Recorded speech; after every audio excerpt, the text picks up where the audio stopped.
All of the, no, Councillor Bunting's hand is up. Councillor Bunting? Councillor Bunting? Earth to Councillor Bunting? No, we can't hear you. Oh, there's no lunch break today. Okay, we'll see how we go. Don't complain. I don't know if my mic's on. Hold please, caller. Test. Could you sign language it, Councillor Bunting? Testing. I don't think we should complain. I can't hear from Councillor Bunting.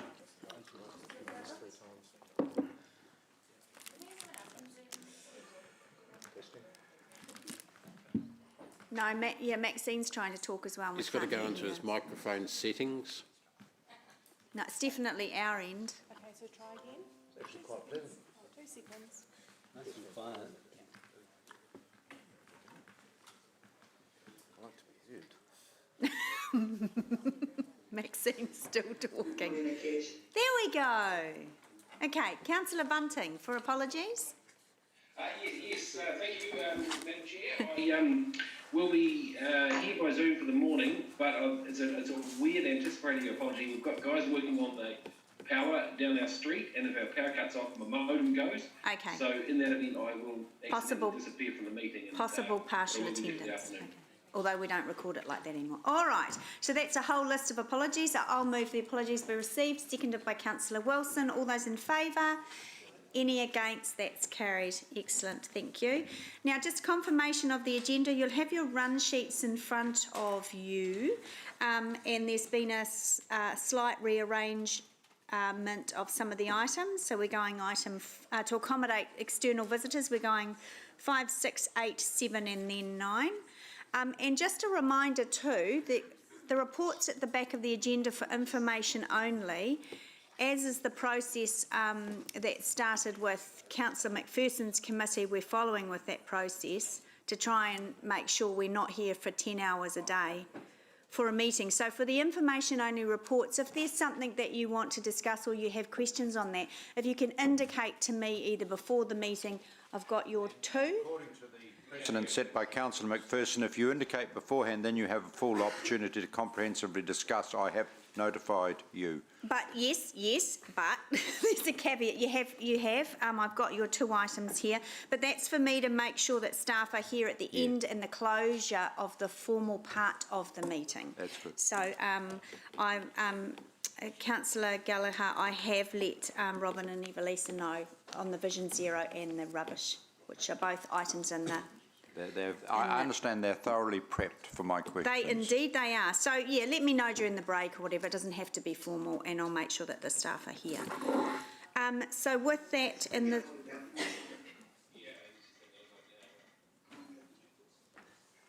the slight change to the agenda. Oh no, wait on. Yes.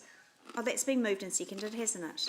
No, that was apologies. I'll move that the agenda be received, seconded by Councillor Wilson. All those in favour? Any against? Carry. Sorry, point of order. We didn't get any of that discussion that went on. I'm really sorry to be annoying, but Okay. we can't hear a thing. Okay. So except for sort of when people raise their voices, but can you can't hear? a single Can you thing. hear? It's hard to vote. Okay. Can you hear now? Can you hear me? I can hear you there. Okay. Yep, just then there. Yep. All right. Hang on, Sarah. Can you say something? Good morning, Mark. Did you hear Sarah? Got that now, thank you. All right. She's the furthest away from the table, so all right, good. So all I was saying, No, that's good. So sorry. Okay. Would you mind just? yeah. Well, if you shush, I will. So what I was saying, Councillor. No, nothing. Other thing. Oh, You didn't hear you telling them to shush. Say it again. can you hear me now? We can hear you when you raise your voice and stuff, Oh, but there's a gate on it and it seems to be... I'm talking at the same level. So, okay, what I was saying was for the... No. Yeah. What I was saying... It's like batteries can you hear coming me in and now? out. I don't know if that speaker box is losing battery power. Can you hear me now? Yes. Shouldn't it be plugged into something? It's got a USB point to it. Don't make me come there. Hello?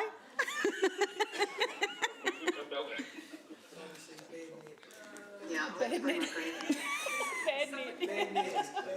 We wouldn't want to His ear starts to fall down. It's going to be a long day. Are you sure our mics are working?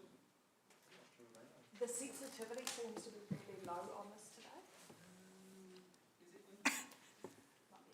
No. I was testing That's too. what you have for Can I- breakfast. 1, 2, 3. Oh, yeah, no. Hold on.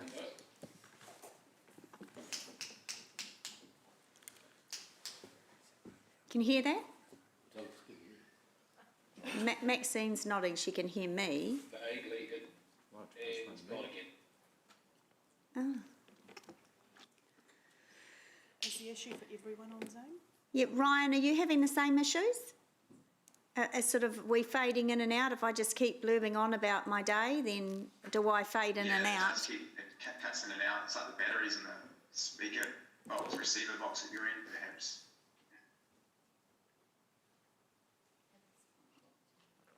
Now at the moment, for example, it's absolute silence. Yeah, that's because no one's saying anything. I refuse to believe that. No, it's true. Any silence and he wants to fill it. Used to believe everyone's silent. So it's silent again when we were all laughing. You've got to remember, Mark, you're not in the chamber, so there are periods of silence. We didn't hear that. He knows we're laughing at him though. Even Lisa was laughing. It's very easy to get Lisa to laugh. Stop. And once you start, you can't stop. Can you hear the clicking? No, Here's the can't. clicking, yeah. It's picking it all up. but Yeah, when it's there's a high volume, we pick it up. It's almost as if the microphone's on a really low setting.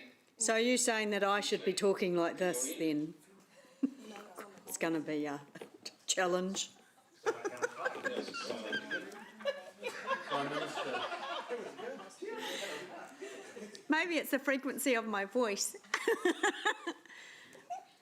Yeah, no, okay. Look, okay, let's try this. So what I was saying was that for information-only reports in the agenda, just a reminder that the process is if there's anything in the information-only reports that you want to discuss or have questions to staff, indicate to me before the meeting or during a break, and I'll make sure that those staff members stay at the close of the formal meeting, because that means members that aren't wanting to stay can go. Did you hear that? Mark, did you hear that? Sorry. Maxine?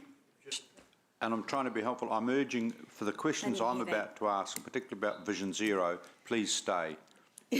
No, seriously, I mean, That's a with request. respect, it is part of a formal Yeah, meeting yeah. and about with scrutiny. They're So not hearing anything. obviously, because otherwise you'll count as absent on the minutes. No, you won't, not once that. No, Formal I mean, meeting's this is where I'm sorry to, and I'm happy to go offline and discuss this, Yeah, Madam Chair, if as we your could. deputy. My personal view is we should give you pre-notification, I get that, but I want to do these questions in the context of a formal meeting. Well, then we need to have those reports in the body. So let's talk about that offline, because Yeah. I'm just following the process that actually Councillor McPherson started that seemed to be working really well and cutting down the length of our meetings. Okay, look, I'll So, go we'll with talk. that, but Yeah. I'll go with that to be helpful. Oh, because it's Councillor McPherson, Well, not me. yeah. No, Thanks. No, Thanks, not at all, Deputy. Madam Chair. You're just as fearsome as Councillor McPherson. We're still having some issues. I'm not sure how we can't exclude these members, so. Okay, we're going to swap laptops.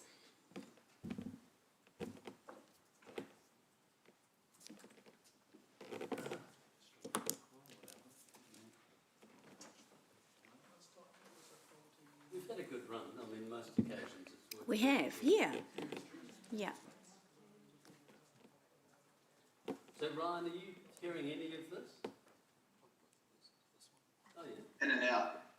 It's not that USB port that you used that other. I believe that's the problem, yes. Because that was the solution to the problem that we had once before.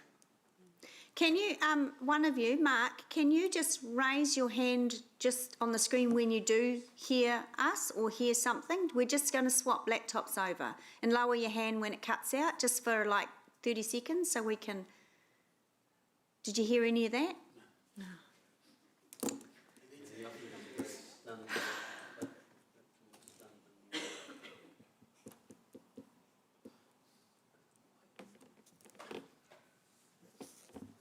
He has a puzzled look. I do have another alternative. Oh, so he's cutting out I've now. actually joined. Then we can hear you through the Zoom audio, because we can hear each other on Zoom land pretty clearly. Yeah. We're just changing, That's a bit cumbersome. staff are just changing laptops. Okay, we need a little bit of chit chat. Can you all hear me now? No, Maxine's shaking her head and Mark's still looking puzzled. So I'm sitting right next to the mic. Can you hear me? Yes. Keep going. So it's a beautiful day here in Hamilton today. So What did you have for breakfast? porridge. Porridge. I know, awful, isn't it? But it's good. So did you hear that conversation between Ewan and Evelisa? No, Mark, no. Both of them are shaking their heads.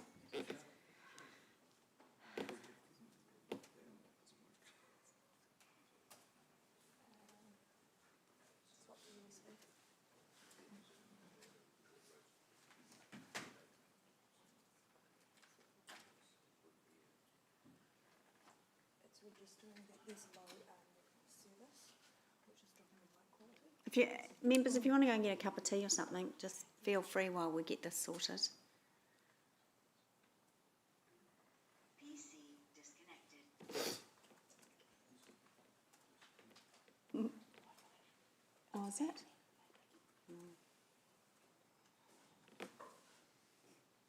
See what is that? Oh, is it? Okay, you actually want us to chat amongst ourselves? Anyway. Testing so Okay. that we can see what's going on and which ones it's picking Okay. up. Yeah, I think we're all experiencing the same audio, lack of audio from you. We can tell when we can hear stuff, we'll nod and then we'll look confused. Angela, can you And we can hear each other perfectly well through Zoomland. It's just when those in the chamber are speaking, Can you hear me? cuts in and out, like Marcus said. And the council chamber box is lit up, so there's. Yeah, that doesn't. Oh, well, that means there's sound coming from the chamber. You know, we're plugged into Tyler now. So we've changed laptops and we've changed how we've connected the microphone. Can you hear us any easier now? We can hear you guys, but we can't hear the chamber. Or anyone talking in the chamber. Can you hear me? I can hear you there, yeah. Yep. Okay. Hang on then. Hi, Mark. G'day, Ewan. How are you? Rob, Good, can thank you. Yeah, very faint, mate. Hey, Mark? You're looking. Actually, why is my mic? hang on, we just need to walk all the way over there. Oh, okay. There, Rob. Can you hear me, What Mark? about now, Mark? Can you hear me much better? There's a little bit better, yeah. Yep. And Rob? And me, can you hear me, Mark? Yep, yeah, not strongly, but yes. Okay. I'll speak louder then. How's that? You could. Okay. With authority. We might I will have project liftoff. my voice Yeah. and use little words. Speaking of good, yeah, But you can hear me now. Not well. vaguely, yeah. Hello. Can you hear me now? No, they can't hear me. No, even when I went like this, they couldn't hear me. Can you hear me? Yeah, vaguely. Oh, so I'm going to look like a numpty doing this, aren't I? Tyler, would numpty. changing those batteries have any effect? No, so it's plugged in now. Oh, okay. So it's the quality of the microphone that's the issue with I can't chair the meeting like this all day. Narelle, can you increase the sensitivity? 12? Just Okay. to make it echo. What about now? Can you hear this? Again, vaguely, yeah. All right, I'm just going to have to get a saw back. Sorry about this, guys. No, it's not your fault. Don't. It's technology. Did you hear that? Because I didn't hear that. Okay. That's the worst thing. You hear someone, blah, blah, blah, blah, you hear, rah, rah, rah, rah, rah. Oh, yeah, now we're going to have feedback issues, aren't we?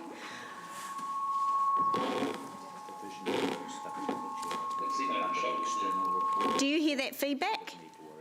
Yeah, They don't. not bad. Oh, okay, all right. Let's give it a go. Can you hear me? All right. The thing is, we can hear Martin clearly when he's up next to the camera. You're fine. I'm Yeah, above the no. microphone. Lovely to talk to you, Mark. Yeah, well, I was right above. Lovely to hear you, Martin.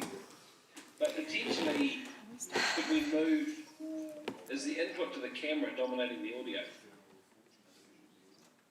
Yes, just because the microphone is currently plugged into the laptop, which is running the camera, which is on a certain side of the chamber, so unfortunately we can only really pick up the people on this side of the chamber. Angela, what if you speak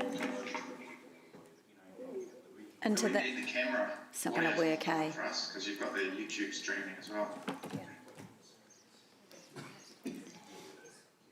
All right. I've got no workarounds. No, we've got no workarounds. The team have tried everything. You can hear me though. Vaguely, yes. Yeah, that's. Chuck it onto Bluetooth and we'll move it round until I can get a new speaker. I'm leaning right forward, which is physically uncomfortable, but I'll do my best. Maxine, did you not hear anything I just said? Sorry, we were just changing. Oh. Ask them if it's easier for them to come in. Well, no, yeah, I'm sure if they could come in, they would, yeah. Okay, well, they can all go out in the back room. Are we ready? Take turns. No. Questions. Let me know.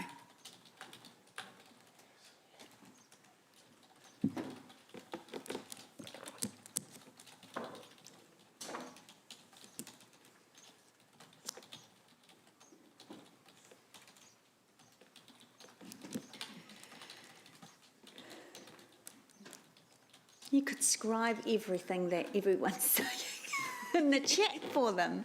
Very slow, wouldn't it? Is it on? Might turn on now.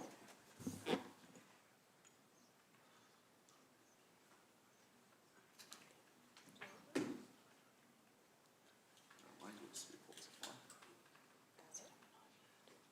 Allegedly.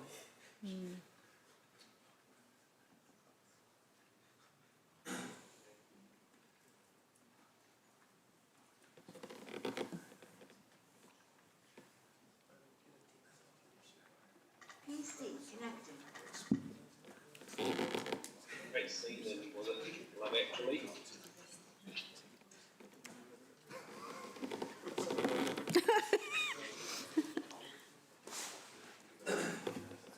What's it? What?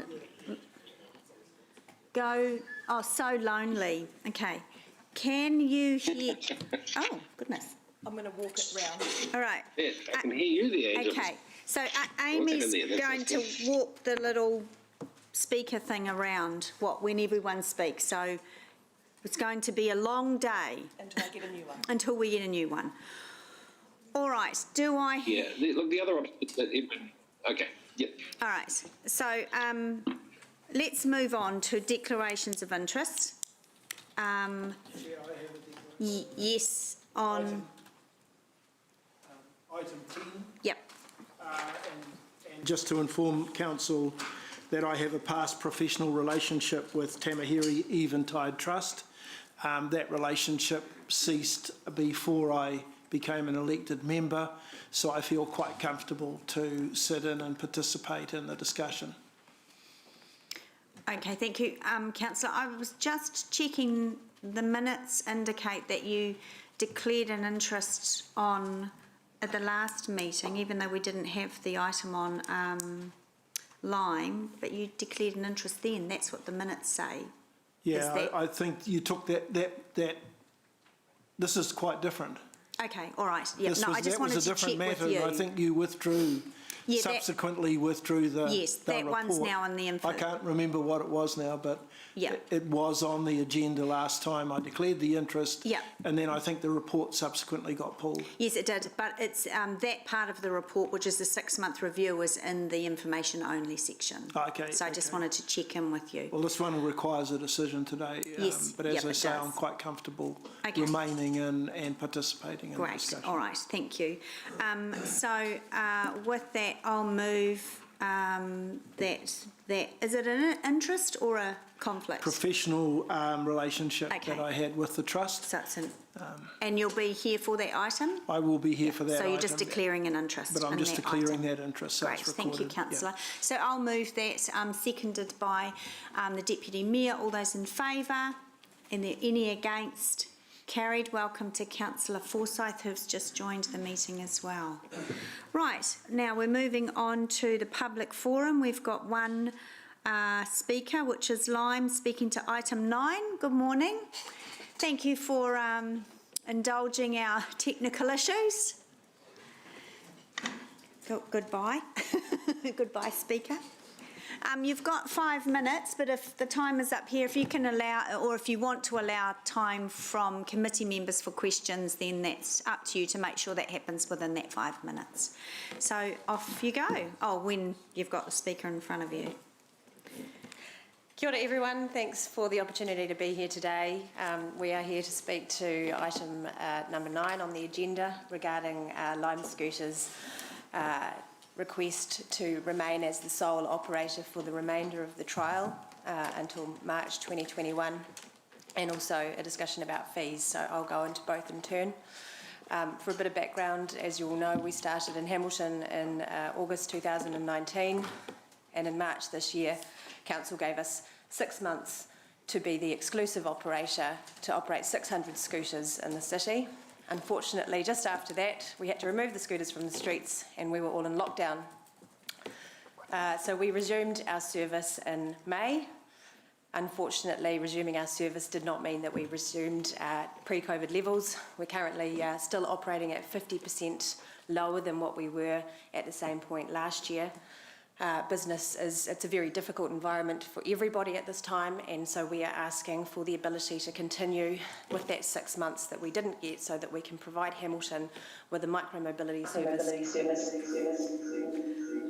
to get. Oh dear. Can I carry on? Gonna be a day, yes, carry on. So our mission is to get people out of their cars, to reduce congestion and emissions, and to promote active transportation. We believe that introducing another operator at this point will flood the market, and flooding the market doesn't give anybody any winners. We don't have high ridership at... Sorry, Lauren. Try again. Sorry. It's okay. So demand is down at the moment, and we believe that if we were to introduce more devices on the streets, so Lime has 600, to introduce more would flood the market. There won't be more riders to ride the devices right now. It won't achieve the city's goals, and it certainly won't be feasible for commercial operators. We believe that continuing the trial with Lime alone until March 2021 will enable us to align with your values to enhance active transport. And we really want to be able to have the ability to do that. The last thing that we want is to have scooters littering the streets and creating a nuisance. We want this to be a long-term partnership with the city to change behaviour, and we really hope that we can have the ability to do that. In addition, we have raised fees, and we did request a fee review. Hamilton City Council permit fees are some of the highest in the country. Christchurch's fees are slightly higher, or $1 per scooter higher per year, but the market is much larger. I understand that talking about fees is something that may be too difficult to do at this point, but I do urge you to consider it. Micromobility has moved on considerably in the past 2 years since we've been operating, and many councils are moving to different ways of permitting. Just this week, Tauranga City Council has endorsed a Lime trial that will start in October, where we will have a per-trip fee model. A per trip fee model is something that's quite easy to administer. We have very comprehensive data. Hamilton City also has ability to see all of our data, and it's not a heavy burden on administration. What it does do is incentivises rides for the city as well, because essentially the more rides you get, the more revenue the city gets. So it could potentially be more financially rewarding for the city in the future, and it enables everybody to incentivise getting people out of their cars. And as I said earlier, that is our goal. We want to change behaviour, and we want to have new forms of transportation. The other thing that I haven't mentioned is that during the lockdown, Lime acquired Uber's micromobility division, Jump. So we now also have the ability to be a multimodal provider, and we have e-bikes, and we would also be happy to consider e-bikes for Hamilton at some point if we were to be successful in continuing our partnership with you. Thanks, and happy to take questions. That's great, thank you very much. Sorry, I didn't introduce my colleague Hamish, who I think many of you have met as well, who runs our Hamilton operations. I welcome Hamish. Okay, I have questions in both Zoom land and in person, so we'll start in person with Councillor Wilson. Thanks, Chair Ange. Thank you for your presentation. I'm quite excited about the idea of a sort of a revenue share proposition in terms of when it's being used, we're all gleaming some benefit. It's not an unusual model. I know we do that with landing fees at our airport. Could you give me some other examples where that is used well in other jurisdictions, in other countries, for example? So Baltimore is probably the best example, and Lime's been operating bikes and scooters in Baltimore for coming up 2 years. We've got a really stable market, and the fees in Baltimore are currently 10 cents per trip. And we also have several other places in the States. I think Norfolk, Virginia is another example. Fee structures really do vary around the world, and in most of Europe there are no fees, and that is because obviously it's a much higher population density, and people they really need the space, so they view this as more of a public service. So in countries from the United States and flowing through into New Zealand with Tauranga just this week, there is definitely a shift towards more of a revenue share. Right. And do you, if I may, Madam Chair, one further question. Do you know whether or not these cities who do charge or partake in this risk sharing, that they then allocate that revenue for further promotion of sort of multimodal transportation initiatives? How are the councils using that revenue? I guess I'm trying to, is it an opportunity for us to tag that revenue for future focus in these areas? I'm not sure what the arrangements are specifically in Baltimore and other places, but there is definitely the opportunity to do that, and we would love to have the opportunity to target funds into infrastructure for micromobility. Cool, thank you. Thank you. I'll go to Zoom land. Councillor Forsyth, you're up next. Thank you. Thank you, Chair. Just one question from me, and look, I understand completely where you're coming from, so thanks for your presentation. Are there any other cities in New Zealand that have two scooter providers during their trial period that you know of? Yes, so Wellington City Council is currently coming towards the end of a 2-operator trial, and they are likely to remain having 2 operators. Obviously the city is slightly larger in population than Hamilton. Tauranga has decided to go with 1 operator based on population size. Auckland obviously went originally with 1 and currently has 3 operators. And Christchurch currently has 2 operators. They previously had 3, but have decided that 2 is sufficient for a city of that size. And Dunedin's not on board Sorry, yet? and Dunedin, Lime is the only operator in Dunedin. Okay, and similar population. Yep. Okay, lovely, thank you. That's all from me. Thanks, Councillor. Councillor McPherson. Yeah, I want to talk about, I guess, the trial period, Lauren, thanks, as opposed to what may happen after the trial and how many operators you have. Back in March, you were given a further 6 months exclusive use, and within a couple of weeks the lockdown started. and your business, the business that's happening in Hamilton, what sort of level is that again of the pre-COVID lockdown? Currently at 50%, and I'll let Hamish talk about this in terms of making efficiencies in order. Is that enough? 50%? Okay, so we're 50% below what we were pre-COVID currently. Is it tracking back up? Is it starting to? How's that happening now that we're sort of come out of? So straight out of COVID, we were certainly down close to 70% or higher. So it is growing. We don't expect that demand is going to significantly increase until the summer, until the new year. Obviously, the weather is an issue, so we're waiting for the weather to get better and for people to get a sense that we're really in level 1 and potentially going into level 0 so that we can rebuild old habits. The last thing that we want is for people to go back into their cars as a default and negative effect of COVID. So we're working really hard on rider growth at the moment and trying to encourage people that getting out on scooters is a safe form of transportation. So you've essentially lost already 6 months of full-scale business, and some of that had 0 business and some of it had absolutely level 2, level 1 business. Yeah, so we had 100% revenue loss for 2 months, and we're slowly creeping up, but it's definitely a very difficult operating environment at the moment. Right. So would you agree that you haven't yet had the opportunity because of circumstances to use that exclusive period in the way you'd initially anticipated? Yeah, absolutely. So I think the council meeting was probably around the 9th of March, and on the 25th of March we were off the streets. Yeah. And so we only sort of are building up to full fleet. It took us a while to build back up as well, so we've been doing that incrementally. And just on the fee structure that Councillor Ewan was talking about, how hard would it be for you to change? We've got a current fee structure, and I don't know whether you paid in advance or how you're paying that sort of per units fee structure.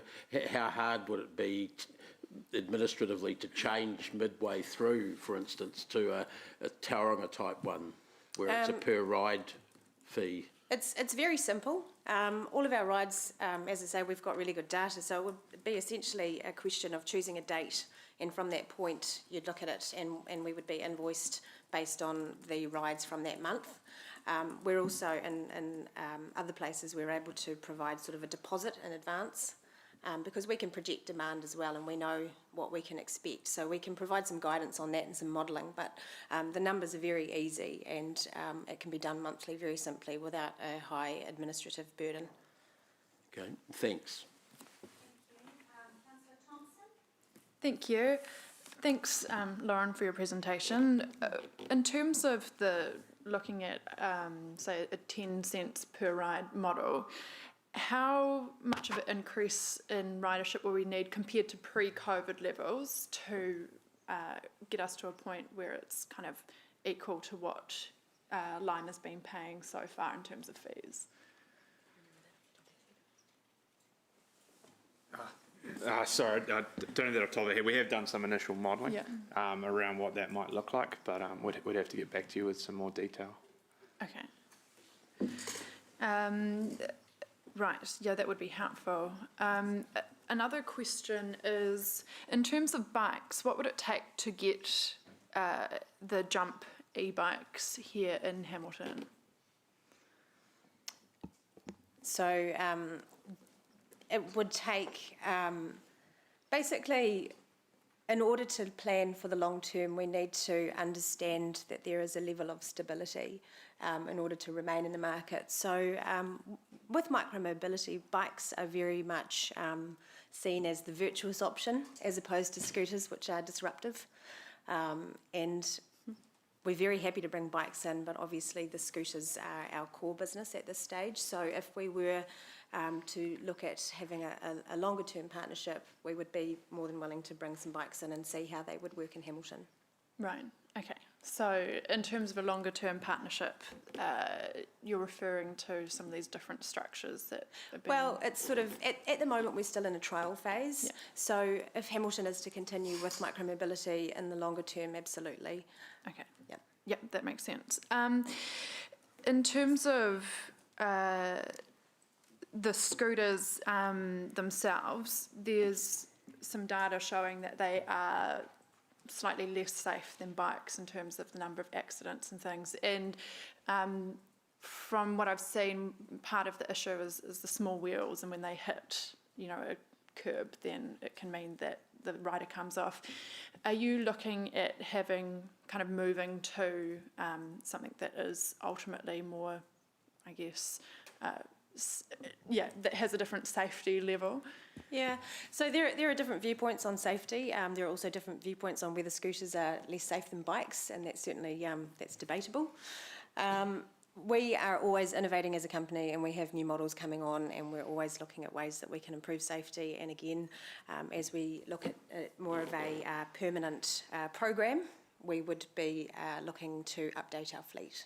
Okay, and that could mean scooters that, I don't know, a little bit more resilient to hitting a curb lip or... Yeah, so the scooters are changing and they're becoming bigger and stronger and more durable. But at the same time, as riders become more familiar with how it works, they are becoming more competent as well. So a lot of the reasons that you see injuries are because people aren't very experienced at using scooters. Yeah. Whereas if you have a bike, people who get on a bike generally will only get on one because they know how to ride one. Yeah.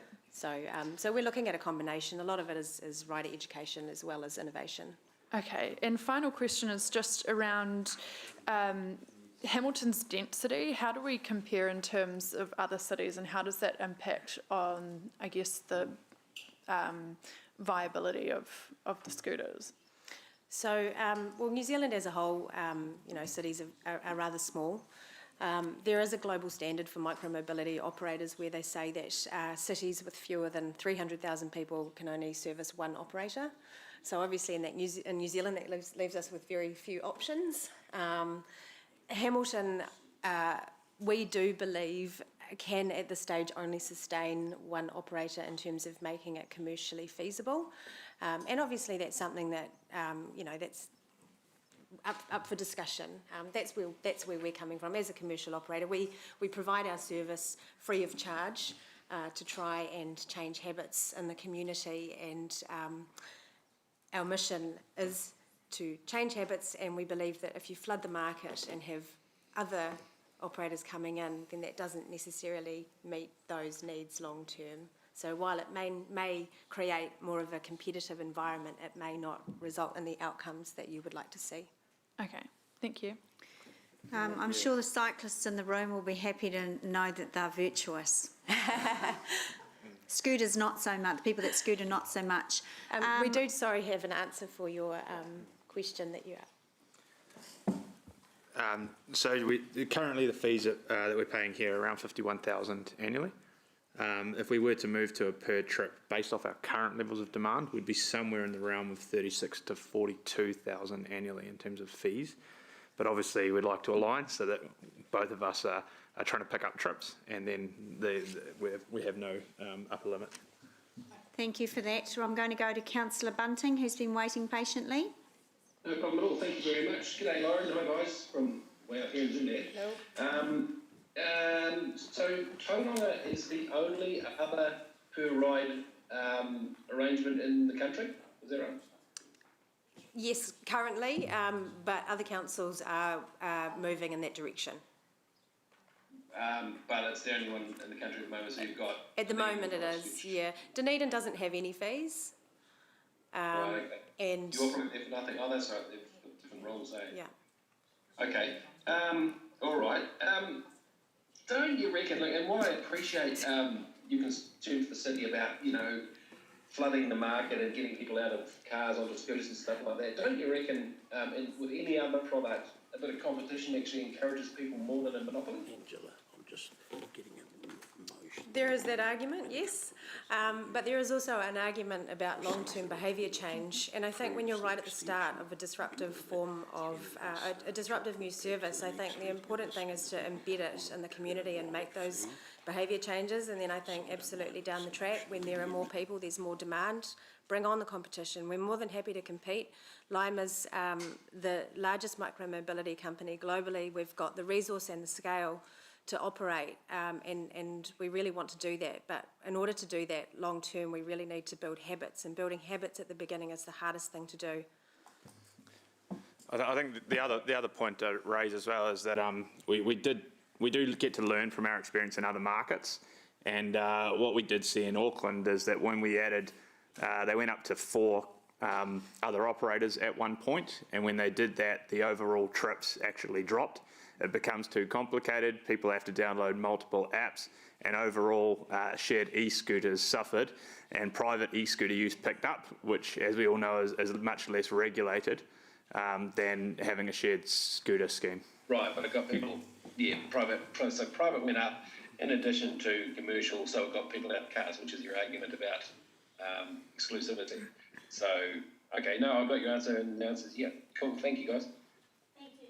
Just members, if we have been going 20 minutes and we're not even actually on the substantive item, so can you keep your questions for informational clarity and leave the questions to build your case till we actually get to the item? That would be wonderful. Thank you. I'm going to go to Councillor Hamilton and then the Deputy Mayor. Councillor Hamilton? Thanks, Chair. No, my question is for staff, so I'll hold it over to the item. Okay, thank you, Councillor. Deputy Mayor. Thank you, Chair. On one of those categories. I think when we last spoke, you were having some vandalism issues which were placing financial pressure on the business. Have those gone away, or if not, what's happening and what pressures is it putting on the business? Thanks for the question. Yeah, we still are suffering quite heavily as a result of vandalism. We have been working with police to try and get to the bottom of this, as well as making some own changes to our operation. This is currently costing us between 800 and 1,200 NZ dollars per day. Per day? Wow. Okay, thanks for that. Right, I just have one question, Lauren, you said about the 50%, you've experienced a 50% decline in users. I'm looking at, in our report, when we get to the item, there's a graph, and I'm assuming that's information that you've provided to us. Isn't it fair, though, that, and I can see that from September 2019, well over 2,000 rides, and then it eventually trends down. This is pre-COVID. Obviously, March, that's the whole summer period. Then there's the COVID. And then I can clearly see what you're saying in terms of you sort of, you've stabilised it around the 50%. But wouldn't a lot of that be the fact that it's something new and exciting, brand new to Hamilton, so interest is at its high? Isn't it more a case of sort of levelling out now, and is that what you've experienced in other cities? We definitely do see a hype cycle, and we did see that at the start of Hamilton when we first launched. Mm-hmm. The really interesting thing about Hamilton demand compared with other New Zealand cities is that generally we see it pick up right through the Christmas period, but in Hamilton we actually saw the opposite, where during December and January there was actually a dip. Everyone leaves Hamilton, at some point we do flatten out, and we see what we'd consider our baseline demand. This is certainly lower than we believe COVID has had an impact and created that to be lower than what we would have seen otherwise. Would you be comfortable in sharing another city in comparison with us at some point? Not formally, just through our reporting I'd be really interested. But yeah, don't take that to heart, because people do leave Hamilton at Christmas time. We've got last questions from Councillor Van Osten from Zoomland. Thank you, Lauren, for coming in person and talking with us and answering our questions. Mine's with regard to jobs and the opportunity for Hamiltonians to earn through your scheme. Can you tell us a little bit about how that's been impacted by COVID and what the current opportunity is for those Hamiltonians for earning? We're doing, before COVID we had a team of 7 people. As a result, coming out of this and where we are at now, we've had to we're doing everything we can to protect jobs, but we're matching that with demand at the moment. So over 50% of reductions in that space, and as a result, people have had to pick up extra roles and responsibilities. We still do sustain work for some juicers. So we have juicers who are currently earning reasonable money in Hamilton weekly. And the number of those people, is that within that 7 or there's more than that? No, we have about between 10 and 20 juicers active in Hamilton on a weekly basis. Thank you. Thanks, Chair.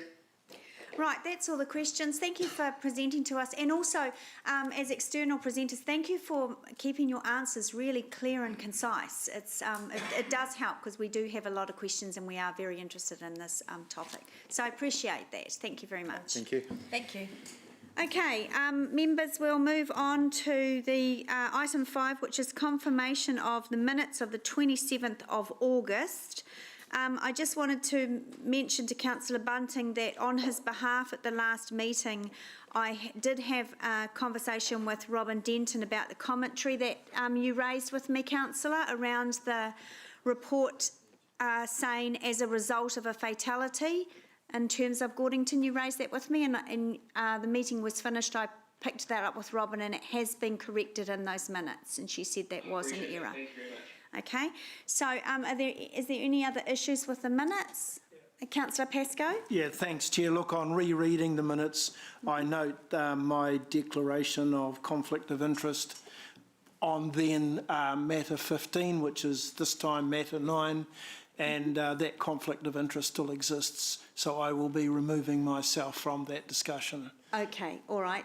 So just in terms of process, Amy, is that enough that we need? Okay. I can give you the detail of what the conflict is. No. I mean in terms of process, because we resolved the declarations of interest item. That's all. Yeah, but we can do it. I think you can do that at any time. Thank you. Thank you. All right. So I'll move that the minutes are true and.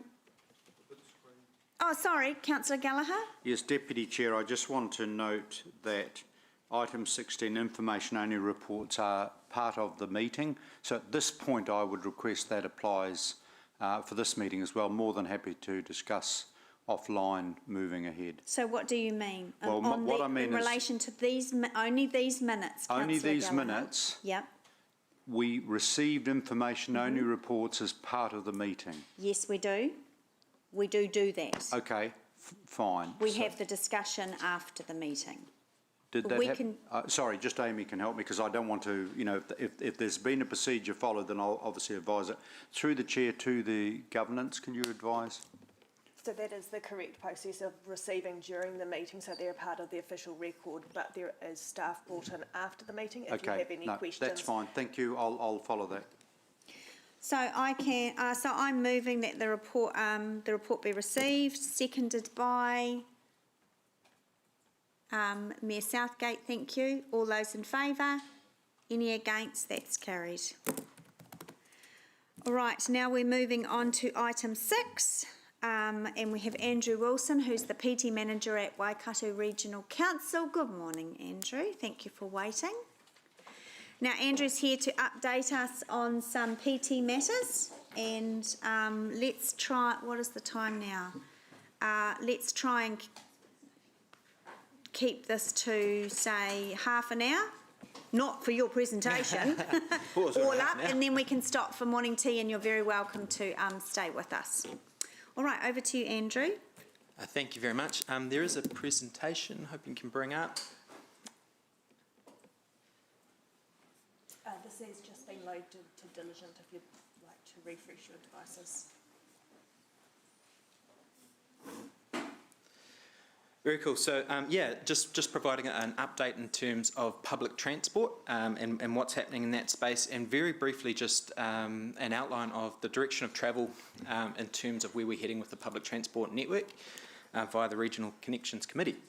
So if you're able to jump to the next slide, please. So,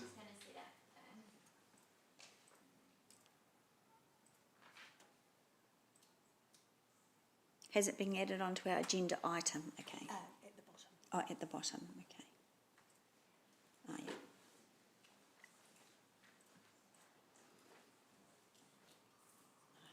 see it.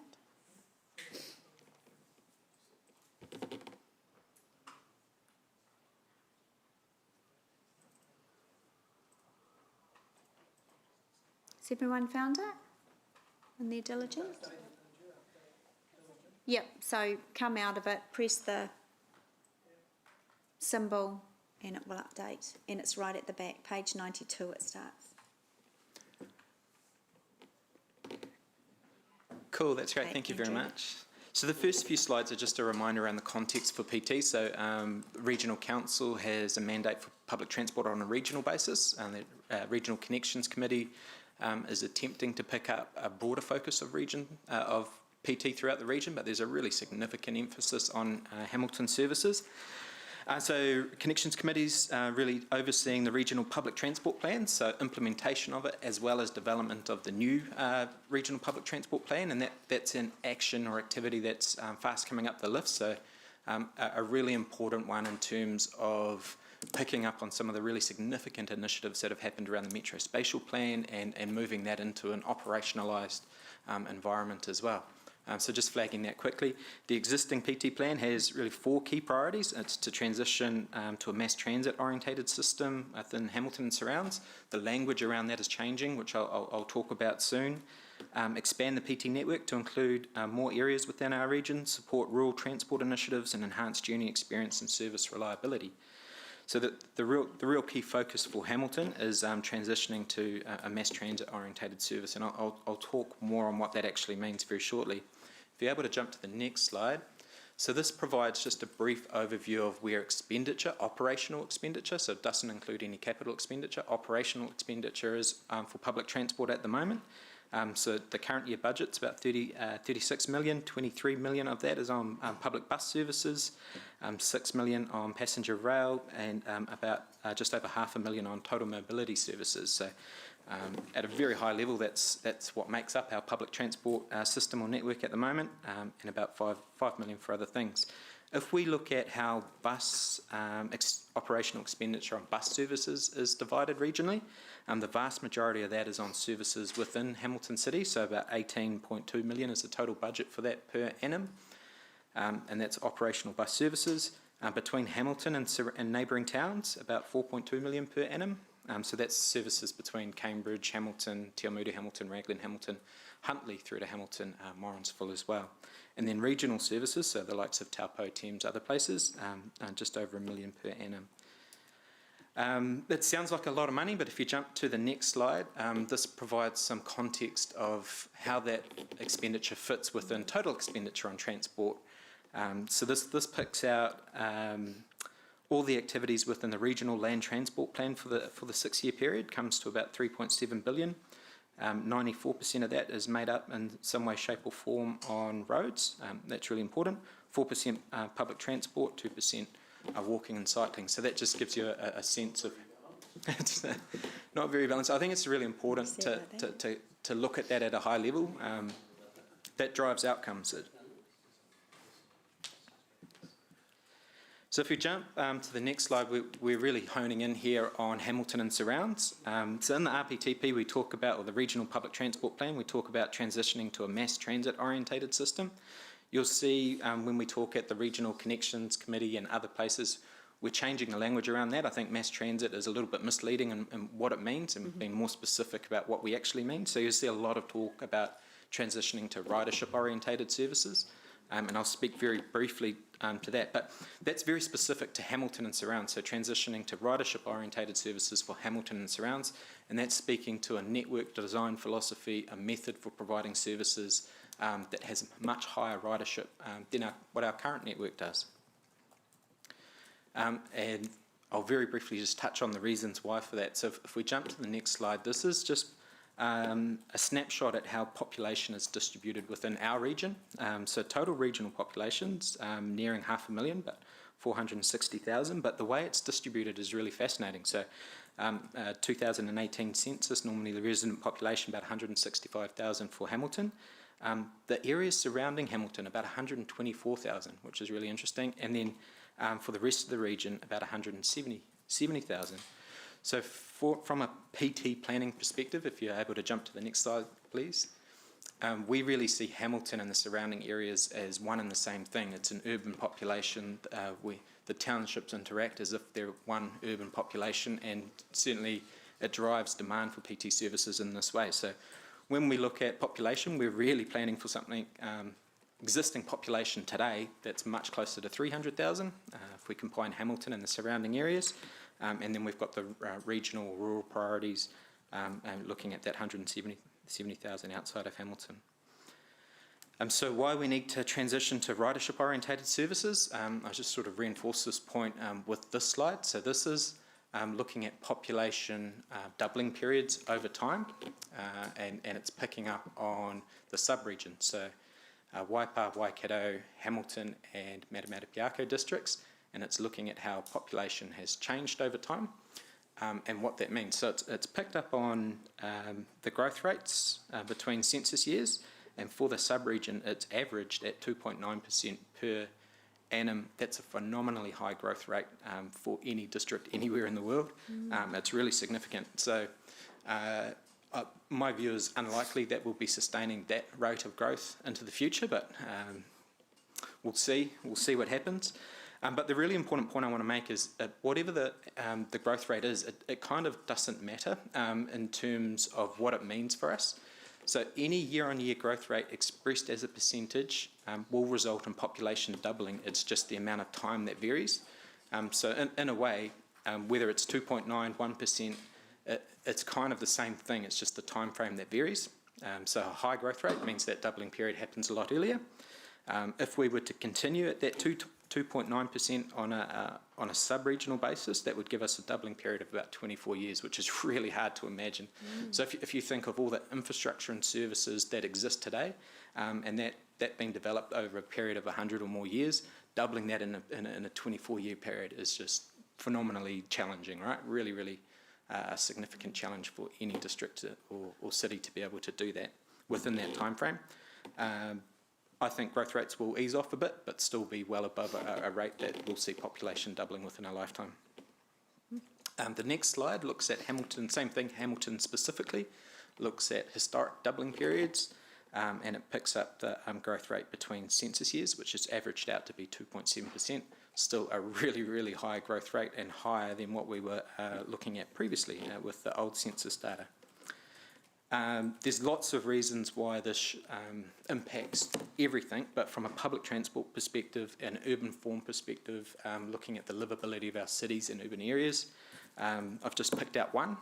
So it's looking, if we jump to the next slide, so there's a lot happening on this slide, but really what it's doing is it's just looking at a spatial element associated with our transport system at the moment. So our transport system is dominated by low occupancy vehicle use. That's not inherently bad, but it has significant implications. So we just picked out one element of that and looking at... sorry, I thought that was on silent. It is now. I think I owe someone a beer. So looking at the spatial allocation, so 2018 there were about 130,000 private cars, so excluding commercial vehicles, other things in Hamilton. A car takes about 15 square metres of space at any given time when it's parked to store that. That equates to about 1.9 million square metres just to store those vehicles that are in Hamilton at any given time. In reality, the amount required to move those vehicles is the amount of space required to move those vehicles is many, many, many times greater than that. But if we project forward to a next doubling period, whenever that might be, depends on our year-on-year growth rate. But if we hold the car ownership rate constant and we double the population, we double our cars to about 260,000 at 15 square metres, total land or space requirement just to store those vehicles at any given time gets close to 4 million square metres, or about 200 hectares of additional land just to store the vehicles at any given time. When you factor in the amount of space required for manoeuvring vehicles, parking vehicles, just one park for a car is no good. You need multiple parks at different locations for it to be useful. The space requirement becomes massive, and we're talking about space requirement of really valuable urban land that needs to be accounted for and accommodated somehow. So if we jump to the next slide, just to illustrate the point. This is an image of Hamilton CBD, and if we jump to the next slide, it's an image of Hamilton CBD where we've just marked out the space that in some way, shape or form is utilised for cars. So it's really significant. So you can imagine if we want a really strong CBD into the future, we have to reduce our reliance on low occupancy vehicles. We simply can't fit them in. Even if we could fit them in, it would be incredibly unaffordable as well. So that takes me through to ridership orientated services. So one way we can help this situation is transitioning to reducing our reliance on private vehicles. So that's walking, cycling, Lime, all these good things that we've been talking about, and public transport is part of the mix as well. So when we're talking about ridership orientated services, what are we talking about? So if we jump to the next slide, there's two really high-level network design concepts that I think whenever I get the chance I talk to governors about. So one is designing the network on a basis that's aiming to maximise patronage, and an alternative design approach, which is the network we've got in Hamilton at the moment, really, is maximising coverage. So one's not inherently better or worse than the other, they just lead to vastly different outcomes. So a coverage-orientated network is trying to ensure everyone has access to a service, and that's actually really important for people that don't have independent means of alternative transport, so it's not a bad thing, it just leads to different outcomes. So you spread, with a coverage-based service, you kind of need to spread your resources thinly. By way of a short story, that means services are less frequent because you have to spread them a lot further. Ridership-orientated services or networks, as we concentrate your services or your resources, buses and drivers in this case, on fewer corridors and corridors that have the highest population and highest business activity, highest demand for transport. If you do that, your ridership increases significantly. But there's a trade-off because it means budgets are finite, fixed. We can increase them over time, but we can't afford to do both coverage and extensive ridership-orientated services at the same time. No city in the world has been able to afford to do that. What we need to have a conversation about is what is the priority for Hamilton and the extent to which we push a network in a particular direction. My strong advice is with the growth pressures that Hamilton and surrounds has experienced, we have to transition towards a ridership-orientated network, but we have to be really savvy and innovative around how we provide coverage for those that need it the most. Just evidence to support the notion that ridership-orientated services results in high patronage. We've got evidence all over the world, but more importantly, we've got evidence for Hamilton as well. So at the moment, we've basically got two ridership-orientated services for Hamilton, and that's two routes out of a network of 24, the Orbiter and the Comet. They account for 41. Those two routes account for 41% of total patronage, 90% of patronage growth over the last 3 years. So these are frequent routes that operate on pretty direct alignments, and the evidence is there. If you jump to the next slide, I think this committee's seen this graph before, but this is looking at what has happened with patronage on the Comet service, a frequent ridership-orientated service over time. So we consolidated a number of routes and created the Comet, a distinctive branded route that goes from the hospital through to the base on a 15-minute all-day service frequency, and we got a really, really strong response from the public around utilisation of that service. So people in Hamilton respond to ridership-orientated services as they do all over the world. The next graph just reinforces that in terms of looking at patronage on the Orbiter service over time. So it went through a period where 2008 it was sort of introduced, increased service frequencies, maintained services, and ridership grew. We went through a period 2013 where the route was changed, was less direct, timetables were changed, the frequency was reduced, and there was quite a dramatic drop in patronage. 2017, 2018, we reinvested in increasing service frequency, we put new buses on, and we got a really strong response patronage-wise. So knocking on the door of 1 million boardings per annum for the Orbiter route, which is really significant in terms of any route in New Zealand, actually. A really good route. And we're keeping going. So the next slide is talking about our next ridership-orientated route. apologies, it's a little bit hard to see on there, but you would have heard around talk around the East-West link. So a connection that traverses the city on an east-west axis for the most part. A similar concept to what the orbit is doing on a north-south sort of axis. So the university in the east, yes, correct. University in the east connecting through the CBD to the western suburbs, and then up to ultimately the new Rotokauri transport hub, but on a temporary basis it'll terminate in Rotokauri Rise until to Whitney Drive is extended through. So operating like the Comet on a 15-minute all-day service frequency, 30 minutes the evenings and weekends.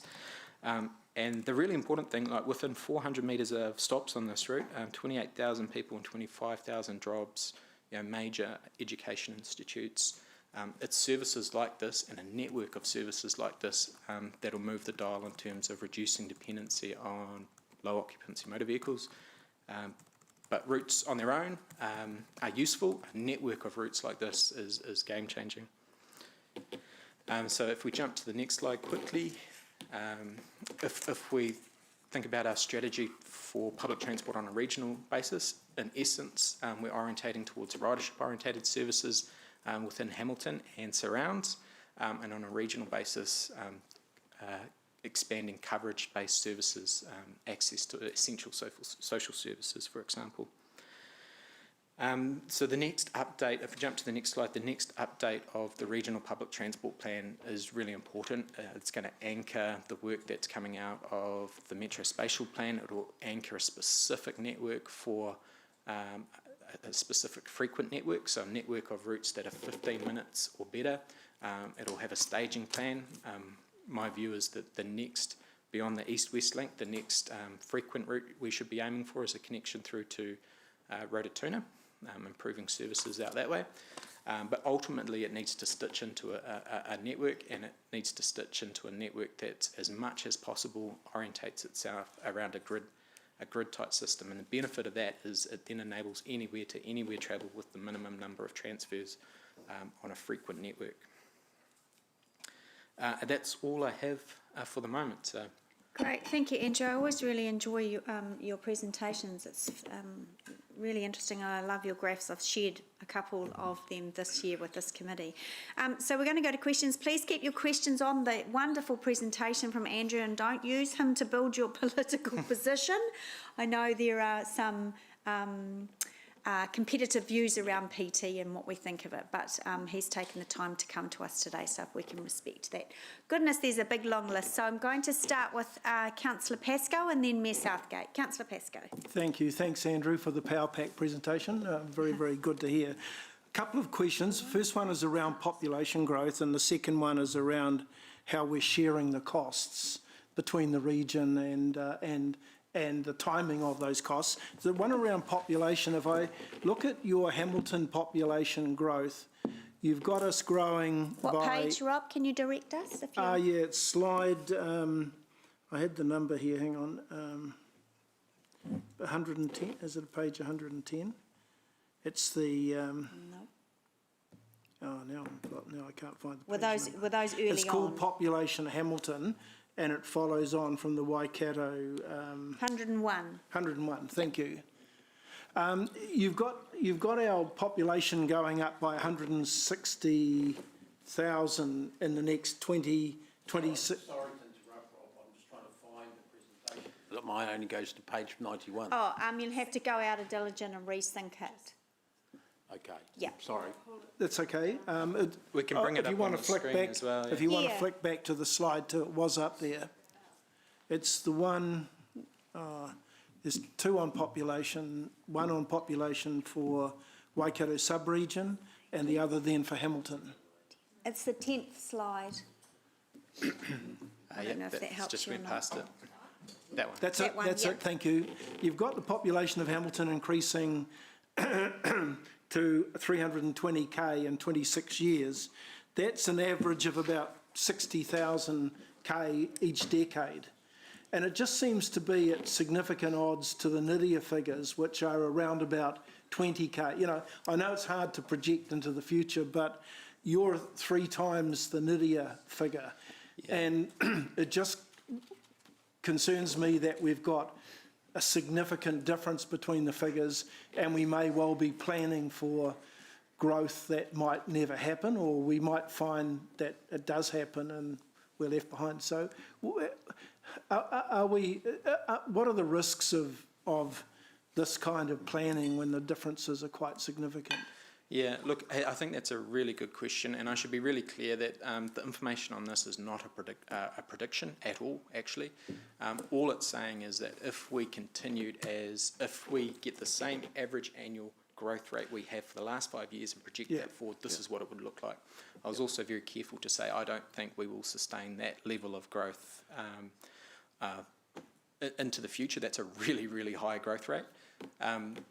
But I wouldn't rule it out either. Like it literally has happened over the last 5 years. It's not impossible that growth rate would continue. I think the really important point is my strong encouragement would be to focus less on what the actual growth rate is, because it all leads to the same thing eventually anyway. So as I say, any growth rate above 0% year on year will result in population doubling. So if we plan for that and we've got good plans for that, exactly when it happens matters less. Look, I'm with you on that. Yeah. It's just that I don't want to see the services being rolled out and there being no people there to even consider using it, let alone the numbers who might use it. Okay. Quite right. Thank you for that. And my second question is just around the costs. And I note on the slide you showed that the cost of the rail service at 6 million. And the reason I'm raising this question, I noticed on my Waikato Regional Council rate bill that transport levy is now about a third of the rates that I'm paying to Waikato Regional Council each year. And there's two parts to the question. One, I'd like to know how we're sharing costs with the rest of the region, because, you know, there are regional benefits and not just for Hamilton. And two, the $6 million for the rail service, given that we're only going to see it, if we're lucky, in the fourth quarter, I suspect we've been charged for the whole year or most of the year, because that was what the prediction was. Can we anticipate that the levy next year might be lower to bring back the costs or our share of the subsidy that we haven't received because the service has not been operating? Yeah, I think so. In relation to the rating for public transport, I think one of the really important things to point out is that it's targeted rates, so it can only be spent on the purpose for which it was gathered in the first place. So any overs and unders works itself out in the process. So the rail's a really good example where there's been technically some budget savings due to timing. That just gets reinvested in the service and it washes itself out over time. So it doesn't get spent on anything else. It will get spent on the rail service. So the flexibility's there that we might get a credit next year because what's been charged this year hasn't all been spent. Yeah, I'm not sure a credit. Thinking. I sometimes have these dreams. but it offsets the need for an increase. Okay, and just the final part, how are the costs being shared, you know, because we talk about the sub-region, and I like the idea of a Waikato sub-region, that we may in fact have people coming from Cambridge who may want to jump on the train. And of course we've got people coming into Hamilton all the time from the outlying areas and utilising the bus service and other public transport. Yeah. So how are we sharing that cost within the sub-region? Within the sub-region. Yeah, no, so another very good question. In terms of how public transport is funded, I think it's really important to make a point around the proportion of the total cost that actually ends up on the rate bill. So I'll mention that and then I'll answer your question directly. So roughly it works out to be a third. So of that 36 million annually, about a third of that comes from rates, a third of that comes from Crown funding via NZTA, and roughly about a third comes from fair revenue. So if we're talking about how the rates component is apportioned across on a sub-regional basis, At the moment, services that operate wholly outside of Hamilton, so Taupo, North Waikato, places like that, the local share will be collected via the relevant district council. For services that connect with Hamilton, the local share is split 50-50 between ratepayers in Hamilton and the relevant district council. And for rail, so that's bus services, for rail at the moment, the local share, and recognising rail's a little bit different in terms of it's got a significant enhanced FAR from the New Zealand Transport Agency, so that the local share is much smaller as a proportion compared to bus services, but the local share is 100% on Hamilton properties. But we're looking, I think there's a real appetite at the regional council to have a look at how apportionment works from a first principles perspective across bus and rail moving forward, and I think that's a really important thing for us to do. From a bus services perspective, it can get really complex when we're trying to deliver services that go across multiple districts. We need to align up NZTA, multiple district councils, our own council, in order to get services funded, and it just takes time. It's not efficient. Yeah. Just a point of order there, Madam Chair, on the rail local share, there's a proposal from the Rail Governance Group that's being worked through with the regional council to put a charge on the Waikato District Council in relation to the Huntly stoppage coverage area, which is not there at the moment, but potentially is in the LTP. Okay, some helpful information not needed at a point of order. Well, whatever. So very helpful point of order information. is a quicker way of stopping you. No. So just to wrap that up, Andrew, we could see those changes being reflected in Waikato Regional Council's next long-term plan? Is that what the sort of timetable is to reflect that bit of sharing that Councillor Dave has mentioned, and other ways in which the costs might be shared? Yeah, I don't think, depends on the issue. I think probably the rail's a bit ahead of the pack in terms of public transport generally, looking at how local share rating is apportioned. I think changes, if any, it still needs to go through the Regional Connections Committee. It still needs to go through consultation with district council partners as well, and regional council consideration. I don't think those decisions will be made in time for the early years of the current LTP, but I wouldn't rule it out in terms of annual plan amendments or other things within that period. Thank you. Okay, thank you. Mayor Southgate. Quick questions on the maximum ridership and maximum coverage graph with the little upside down buses and the up the right way buses. I think that's 106, Madam Chair. Is it? Yeah. Yeah. Just a question then. I get what you were saying, and I see the efficiency of maximum ridership.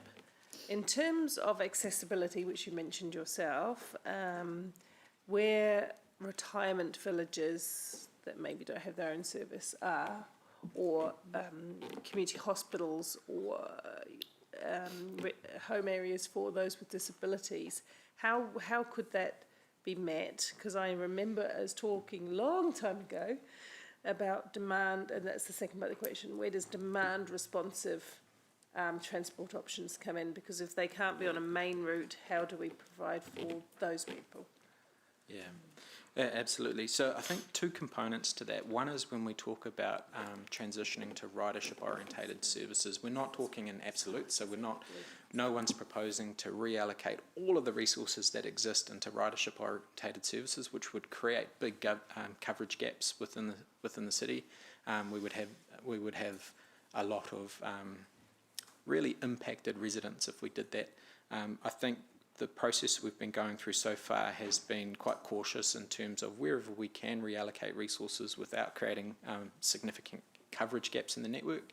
There's been quite a bit we've been able to do in that space. So, for example, the Comet route is, I think, very well received by the public and hasn't created any significant coverage gaps.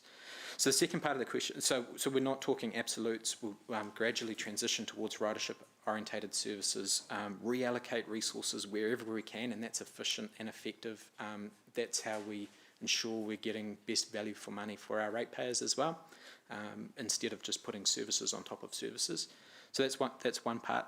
In terms of demand responsive services, We're making progress on that, more than making progress. We're in the process of implementing our first demand responsive service, which establishes the platforms, the capabilities to be able to use it more broadly. So pulling it into the toolbox as a tool we can use to provide coverage, which gives us more options in terms of how we transition to ridership orientated services. The first demand responsive service for the city was due to be implemented later this year. We've had a couple of delays, which we'll talk about, but it's planned as a CBD a replacement to the night rider service for the CBD. So expanding the hours of operation, operating the service on a demand responsive basis. So there'll be an app, a call centre people can call, and book a ride to and from the CBD only, Friday and Saturday evenings through to about 4 a.m. And looking at pricing that in different ways. But the value of this is it's a relatively low cost way to get good at delivering demand responsive services. We'll learn a lot from doing that, but it also, we think, will add significant value to CBD businesses, particularly the hospitality sector, which are doing it a bit tough at the moment. So we've been working with a number of CBD businesses around how this scheme is designed and how it'll be delivered. Really well received so far by those businesses. We've got 6 vans, wheelchair accessible low floor vans, so not a bus, but not a van either. They've been built in Christchurch as we speak. So once those are available, we'll be setting up the system. We've got the app provider, a company called VIA, so an international company that's providing the smarts behind the system. They've been appointed, and we've executed contract variations with GoBus will provide the drivers and the resources. So it's a happening thing, and it's a tool in the toolbox and a stepping stone to be able to deliver demand responsive services more broadly as well. Thank you. Just on that though, because you raised it, night students at night versus people with genuine transport disadvantage. Just be interested in where that goes after that, because and are the taxi companies involved in the transformation of transport? Because last time you tried to put a different sort of model at night time, it really affected the taxi industry. Yeah, absolutely. So we haven't had, to answer the question directly, we haven't had engagement with the taxi industry. We will do, but we are being very careful to target a different segment of the market in terms of what we're doing. So we're deliberately not a taxi. So a taxi will take one person, they'll go direct to door to door directly, and you pay a higher price to be able to do that. With the ride sharing service, you'll use that service, but you'll use it with the expectation that you're going to deviate and pick up a number of other people on the way. Some people will be happy to do that for a lower price, but a very different segment to the market to what taxi companies are targeting. Thank you, Madam Chair. Managing your expectations if you take an airport shuttle. Quite right, yeah. Deputy Mayor, and then I'll have Councillor Bunting from Zoomland. Deputy Mayor. Yeah, thank you, Chair, and thanks, Andrew. I really actually enjoyed that presentation, and really heartened to hear. I was going to ask about the demand responsive service, which the Mayor asked about, and I'm thrilled to hear that. And also really heartened to see the high ridership of some of the routes there. And it's good news for me. I readily admit I've been a bit slow to the public transport party. But We're still working on it. I do love my car, and I do love cars, full stop. So, but I'll get there. I do have a question just about in terms of the 18.2 million per year in Hamilton, and thanks for explaining a third from fares, rates and government, etc. It's been a tough year for buses. How do you see that, the 18 million moving in the next financial year? It's obviously, there'll be extra costs? Yeah, so in terms of COVID impacts? And other things? Yeah. It's a good question. So patronage at the moment is about 30% down on pre-COVID levels, but it's proven quite elastic in terms of initially when we came out of level 4, it bounced back quite quickly. We implemented the new ticketing system at DIP, but then bounced back quite quickly as people got used to that. Alert level 2 has suppressed things. We had additional challenges like mandatory face masks, physical distancing on buses, which significantly reduced our capacity. PT's been weathering a storm at the moment in terms of ability to attract ridership.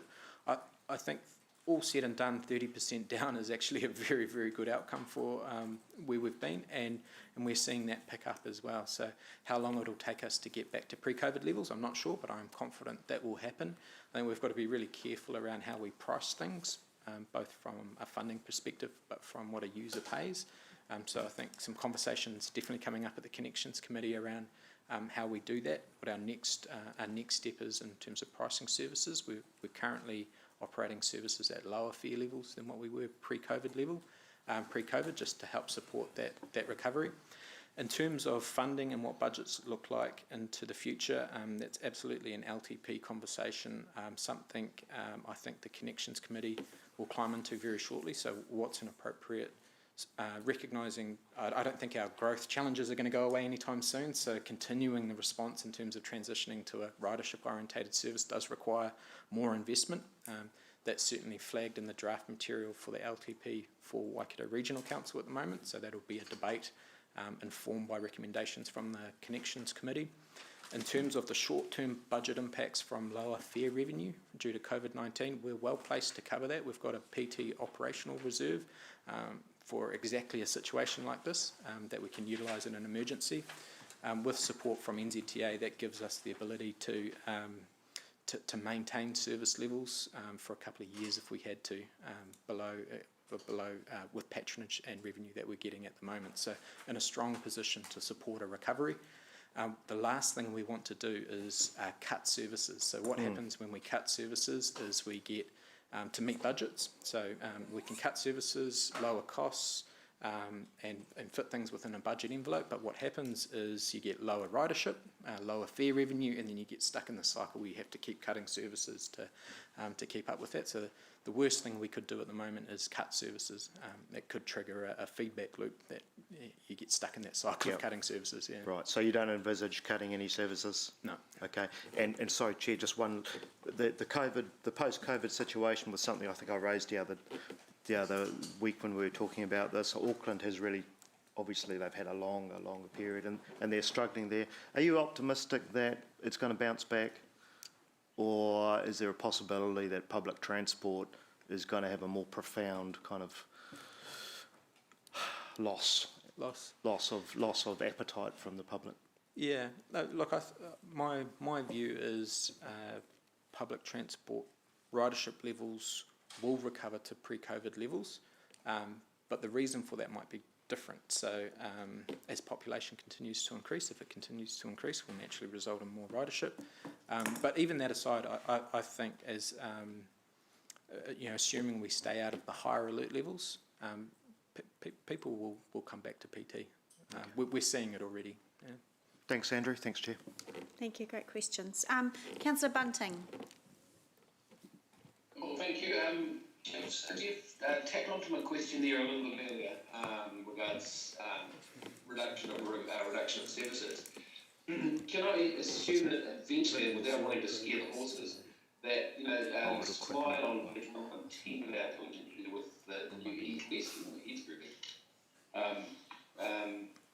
does assume that eventually we'll be cutting out some of the more sort of flippy-flappy routes, the ones that there's a new term, flippy-flappy routes. Yeah. Maybe we'll be moving to more, because I presume this will be a very high-frequency route. Yeah. Look, I think Councillor Bunting, that's another very good question. So when I say not cut service levels, I think the way we provide services needs to change and evolve. So the notion of transitioning from coverage to ridership services naturally means less wiggly routes that provide coverage, flappy routes, yeah, to use the technical term, and a network of routes that are straighter, directer, and with much higher frequencies. And the higher frequencies is absolutely the most important factor. Yeah. Okay, all right. So eventually we should start getting ready for that.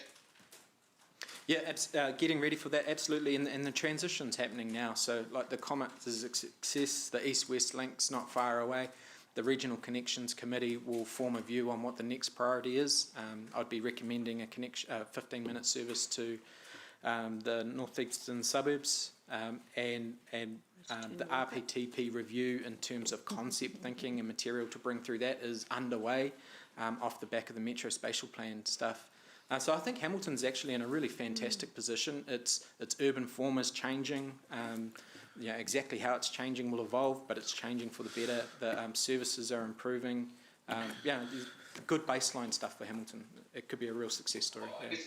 Thank you. I just want to make sure that we're not just adding more and more and more and more services without perhaps trimming them at the other end. Yeah. No, great. Thank you. That's great.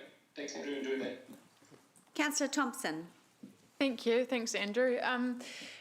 You talked about urban form, and obviously it's incredibly important when it comes to enabling the higher ridership services, because you need enough people along a corridor to support that. What communication is there between Regional Council and HCC around our approach when it comes to the MPS UD and the structure plans that are going to be put in place for growth areas? Yeah, look, in terms of the high-level stuff you just mentioned, I think my understanding is really good alignment, particularly through the future-proof forum in terms of how those things play out. At a more operational level around how we embed future network concepts and ensure good alignment with structure plans in particular. There's a lot of good work that's recently happened around that. So I think that sets a fantastic baseline for the regional public transport plan review and ensuring that these things are happening in parallel as opposed to one, and then it takes a few years for the others to catch up. I'm quite pleased at the moment around the level of integration in terms of the Peacock structure plan and a few other things in terms of future concepts for public transport. Yeah. Okay, thank you. And just very quickly, the Peacock structure plan, do you see that supporting the currently as it is the higher ridership model? Yeah, so we commissioned a study looking at Peacocks and PT network concepts for Peacocks, and we brought that to the table with the structure plan team in terms of the latest thinking and compared them, and they aligned really, really strongly. So there's some great, we would always advocate for higher density, and how that density is actually achieved is important. But in terms of the structure plan, it's got huge potential, and with the PT concepts that are emerging, really strong alignment as well. Yeah, okay. So you see it supporting, say, is the density looking like it would be enough to support, say, a 10-minute service, or is it hard to tell at this stage? Absolutely. So when we're talking about, it depends at a point in time, like you need enough of the development to have occurred and be established to support that level of service. But absolutely, my strong view is a 15-minute frequency is at the bottom end of what you'd consider a frequent network. The Comet, we should get to a 10-minute frequency as quickly as we can, and we should look at going better than that, and potentially the East-West Link, and other services as well. The benefit of areas like Peacocks is that it will have, as it develops, it will have significant density from the outset, so we're not trying to retrofit a good service into a difficult area. That's a real challenge. So I think we'll see higher PT service levels a lot earlier in the piece for places like Peacocks than we have seen in the city historically as an area grows. Thank you. Thank you, Councillor. Councillor McPherson. Thanks, Andrew, for the, once again, terrific report, and congratulations to the Regional Council for finally getting it right in the staffing and strategy over there in the last handful of years. I just want to refer to that slide, and my diligent just went on the blink of the orbiter, and the graph you had, which showed a dip in the about 4 or 5 year period. It's page something or other. That's helpful. Yeah, because it's the one after the Comet ridership. 109, page 109. 109, thanks. You said during that period, or you say in the presentation, that the frequency declined, routes started flippy-flapping, to use Bunty's term, and something else, a couple other things happened as well. would you say that sort of was a mistake that informs the future way to handle situations like that? Yeah, look, absolutely. I would think we've got a good body of evidence around what to do and what not to do in terms of services. Like the evidence, in my mind at least, is really clear around things we shouldn't be doing. So we shouldn't reduce frequency on frequent routes.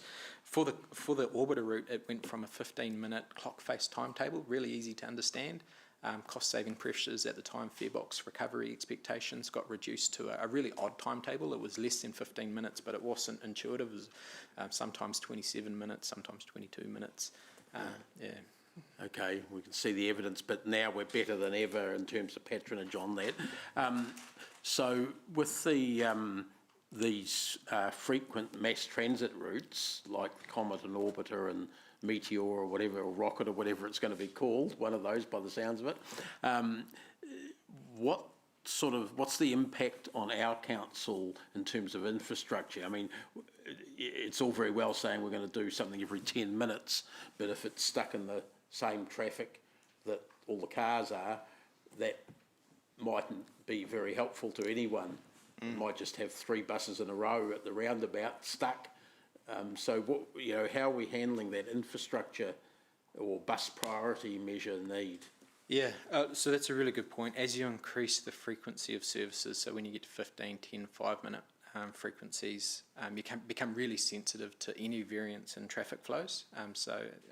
What happens is you end up with buses bunching up, and it's called platooning of vehicles. You get 3, 4 buses go past at the same time instead of being spaced nicely as they should.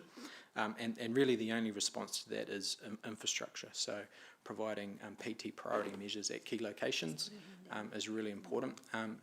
But we can be quite strategic and specific about that. I think my understanding is there's allocation in the upcoming LTP or the draft versions of that around PT priority hotspots. Implementing, delivering those will make a significant difference. But on these core corridors, and I'd say the Comet corridor you can absolutely have the most confidence about. My strong view is there's always going to be a significant PT service on there. So investing in PT priority measures on that corridor, in my view, is really low risk for the council and delivers significant benefits. PT priority measures are really important. Equally important, I would say, is good stop infrastructure. So appropriate shelters at key locations, safe crossing facilities. So if you imagine a bus route on a road, you get on one side, and when you go home, you need to get off on the other side of the road, and naturally you need to cross the road. So if you look at the likes of Te Rapa Strait, that can be really hard and in some cases dangerous to do from a PT perspective. So that's really important. An inability to do that cuts your potential market quite significantly. So those types of measures are hugely important. If I go back to that slide around expenditure, budgeted at about 18.2 million per annum, likely to increase over the coming years in terms of operational expenditure. That's a really significant financial commitment for Hamilton ratepayers, for NZTA, who are also co-investing, and for users of the services who are paying fares as well. I think that level of investment justifies a strong supporting program from infrastructure as well. It's moving from a coverage-based network to what is going to be a really serious PT network that we should expect high ridership from. But the infrastructure components to that are absolutely essential. We don't want to get too far ahead in terms of investing in operational service improvements, because that's an operational cost that gets incurred year after year without good supporting infrastructure. That's poor investment, I think. So thanks for that. So going on to how we make decisions on that, at the moment on the Connections Committee, we have quite good and extensive discussion on service provision. We haven't really cracked that, in my opinion, of infrastructure. Would you see the Connections Committee being the place to discuss the related infrastructure needs for these services? I think that's, in essence, that's what the Connections Committee should be doing. I would agree with that notion, and that's a next logical improvement for the Connections Committee. How the Connections Committee functions is that it makes recommendations back to the respective councils. So, if the Connections Committee came up with a recommendation around PT infrastructure priorities, it would just be making a recommendation, I think, back to this committee actually and then the final decision making is made there. But I think the Connections Committee as a place where those conversations around service levels and infrastructure can happen, that's a really natural place for that to happen. I think a good place for that to happen. Thanks, Andrew. Councillor Gallagher. The item I'm about to raise, probably via the Connections Committee, but I just want to, excuse me, the issue in our city, we're now developing slow streets in 40k, 30k outside schools, but also in some of our neighbourhoods. And I'm just wondering if there's any anecdotal evidence of pressures on bus timetables, and also what sort of general overview you do to monitor that, in fact, those speed limits at all times are being strictly observed.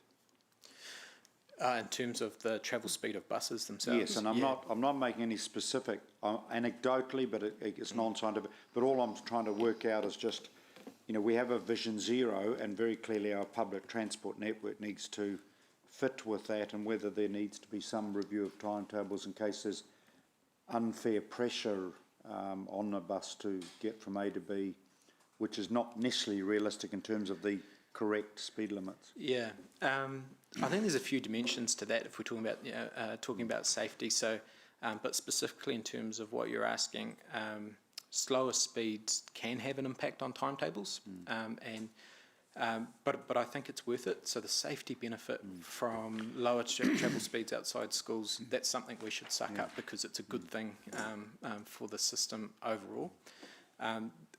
The notion of there's pressure on timetables, and so when a trip goes from A to B, we need to allocate a certain amount of time for it to be able to do that, and to be able to communicate simply to the public that time gets published in a timetable, and it's the same time regardless of whether it's school holidays or not, and that creates some real challenges for us, or for the public actually, around sometimes the services can be perceived to be unreliable, but what it actually is just a variance in travel times that occur.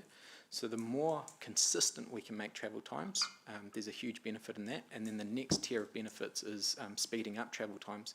But speeding up travel times, there's a number of ways to do that. So reducing the amount of stops on a route is one way to do it. I personally have no concerns with speed level reductions where it's delivering safety benefits. I think that's the right thing for the city, and something we can absorb within the PT network. And without in any way, you know, impugning drivers, because excellent service, are you doing any work around just ensuring that, you know, the consciousness is that people are absolutely aware that, you know, when a 40k or 30k happens, then that has to be observed to the letter? To the letter, yeah. In terms of speed buses are travelling, so we have multiple systems in each bus at the moment. So that our contracted bus service providers have telematic systems that are recording bus speeds at any given time, and they can automate alerts where a driver might exceed a speed limit, so that the bus operators have visibility of that. We have visibility of the same thing through our own real-time information system, and in fact, when a bus exceeds the speed limit, it flashes on our board, and we'll follow that up. Yeah. And just perhaps through the Connections Committee looking forward, is, you know, obviously it's an ongoing, you know, 30 outside our schools, you know, we're obviously looking down to 30 in times in other parts of the street. So presumably the Connections Committee will monitor, you know, a bit of a forward plan, because I think this is in the urban Hamilton's a rollout that we, in some areas, will want to reduce those speeds limits, particularly outside our schools. In terms of the impact on bus timetables? Yeah, well, in terms of, so I'm just trying to remove the pressure factor that, you know, there's some discussion there. Yeah, look, I think PT priority measures and where the highest priority for those interventions are is a really important topic for the Connections Committee to get its head around. Cool. Thank you. Thank you. Okay, Andrew, thank you very much. That's all the questions. Thank you very much for presenting to us today. I did slip the General Manager a note to organise, if you could come once a quarter for us, quarterly, that would be really good. And also, just a reminder, committee members, that myself, Dave, Ewan and Sarah and Martin by default actually sit on the Connections Committee. So at any time, if there are anything, you know, relating to PT that you're interested in, you can chat to one of those members. Eva, Lisa and I are also starting to attend the agenda setting for that committee, so we have some influence and good relationships there. So, and of course Andrew can ask any questions, and of course Robin can as well at any time. So we're going to stop. Sorry, oh, Chair Angela, just on yeah. the process of that, totally happy with what you said, but Yeah. I'm wondering whether we should automatically have something on this agenda every, or at least after every Connections Committee meeting that says, you know, recommendations from Connections Committee, and it may be that there's nothing formal to do, but if we have it there, it reminds us, because it won't be just every quarter that we get stuff coming forward. We pick that up in our external committee update Okay. report that's at every meeting. At every meeting, place Yeah. for recommendation. Can we also in that see what's going to the regional council as a recommendation from Connections for our information when we're looking at our, say, infrastructure recommendations? It's always in that external committee report. Okay, I was looking at the wrong place. Yeah, yeah. Thanks. Okay, so we're going to stop for morning tea, but I'll move. I'm hoping there won't be any debate because that was a really good question, good discussion time. Seconded by Councillor Thompson-Godden first. Is there any debate? No. Excellent. All those in favour? Any against? That's carried. Andrew, you're more than welcome to stay for morning tea if you have the time. Great. Okay, committee members, 5, 10, let's come back at 25 to 12. So we will aim to stop for lunch at 1 o'clock. Okay, back at 25 to 12. Thank you. Thank you, Zoomers.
We will recommence, and according to our run sheet, we're now on to item 8, which is our regular update from the external committees.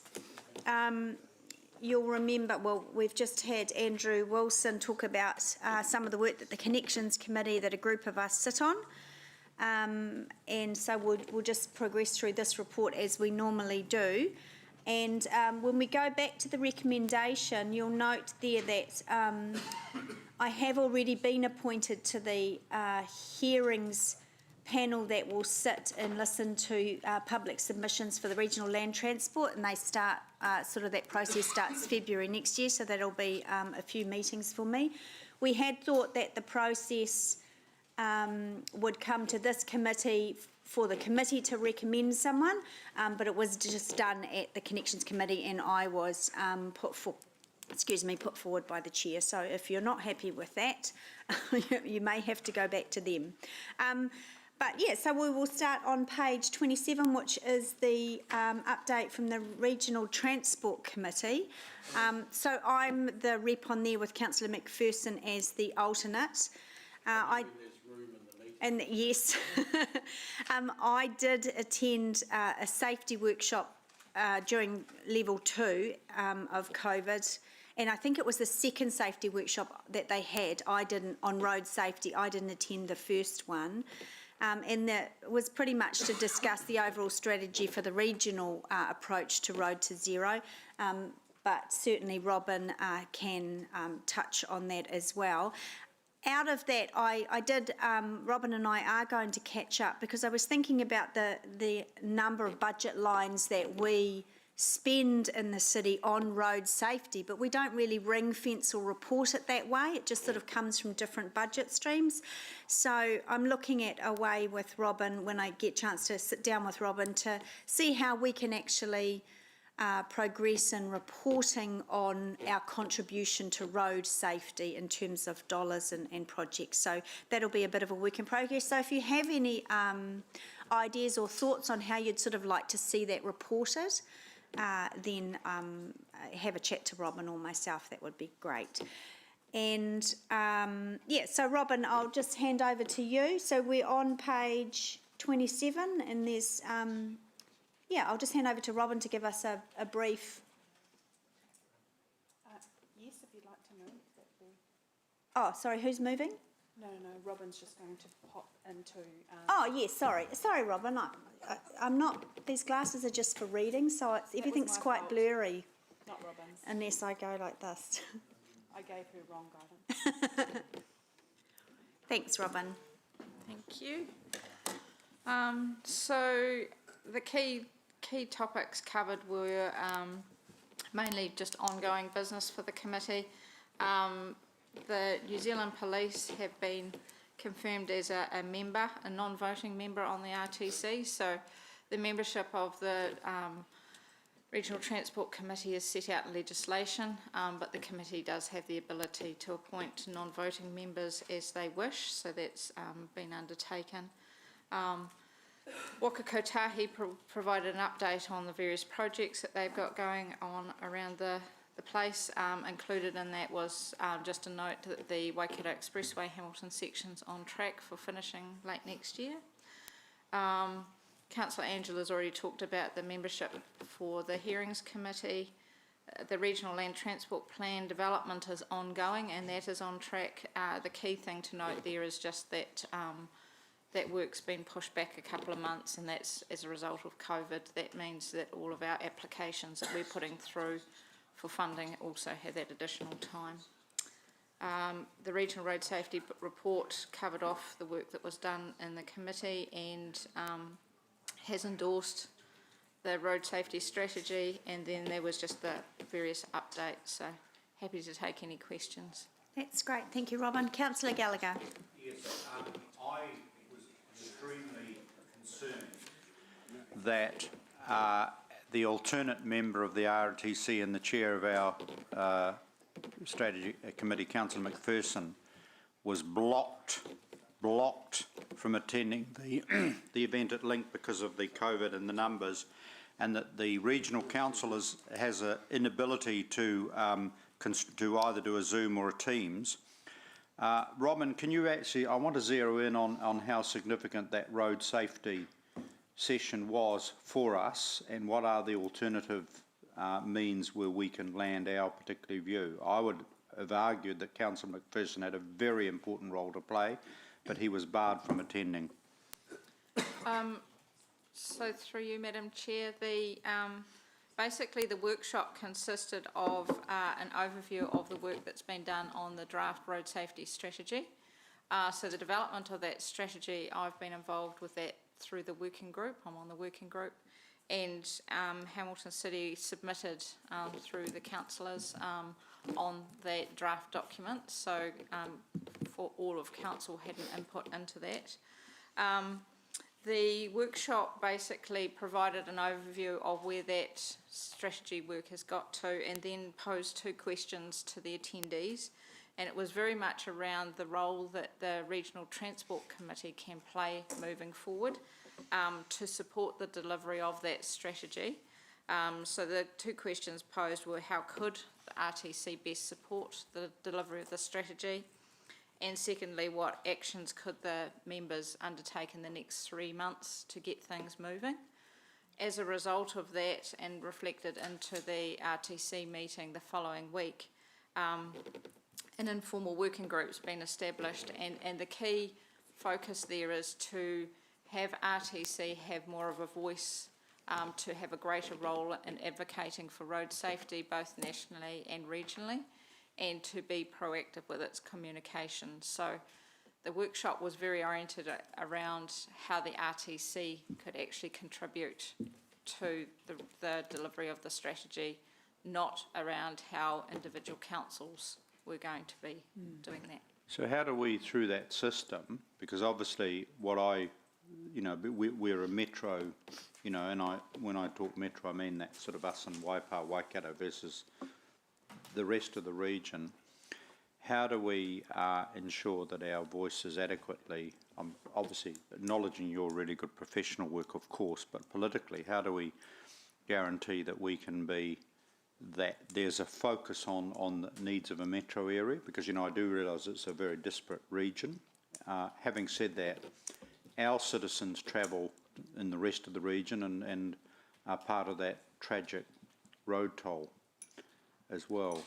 So I guess my belief is that by Councillor Angela being in attendance as the Hamilton City rep, that has been achieved. Yeah, okay. I'll raise the issue, and it's no disrespect to the Chair and Councillor Angela's excellent representation. But the question, can you imagine if, say, Northern and Auckland had a similar committee and the Deputy Mayor or the Chair of the Auckland Transport Committee or Strategic Committee was blocked from attending, I think, because of, it just seemed, I think the city's got to have some posture, but I'll save that to debate. Yeah, because with respect, Councillor Gallagher, I did attend. I had no issue with the attendance. I personally had no issue with attendance, and I am the rep, so I do take it on board if you're not satisfied with me being the HCC rep on that. No.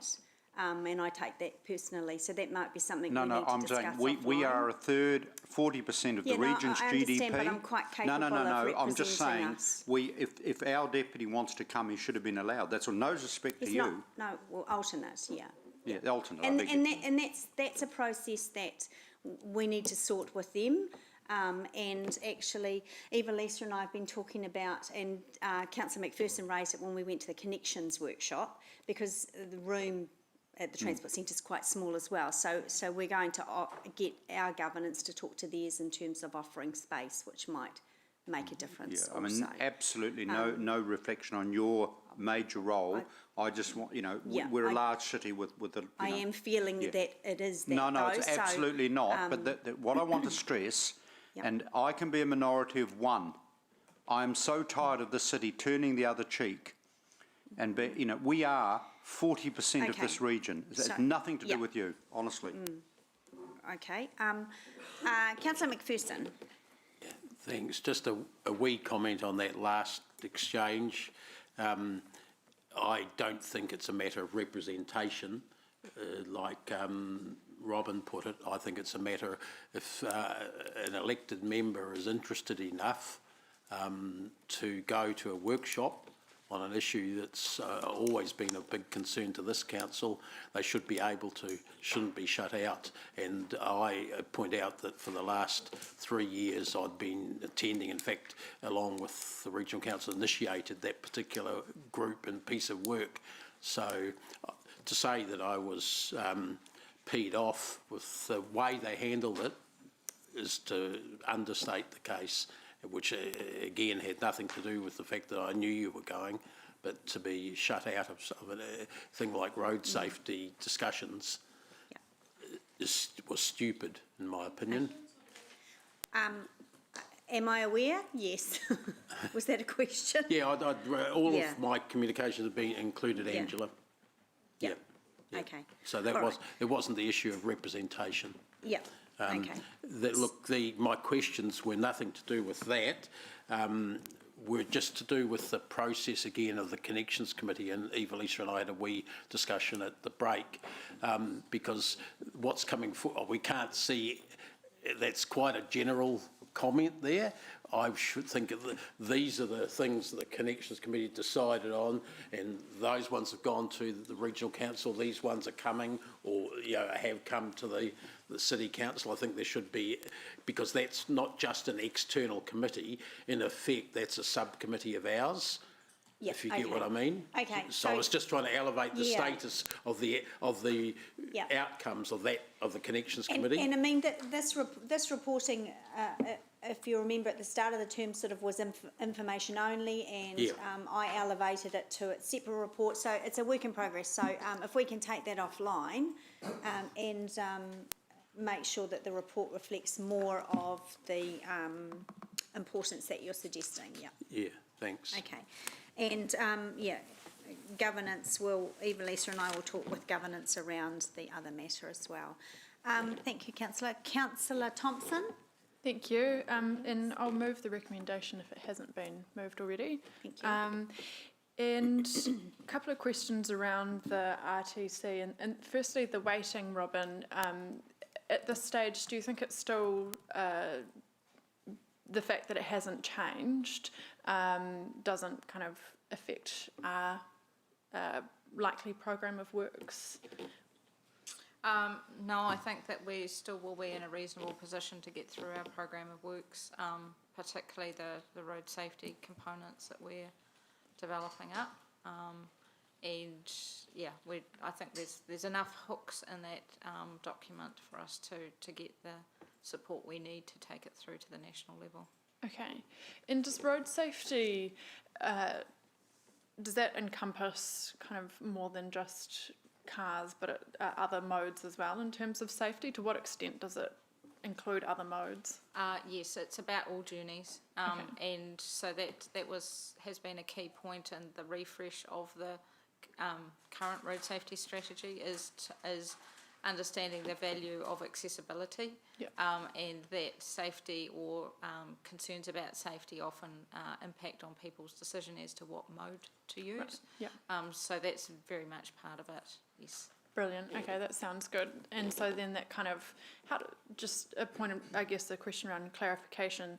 There's also a waiting for travel choices or something, accessibility? I can't remember the term for it.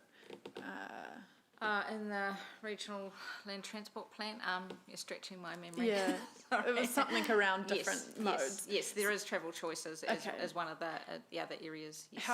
How do those two interrelate? And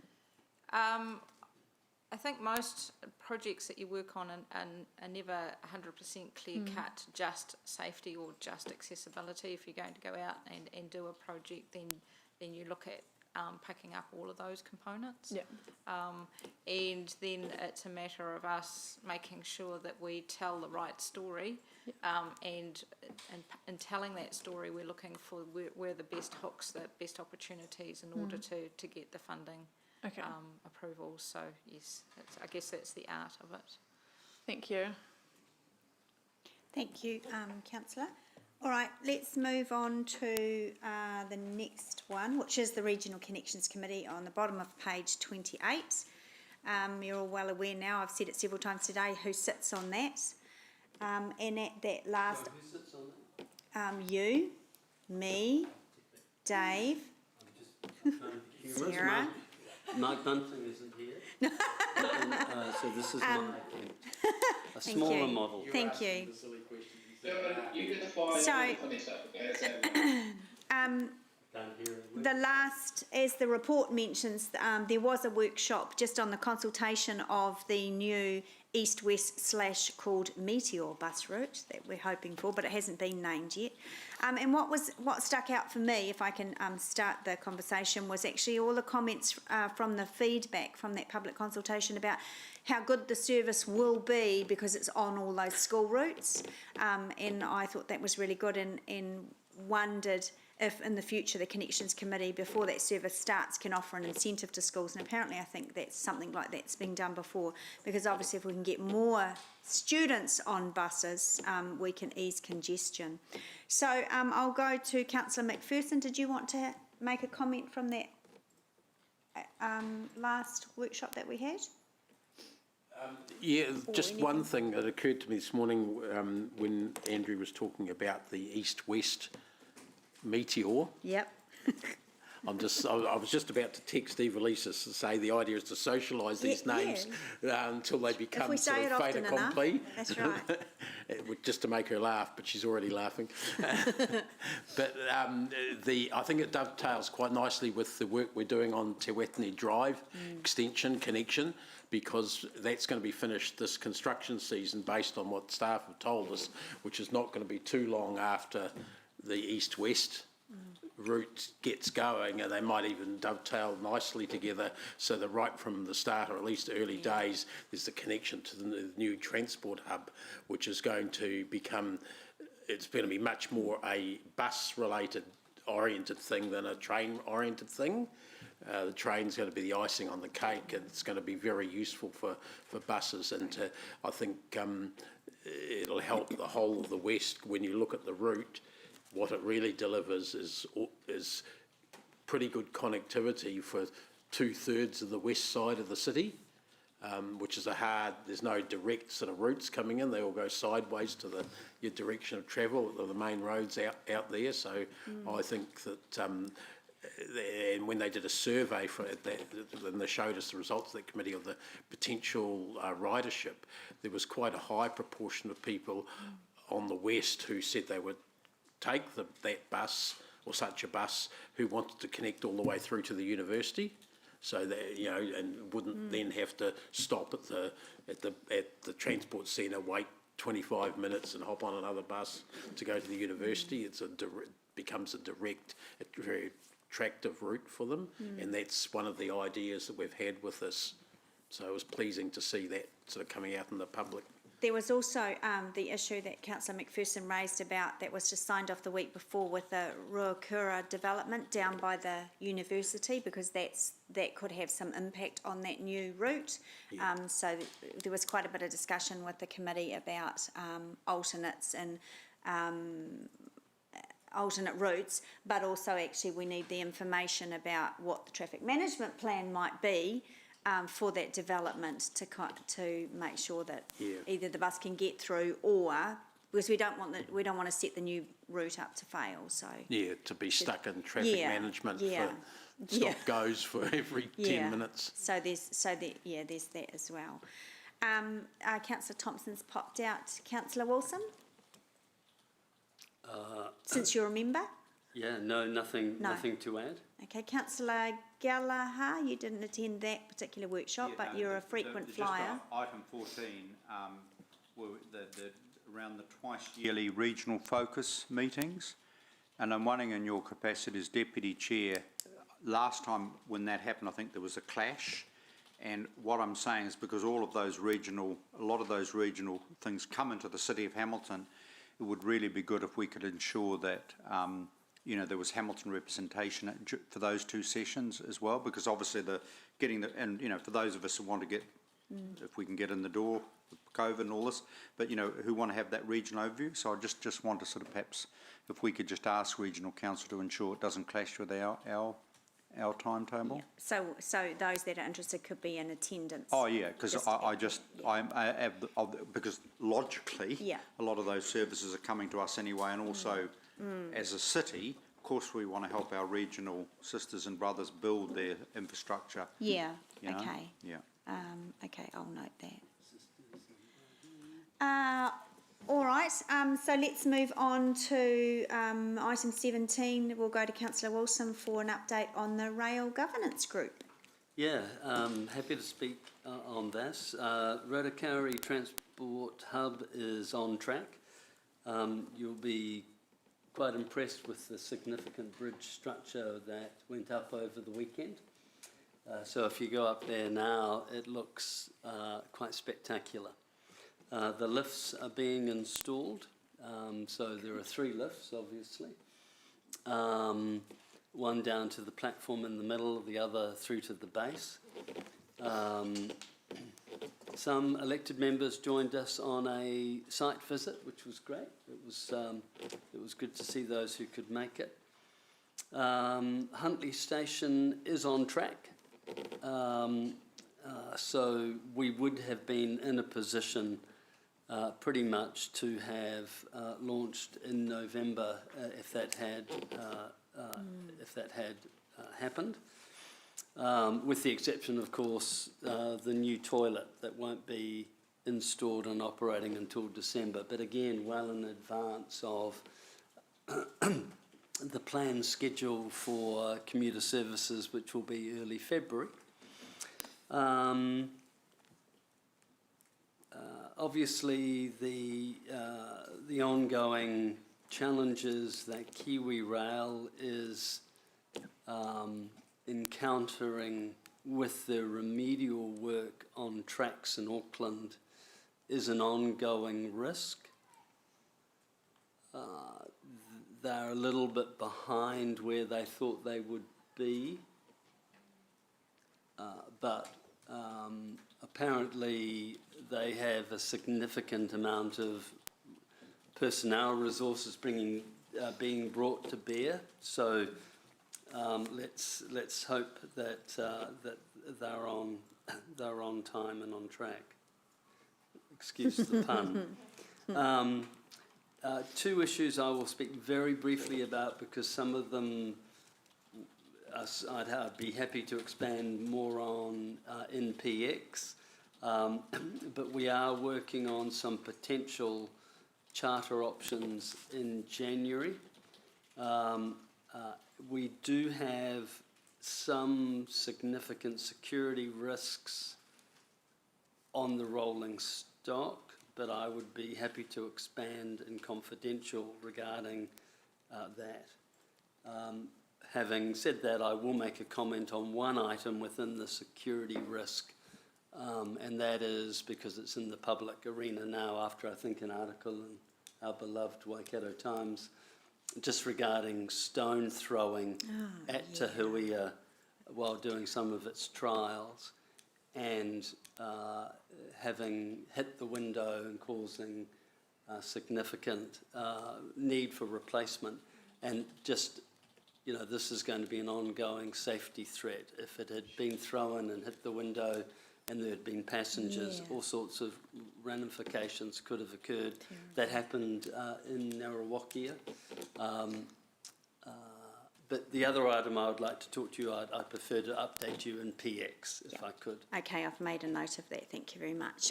Questions, Councillor Gallagher? Yeah, thank you. First of all, to both you and the governance team, excellent that the minutes and the documentation for this governance group of the rail is on Diligent. So instead of watching Netflix the other night, I just had so much fun reading this, but it's really good. We're seriously getting that background, those of us not members. Question 1, thank you for arranging the visit to Rotokauri, which was brilliant. Can you give us the thinking? The one deficiency I noted was the veranda, you know, on the platform, and, you know, in rain, and, you know, particularly in the middle of winter, and what probably we need to do moving forward to at least have shelter from rain and the elements. Probably most likely on the platform, and it's... Look, it's a really good question, and I think we run a high risk of being criticised for not having implemented and budgeted that at the beginning. albeit I understand the reasons why we hadn't way back in the earliest iterations. We were trying to keep overall costs to a very minimum. Having said that, we will now end up with, a great car park facility, a great transportation hub, a world-class overbridge, new platforms, 3 working elevators, a great disabled toilet, but you're going to get wet. And so I have to say that yeah, absolutely. So I'm looking forward to, I'm very lucky. I've got, I think, one of the best GMs with Chris, who is aware of my thinking, and I have a feeling he's got a plan, a great plan, and I'm waiting to see that materialise. And if he doesn't have a great plan, then you better get one quick. Just writing it down. Get plan. you could use the back of an envelope. Apparently, that's worked for a rugby stadium once. So all I'm asking you to do is build a couple of very simple little shelters. So I'm hoping that may evolve, and that it may not cost any money. And if it does cost any money, then for that to get back in front of the elected members, for us to be able to have a meaningful discussion. And if that can be, because I think that's a key issue, a minute note, and thank you for that. Obviously, I also read in the notes about Frankton and acknowledge your great work around the toilet issues. Is there any, presumably you'll be monitoring Frankton if there's anything else needs to be done to make it fit for purpose once you get an idea of what the consumer need is, whether they want to go into the waiting room or platform or whatever? Yeah, very much so. Chris has got a watchful eye on the alterations to the toilet, that project. One of the challenges is Kiwi Rail won't let us do the work because they own the building, so they're insisting on managing the project. So it's not our people at the coalface. If it was our people, I'd be very comfortable. But I know Chris has got a very watchful eye. In terms of trying to ensure access to the station, again, that's an area that I'm not 100% comfortable with. Kiwi Rail's operational memorandum is, and that of the Waikato Regional Council, is that the station itself would not be normally opened on a scheduled departure. It would only be opened if there was a disruption. I understand we'll have an exception for the first 30 days where it would be open. Their premise is people arrive and go directly to the train. The train will be at the station 20 minutes prior to the departure. The lights, the heating, the coffee, the toilets are all available. And so that's their explanation for why they don't think they need to open the station. If this was my branded service, I would want the redundancy of having a departure area that I could control and influence, but it's not. So I don't know if I've answered that question well, other than to say we're going to be monitoring it. Yeah, if you could, because obviously in the evening there's the waiting and access to, when people are waiting for people to come off the train. There are issues of people who and just, warm environment. Any railway station that I've ever read of in the world lets you go in it and wait to meet relatives or get on it. But if you can follow that up. Just the other final question, and I'm hoping it's in scope, Madam Chair, I'm sure will be generous to me. That is perhaps the LTP discussion that we need to have around the what options we have with regard to the Hamilton Central Station facility, because the ultimate commuter is Hamilton Central to Britomart and then eventually obviously to Tauranga as well. Do you have any sort of, and I'm aware of the Tainui, there are a couple of options there. Yeah, I don't think, maybe Councillor Dave would like to add something. I don't think I could add anything relevant to the mix other than, but Councillor Dave might. We're initiating a study on the medium to long-term future of where a central Hamilton CBD station would be, and there's a couple of options. So I don't have the details on the study, but it's within the next in the current 12-month period that it's starting. Is that right, Chris? That's the proposal.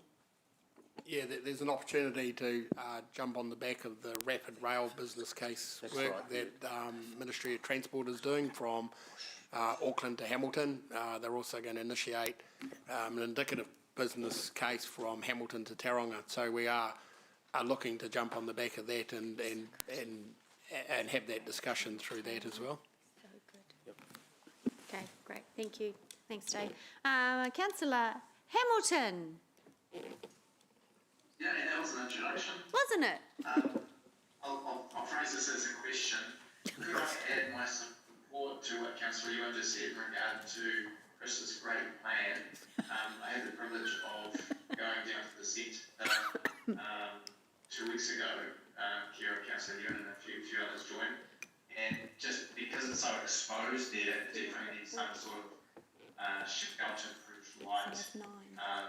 Vehicle rated, I imagine, at relatively low expense. So, is that okay if I add my weight to that conversation? Very welcome. There was your answer. Oh, you're testing me today, you lot. I don't know. All right, that appears to be all the questions. Thank you, Councillor Wilson. That was an excellent update. I have just checked with governance in terms of resolving, just before we go into PX soonish, we will resolve to add that as an item so you can update us on that. So thanks everyone. Look, this is being moved by Councillor Thompson, seconded by Councillor Gallagher. Is there any debate? Yes, there is. Okay, I'll go to Sarah first if she is the mover. Did you want to say anything? This is only just that I think that we're making some really good progress in terms of the East-West link, and that I'm quite excited that the city's going in the direction of having some really good quality, usable public transport that a much wider, broader range of the public are going to want to use. But at the same time, we do need to ensure that any future investment in growth is going to support that rapid public transport. So with Peacock, it's so important that we ensure that density is there and also in the right place to enable that, but also when we look at urban regeneration, that we really do ensure we're investing back into some existing communities and making them places which support that great public transport, which will benefit not only new residents but the ones already living there. That's all. Thank you. Thank you, Councillor. Councillor Gallagher? This has been a really good report. More than happy to be seconding item B, because I'm, and I think that particular, if you look at the representation, it's zonal. I've read through the thing, and that seems a much fairer system than the RTC at large. Just to clarify, and it's only around, I've always had the view that for Hamilton to just have an equal voice to the smallest TA in this region is a throwback from a past era. However, I just want to make the point, and if you and Dave can convey to the Regional Council in your usual diplomatic ways, that it's really important, when we come to workshops, not so much the delegate who is going to adequately represent us, I get that, and Robin, who does a fantastic job. What I object to is this being a closed session, and if people genuinely want to participate or sit in and listen, they are blocked out. And I just want to make the point that with the future-proof strategy, the H2A, their means of inclusion are brilliant in the sense that, one, they have a Zoom, which you can work, that's great, but they also pick the venue that people can attend. And I just want Regional Council, as an organisation, to actually follow that lead And it's just my thing, and I think Dave expressed it better than I did, and I apologise I was a bit clumsy in the way I expressed it. It was just the notion that other members from the City Council who wanted at least to sit in and have a role, observer, were unable to do so. And they just need to actually, with respect to the Regional Council, great work they do, is in this area lift their game. And obviously, through all of the process, I just want to make sure that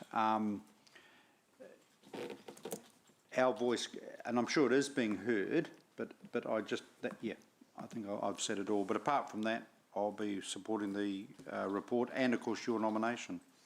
Thank you very much.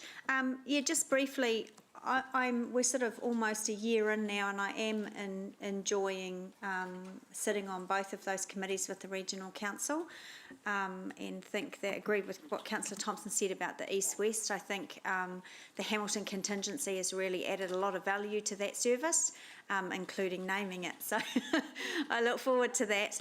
I just wanted to sort of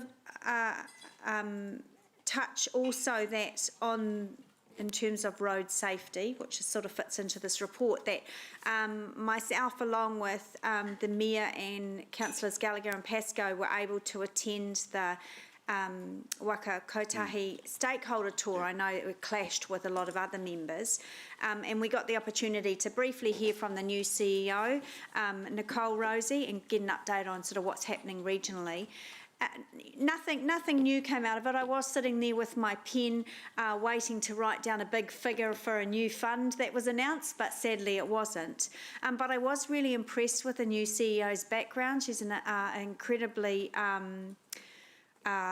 educated and travelled, really interesting woman, and her big push and her personal push for NZTA is road safety. She is very, very committed to that.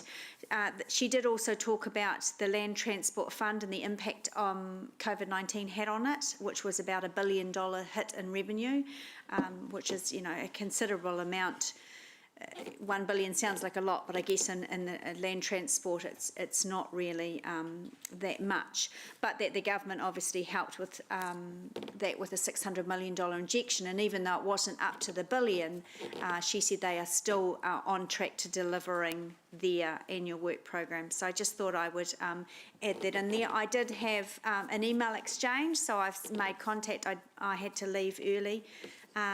Couldn't introduce myself to her at the end, but we have made contact since, and she's keeping me informed that they are actually in the process of employing a regional director that will be based in the Waikato. So I definitely expressed on behalf of the committee that we are very, very keen to have that position filled, and then to have a very strong and robust relationship with that new person. And then she asked me if anyone from HCC was interested, and I said, no, we'll keep them all, thank you. We'll have our own staff. So that was just something I wanted to sort of squeeze in there as well.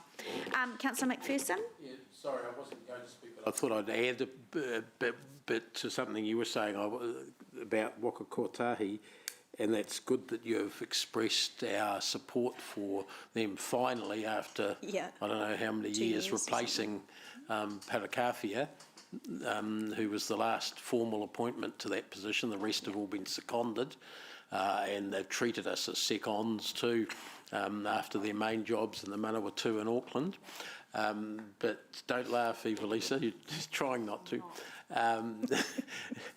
But what's also important to impress on the Waka Kotahi leadership is that if the government is going to go around demanding or promising certain changes in direction and transport, if they're unable to fund it, they should not be leading us down those garden paths or rabbit holes.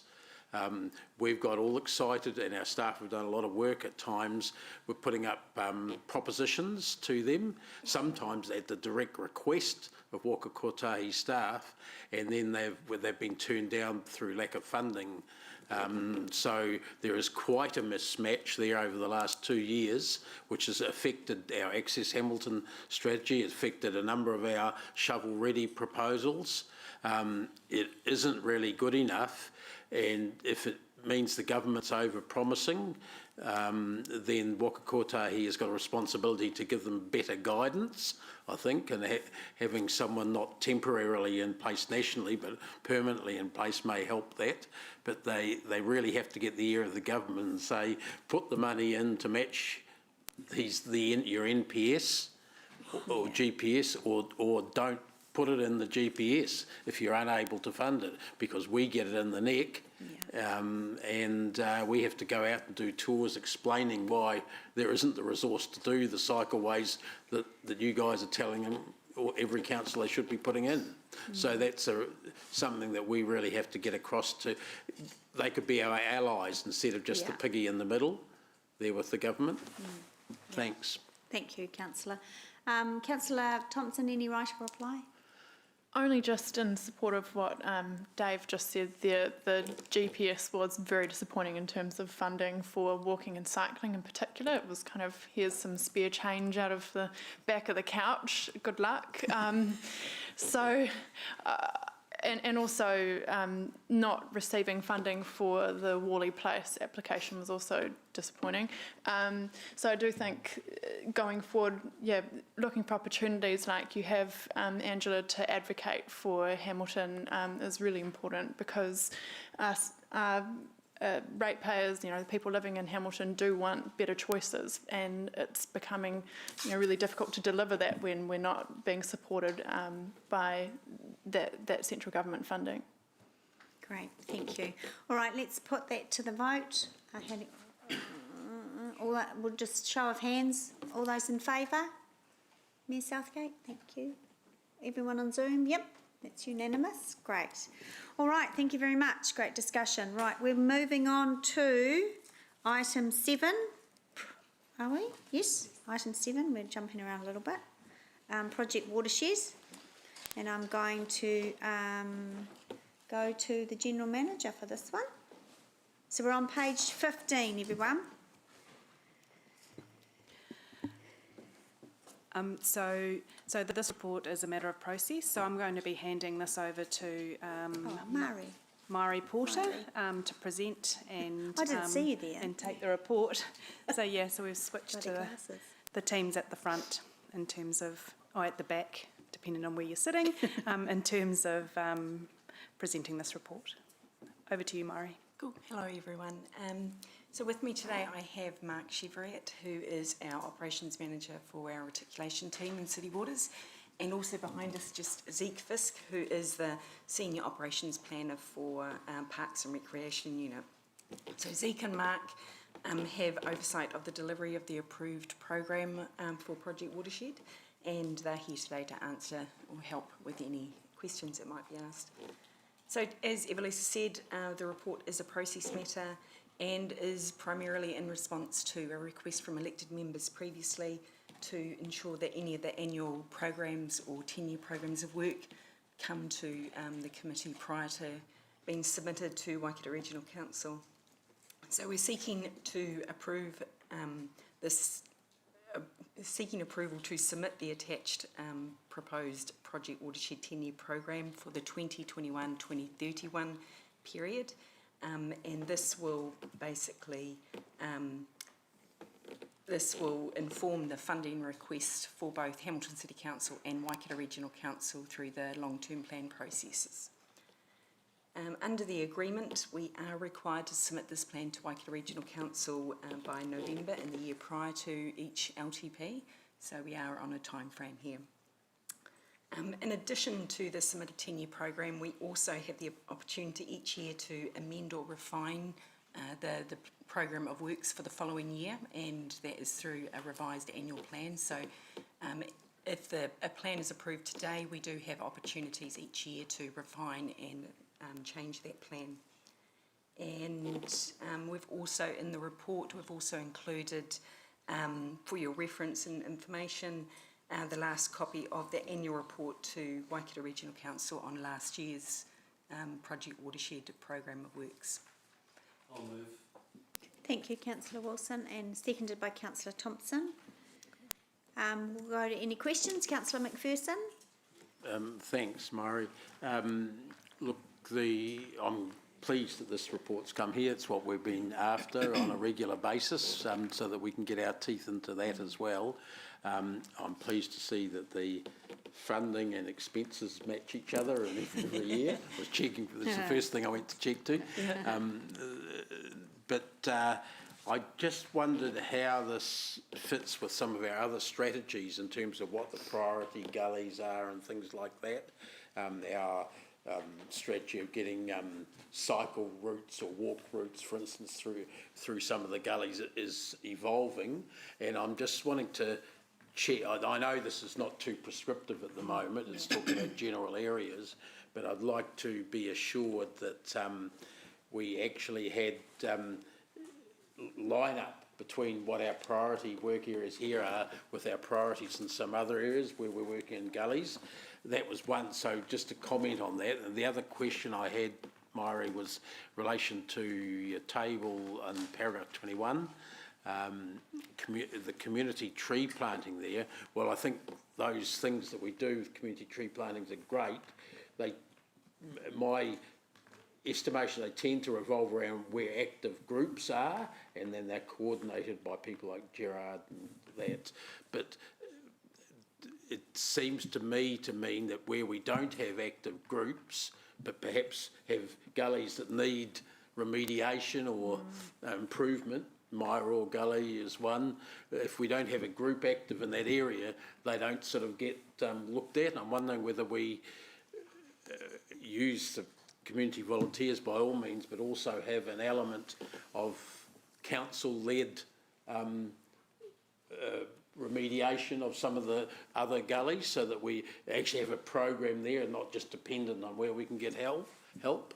So that's my second sort of area. Thanks. Okay, so for the second one, I'll refer to Zeke, who obviously is involved with the gully program side of things. But I guess in terms of the alignment of the priorities, the Project Watershed Agreement is primarily a maintenance agreement, so it's quite well specified in terms of which particular streams of focus there are and what specific objectives around river management, soil conservation and erosion protection. So we are sort of limited in terms of... Who makes that decision though? So that's something that was proposed in the service level agreement that we have with Waikato Regional Council and what we deliver.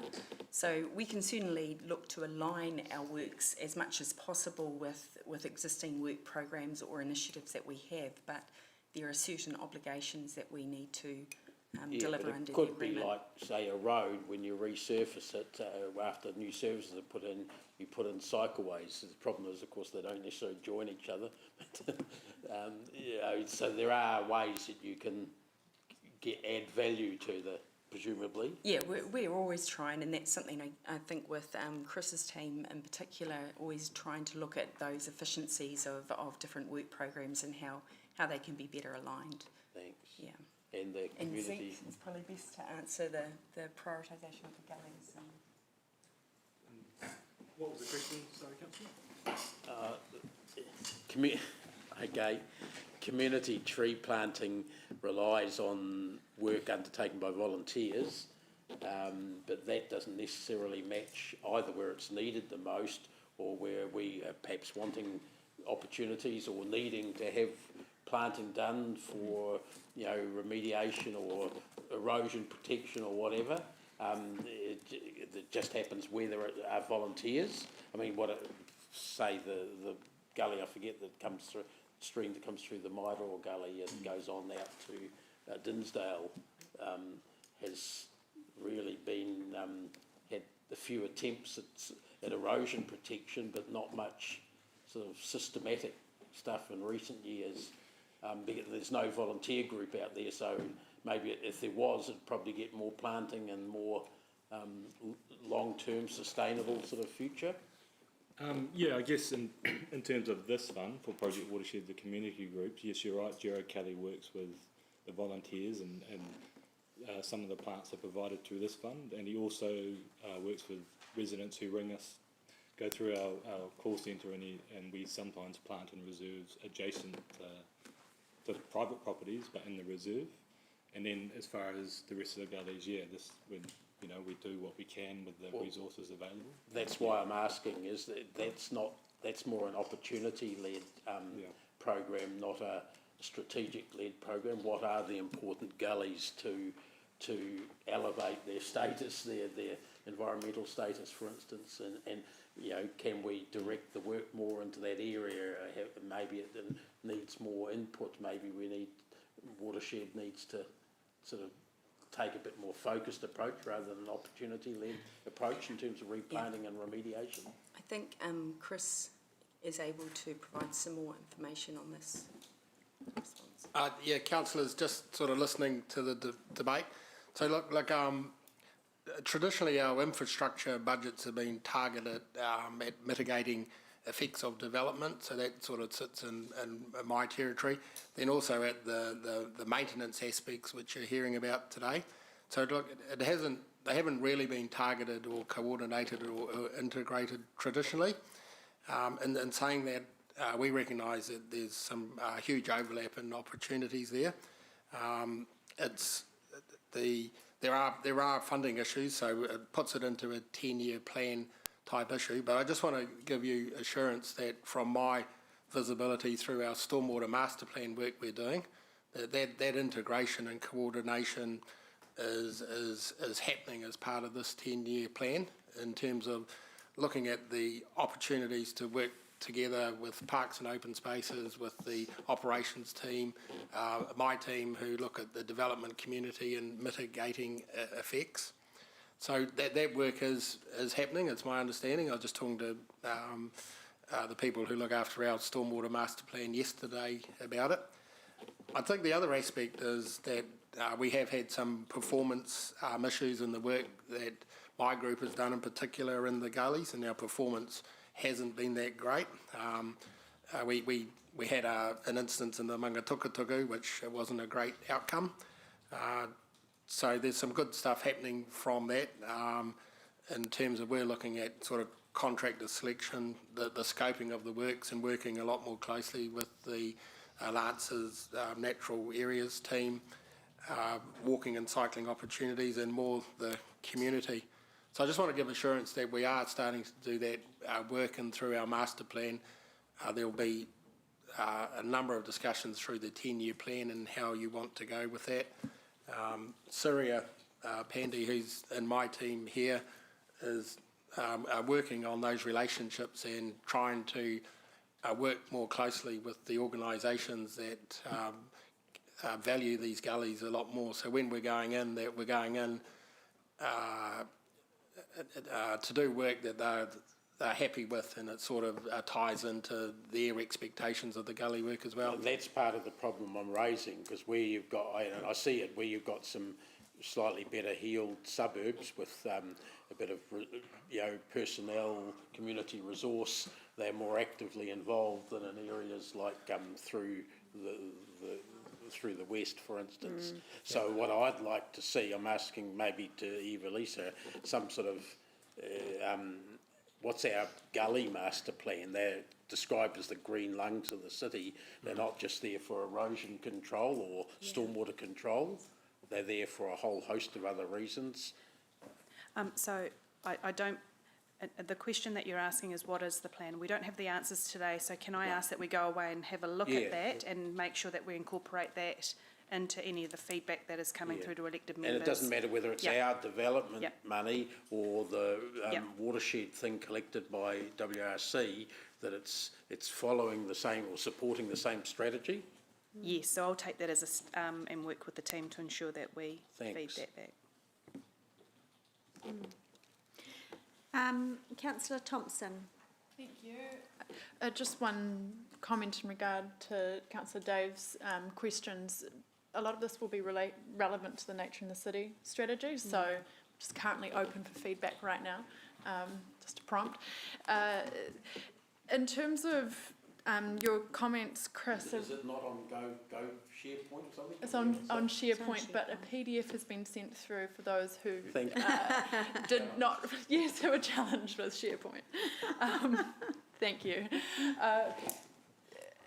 And so my understanding was the Mangako Tukutuku stream care group had some issues around some of the way that some of the erosion control work had been done recently and concerns around damage to habitat and that kind of thing. So I was just wondering what kind of process we could have in terms of the Environment Committee being involved in discussing how we go forward to ensure that we really are looking after those habitats and taking a sensitive approach to those works.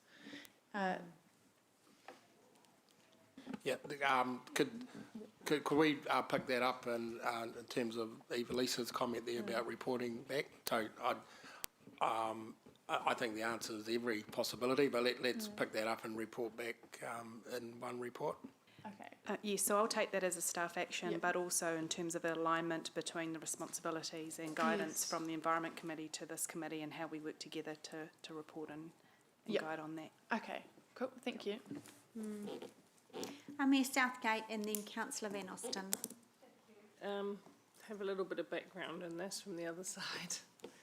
In terms of this, I see that, well, I'll look at paragraph 16, which to me talks about the more holistic requirements of the 10-year works program, which is both river management, soil conservation and flood protection. I saw your plan looked pretty good in that respect. So when we're putting up supporting them, we're looking for projects that not only, as Sarah's quite right, if we can dovetail into nature in the city, that's very good, but that's not the primary function of this money, is it? It's around erosion control and stability, water conservation, all of that kind of thing. So I'm interested, given that we've had a number of incidences over time related to stormwater or wastewater from businesses entering the rivers, etc. We've got a number of ageing culverts. We've got some culverts that don't have fish passages, but have quite large drops. There's some other work that we could be focused on, as well as the environmental outcomes. Do you feel that our submission covers that well enough? Well, I think that answers or aligns very well to what Chris was saying in terms of the stormwater master planning that we're doing. So as an organisation, we have identified a number of different initiatives, and some of those are fish passage, erosion control, water quality, treatment, a wide range of different options that would support the Project Watershed. But Project Watershed, the SLA, once again, it is very limited at the moment to predominantly maintenance work. It does have the facility to add in extra items, but generally it is just for a very limited range. Chair Angela is our representative in terms of being an infrastructure, having a voice around that. Do you feel from a staff perspective the balance is right between the more natural elements and the erosion management elements in here? Within the Project Watershed? Or do we need to make clear that there's some imbalance there? Or I think it's a functional agreement. I think it's a functional agreement, and so it meets its intent in terms of the stability and erosion aspects. But I guess if you wanted to take more of a biodiversity approach to it, it probably isn't really focused a lot on that aspect. so could we suggest, because look, don't get me wrong, I understand the importance of the erosion work, it's the stability of our bridge footings and all sorts of else, I get that.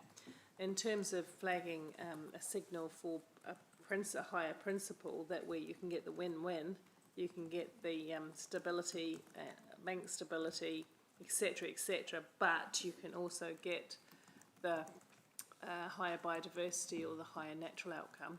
Can we flag that as a principle, at least, for this work programme? Because it just seems to me very similar to how it's always been. I guess yes, we can. We can provide that feedback to Waikato Regional Council. And just explain to me again, Eva Lisa, how Angela gets to represent us in this, because I think she should, but I'm just. It's changed since I sat on it. Yes, and it's changed for this triennium. So as the previous triennium on regional council, there was a Central Waikato catchment subcommittee where we had 2 seats for Hamilton City Council representatives sitting on. For this triennium, the River and Catchment Management Committee has been established, and there is no Central Waikato subcommittee that's been established on that. Therefore, Hamilton City's representative voice is no longer at the table for those committees. I believe that should this council or this committee wish to do so, a contact could be made with Regional Council in terms of a request to see how Councillor O'Leary, as chair of this committee, could actually have a voice at that table should that be the desire of this council. Under our terms of reference, Councillor Forsyth was nominated or as our HCC representative, listed as the HCC representative for the disestablished committee that's no longer in place. I can talk to that in debate then, because it seems some benefits, some natural synergies, no disrespect to Margaret, but with that wider lens of infrastructure, or it seems to me we've lost representation around that, because I wonder also the other question is, apart from the individual projects, which I see as a very technical input, you know, we have to be guided by the best advice of staff as to what the priorities are. Having said that, I do think that we should have not only a say on the bit that they contract us to do, but we should have a say on how the funding is distributed across and within our city. So I would like to see how can we have a greater say? We've always had the argument, Regional Council determines, or was the catchment committees that were broadly across the region, how they would determine how the money got spent, because ultimately this was set up as a catchment control mechanism, not as a environmental mechanism. So they determined how much we got, right? Negotiate. But how does the governance get some oversight of how much quantum comes into the city and for what? Good luck with it, but I think that's, have you got it? So I could take another staff action away on this item and actually come back to the next committee as to how, and with a recommendation as to how we could put representation onto the Regional Council Committee in terms of a resolution from this committee, if that's appropriate to what you would like to do. Well, yeah, I'd love to test that with my colleagues. I'm sitting here all alone. You are. Now.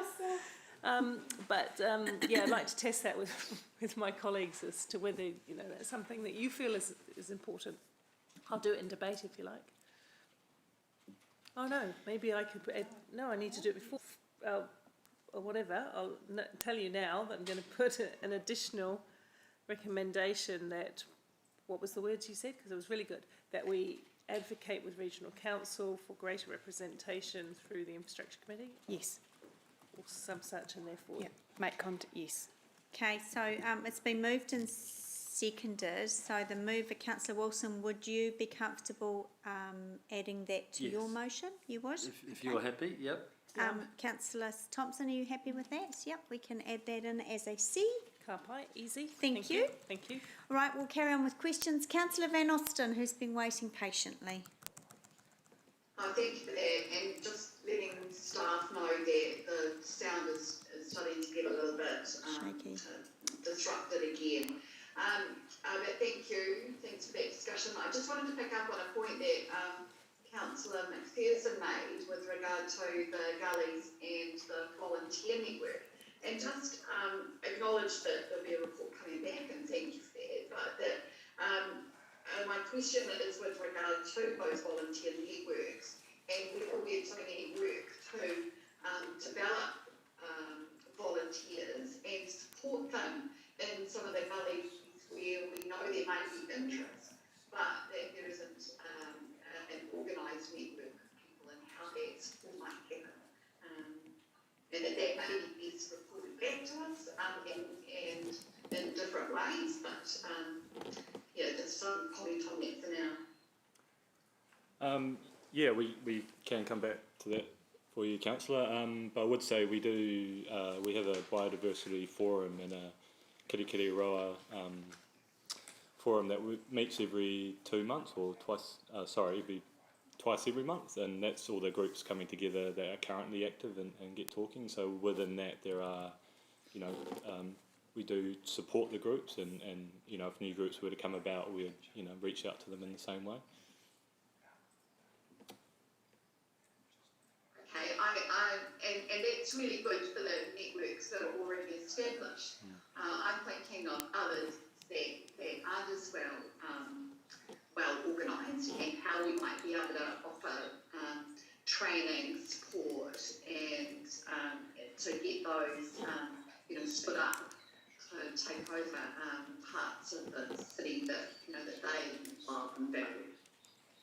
Yeah, again, it's probably something for the Nature in the City strategy too that would, come out of that document, hopefully. Okay. Thanks, Chair. Great, thank you very much. All right, that looks like that's all the questions. We have the motion, which is on page 15, moved by Councillor Wilson, seconded by Councillor Thompson. Can we have the full motion on the screen? Yes, I was just about to say that, and we'll get the motion on the screen with the addition of Mayor Southgate's C. We're just waiting for that to be typed up.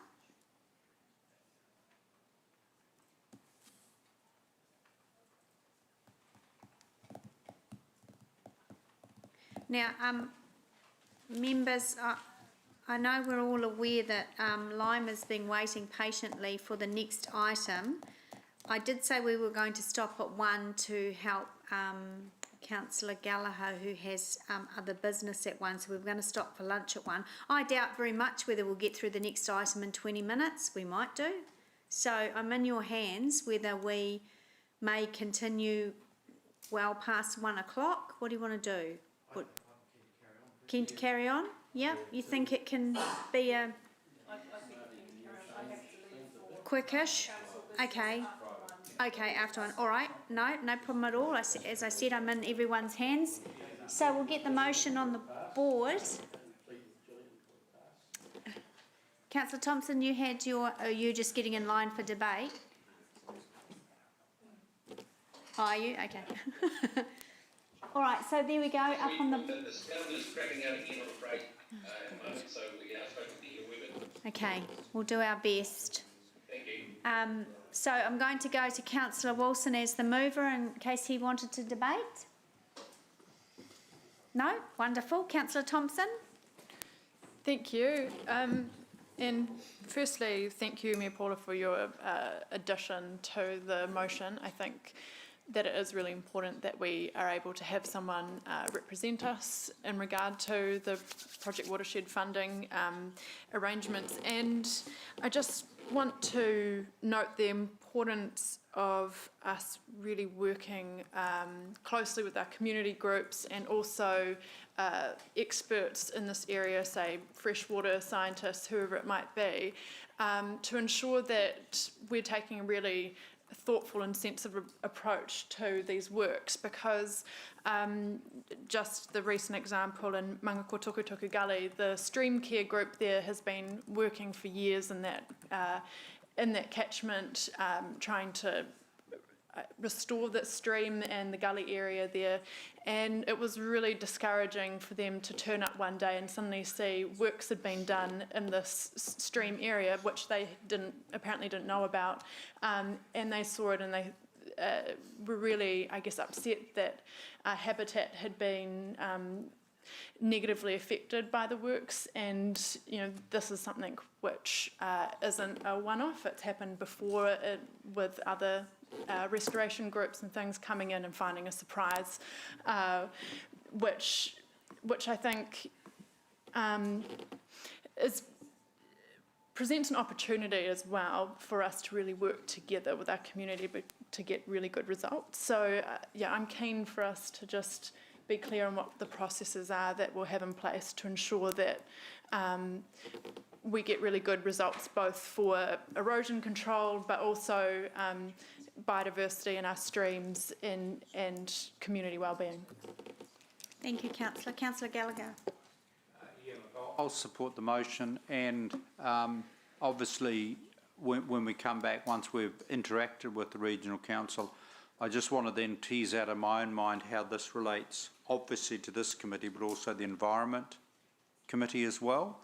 And I think it would be nice to have two, because you could have one from each of the committees, because I'm just thinking of the work, you know, there's a slightly different focus.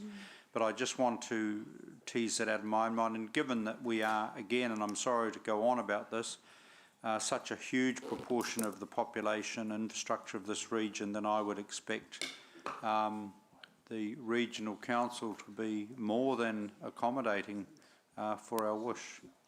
Okay, thank you. Councillor Wilson, did you want to write a reply? Thank you, Madam Chair, other than say I fully support Sarah's comments. Thank you. All right, let's vote on that with a show of hands. All those in favour, please raise your hands. That is everyone. No one is opposed? No? Oh, you're not voting, that's right. Okay. Oh, yes, that's right. All right. So let's soldier on. We'll move to item 9. And this is the request to review fees and charges for personal hire transport devices that has come from Lime. We've got Calvin in the hot seat. Now, committee members, I have been presented with a motion from Councillor McPherson, so if we can get that on the board early, that will help direct any questions or comments or any amendments as well. All right, Calvin, do you want to just present your report? Thank you. Thank you, Madam Chair. I think the report has been taken as read, and I understand Okay. quite a number of questions. So, well, there might not be. sorry, Depends how hungry everyone is. And sorry, I haven't seen what the. Okay, no, we'll get them. Yes, sorry, Deputy Mayor seconding that. Yeah. So. Wilson desperately trying. He couldn't. Oh, okay. You could co-second it. We'll start. We'll be like a court of law and devise law as we go. Okay. So, any questions on the motion to the movers in terms of intent, or questions of the report? Dave, do you just want to explain anyway, just where you're going for the Zoomers? The motion firstly takes up the either point C, which is now point B, so it follows the staff recommendation option, the second option, or might be the third option, second of three, whatever. But it adds a point C, which relates to the fee structure. At the moment, it's a set fee for each unit, each scooter per year, and ask staff to come back to us with the elements of a per ride fee, as mentioned by the Lime representative, happens in Tauranga, and that's not to say the amounts are set or anything like that. It's to say, ask basically staff, please go and talk with the operators and come back with a recommendation or options to us on how much that should be, when it should start, how it would work, etc. It's not trying to be too prescriptive there, just the technique of the per ride fee. And the revenue impact. Yeah, at the next meeting. Yeah, it'll have all the overall financial impact, going forward financial impact, that sort of stuff. And there may be, I imagine that there's, from the interest that I got from some councillors when I raised this with them, there might be a few councillors might like to participate in a bit of a half-hour roundtable discussion with staff about their ideas on that. Yeah, I was just going to ask if that was okay to do, and also are you able to bring back what the motion is requesting for November? Because I know November is our last meeting of the year and we're going to be jam-packed. And is that enough time? I'm looking at the General Manager. I'm just noting that I guess we could try and do whatever it is that is the wish of the council. I'm just aware of my commitments, but that shouldn't drive that. So could I suggest that if so we'll try and meet that timeframe. But if we can't meet the Infrastructure Operations Committee timeframe, is the next appropriate committee, like the Finance Committee, could we, would you be I think comfortable that we that's went right. to that one rather than? The point being that we want to, if we want to do this, and that's up for the next meeting, we should give it an opportunity to happen before their high season starts, which is being described to us as early next year, most probably. Yeah, okay. So, you know, you don't want to leave that one too long. Yes, so in terms of reporting timeframes for us, the 19th of November is a date of the committee meeting, but we submit the reports 2 weeks prior, so it's for that committee, so... It's 3 weeks, plenty of time. Along with the thousands of other things that she's got to do. Yeah. Okay, so if you're comfortable with that approach, that's... it would be nice to have that for our staff, particularly during a 10-year clearly the finance committees not here have lots of time on in their day, so yeah, because they have such short meetings. Yes. Yeah. So, finance people, yeah. And also then if staff can make sure that an email goes out to elected members and those who are interested in having a, like as Dave said, a bit of a half-hour chat about it prior to that report would be helpful as well. Okay, all right. So there are no... Oh, Mayor Southgate. In respect to this recommendation, we're only talking about scooters because we heard that there were opportunities for other things like bikes and other modes, but this is just scooters at this point in time. Can I be clear about that? Yeah, that's what we intended, yes, just scooters. Okay, because there's a much bigger conversation around cycles. For the trial period, which is only relates to scooters, we understand it. That's fine, because there's already existing high-ridge bike firms. I wanted to keep that in the mix. Yeah. Okay, oh, gosh, our Zoomers have asked questions. Okay. Oh, so look, they've all got their hands up. They've been left up from last time. It's nearly all of them. Wipe them out, Amy. It's nearly all of them. So we'll start at the top then. I can see Councillor Hamilton's face, so you're up first. Oh, look at them. Oh, thanks, Chair. Look, hopefully just a quick question. I was just interested in I sort of like the motion as it's coming, but I was wondering why staff declined the fee structure as proposed by Lime. If I got a bit more clarity around the rationale for that. Simply around that at that time, that wasn't being done elsewhere in the country.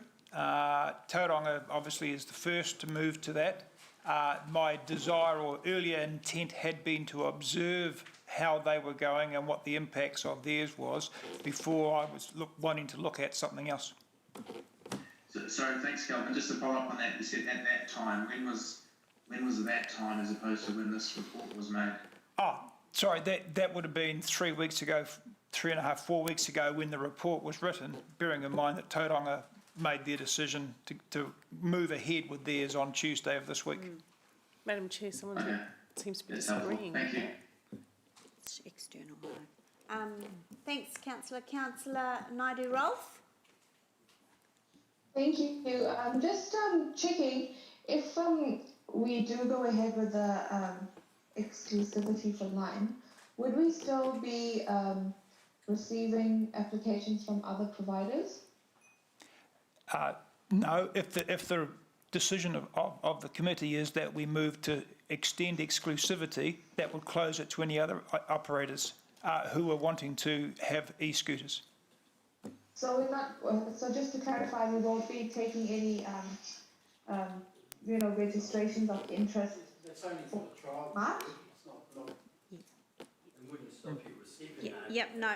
So I just just to clarify, the trial period ends in March, and so it just means the exclusivity period would be extended until March, up until the time that this council makes the decision on continuation of having e-scooters, in a simplest term, permanent in the city in terms of the direction. So. And when will that be coming to us, or when will that decision need to be made by? The trial is scheduled to end in March 2021, at which case, in the period immediately before that, we should have a report coming back before this committee with the outcome of the review of the trial period. Okay. Cool, thank you. Thank you. Councillor Bunting? Thank you. Oops, there we go. I'm just trying to work out, process-wise, are we going to vote on all three of these? Because 2 out of 3 I can support, and I want to be as supportive as I possibly can. Probably more a question to you, Madam Chair, than anything. Yeah, I was going to say that's a question to me. Would the mover be happy with that?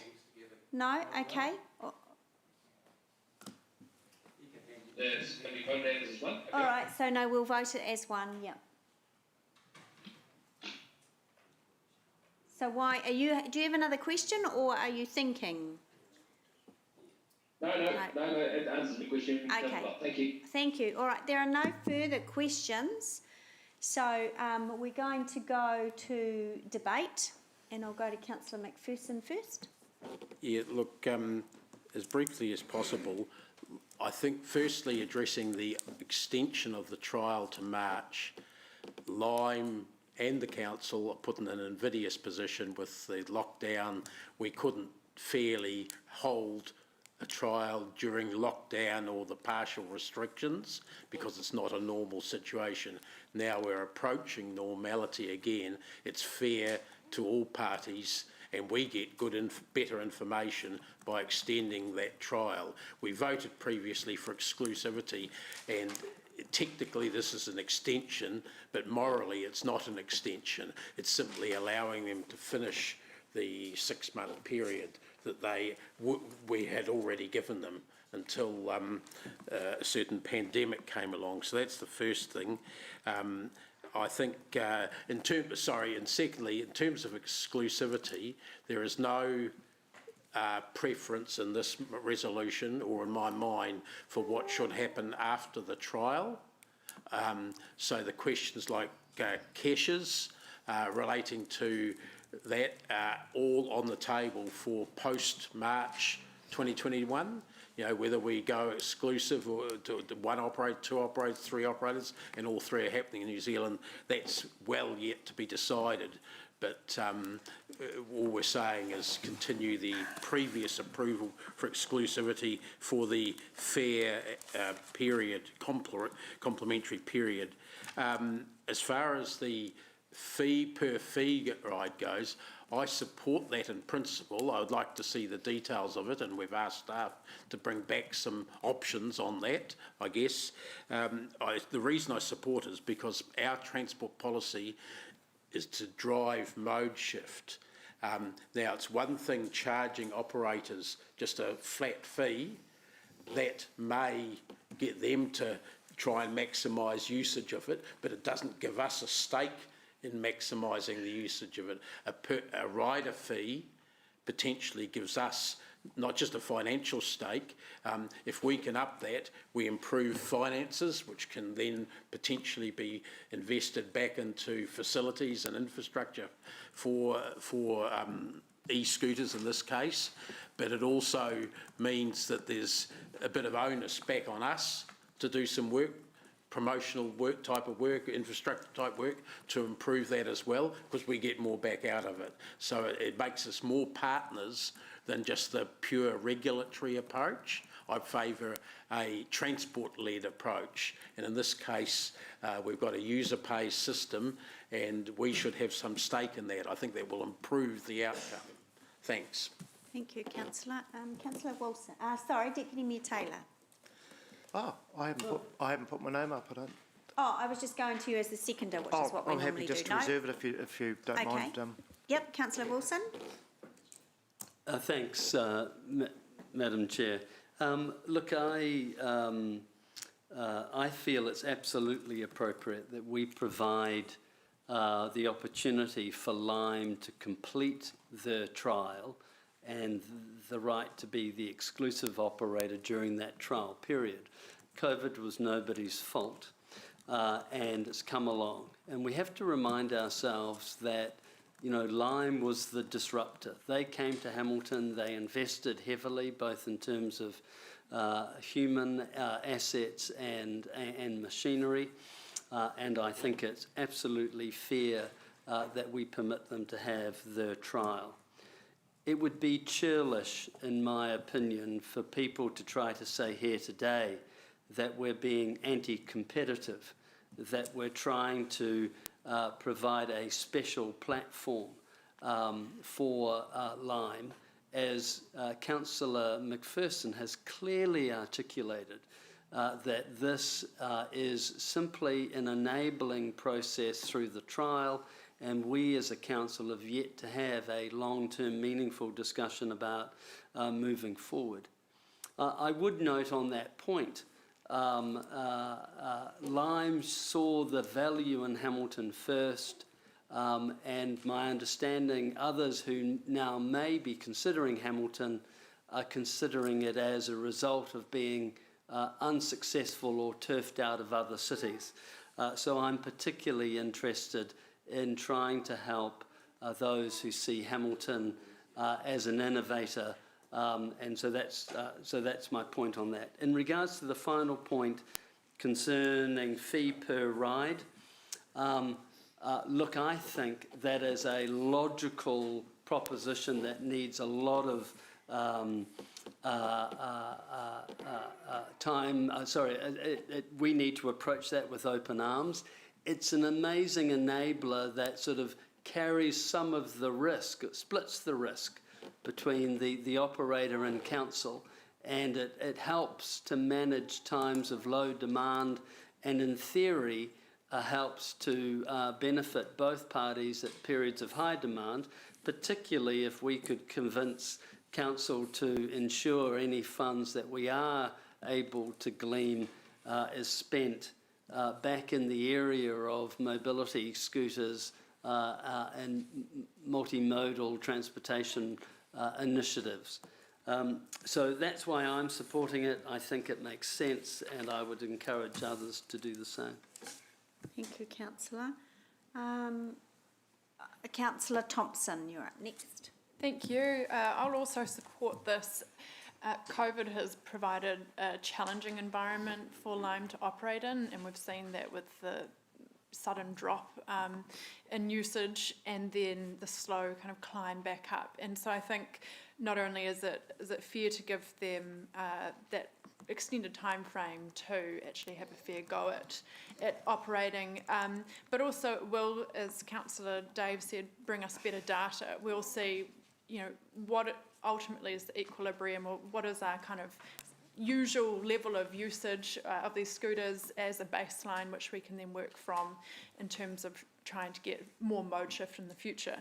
I think we have to take a strategic approach to this. We want mode shift, and we want Lime to be able to operate here in a way that's viable so that they can be here in the long term, but also invest into better scooters in the future. And something I would like to see is a focus on having some really safe, robust scooters that that address some of the issues that I see with the scooters at the moment. For example, the small hard wheels, personal view and seeing people ride them and come off them, is that those wheels can be a bit hazardous, and so there could be opportunities to actually ensure that the scooters going forward, the new ones that are renewed, are safer and more appropriate. Of course, on the other side of that is our infrastructure, which is often lacking, but I don't probably need to state the obvious there.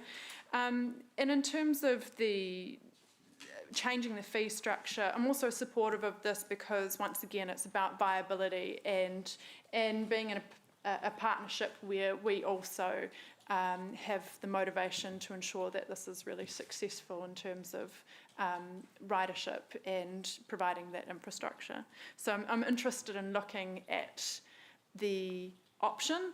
Obviously, there will be revenue impacts, at least in the short term. As we've heard, it doesn't quite doesn't quite meet the current revenue that we're getting if we moved that right now. But that's something we can look at. Thank you. Great, thank you. Mayor Southgate? Actually, Ewan said it very on point. It just would seem really small-minded of us to not recognise the effect on COVID to a company that's come in and been innovative in our city and sort of led the way. And that's the reason why I think we've absolutely got to give them a chance to thrive in our city and provide their service. There's different, I don't feel differently that they shouldn't be able to bring more offerings to the city, but I think that's a broader discussion. When we go into other realms of electronic transport, then I think we have to be mindful of who else might be in the market, and that competitive point comes in there. For at the moment, there are some other providers of electric bikes, for example, who also forged the way and were the first of their kind in the city. So at some point when this business is nice and strong and robust in our city, then we do need to start looking at to what extent we create a competitive business environment. But at the moment, that's the wrong time for that. We've just got to help people get back up on their feet. And in terms of what Sarah was saying about safer scooters, I could agree in part, but then, rider beware as well. I've seen some people using Lime scooters very well and getting from A to B and enjoying them. There's a lot of businesses that use it to get up and down the length of Victoria Street and Alexander Street, Anglesey Street, etc. But then I have seen people doing some plainly ridiculous things on those, and if they hurt themselves, well, I would say they might be at least a large part to blame. Thank you. Thank you. Zoomers were in line next. Councillor Bunting. Thank you very much, Madam Chair. And look, first of all, I'll put it out here that I am a passionate Lime user. We've had a lot of fun on them, and I'm actually using them more than for just fun now, for actually a realistic form of transport. So thank you for that. I will be agreeing with parts of the motion, but not others. So I'll be forced to vote against it. I agree that we should take a look at the different fare structure. If it works and it's fair for everybody, then I'm all in. I do disagree quite strongly with one of the previous speakers who said it would be churlish to say this is anti-competitive. I'm going to risk sounding churlish. I think this is anti-competitive. I appreciate that times have been tough with COVID. Times have been tough for everybody with COVID, including those other scooter operators who are really keen to get here. And I don't think it was entirely fair, and forgive me if I've got this wrong, because I certainly don't mean to cause offence, but I don't think it's entirely fair to suggest that they were coming here because they got turfed out of other cities. Mine themselves have been turfed out of Auckland as well. So it's just the way the business rolls. I'm trying to be consistent and suggest that this is a bit anti-competitive, just as anything else, or anyone else trying to block any other form of transport from coming in town is anti-competitive. I was really supportive when airlines wanted to start up, and we all didn't like the big guy being anti-competitive then. I'm all for the competition and for the markets. So I think this has been a little bit over-competitive, but I'm not going to go in the ditch about it. It is small fry in the long run. I know that more operators will come in March, but I just feel that we need to be consistent with all our businesses who want to operate here. We have been bent over backwards to make it easy for scooter operators, because I remember Mayor Andrew last time saying we should just let them all in and have no rules, and we largely went that way as well as we possibly could. I know for a fact that different companies do offer different safety standards, which I think for our end user, i.e. our consumers, I think that could offer more in terms of the safety that Sarah was talking about before. I think more operators would bring that in. So I think by not allowing them in until March, that's not really serving our end user, i.e. our customers, that well. So look, I'm not going to die in the ditch about it. I'm pretty sure that I'm going to lose on this one. And I wish Lime all the very, very best, but I have to, in all conscience, say that I think we are being a bit anti-competitive. Thank you. Councillor Van Austin, you're next. Thanks very much, Chair, and thanks others for your debate around it. I will be supporting all three parts of the motion, and have support for Lime in our city. They've come in and have changed the landscape in terms of how people see themselves getting around, and their idea and product really helps to align with our own goals for that modal shift that we're looking for. It augments our other PT network, and as I say, gives people options on how they might get around and ideas on private ownership. Our deputy mayor himself is looking at purchasing now a electric scooter, and a year ago hadn't even given that a thought. So it does help to expand our horizons and share those opportunities. I too would also like to be able to recognise the difficulty that COVID-19 has had on businesses local, and about the restrictions that it's placed on the opportunity to trade. So want to be able to offer an opportunity to extend that further to Lime. They have future offerings that we might want to look at further, and by offering this kind of an opportunity might help them to be able to make better decisions about those other offerings when they're coming in, and help us even further, even though they think that those e-bikes are virtuous. I rode one myself, and it's a pretty good way to get about. In terms of the fare structure, I would like to have some further information in comparison with the comment that Lime made earlier today with regard to Hamilton being one of the most expensive places for them to operate.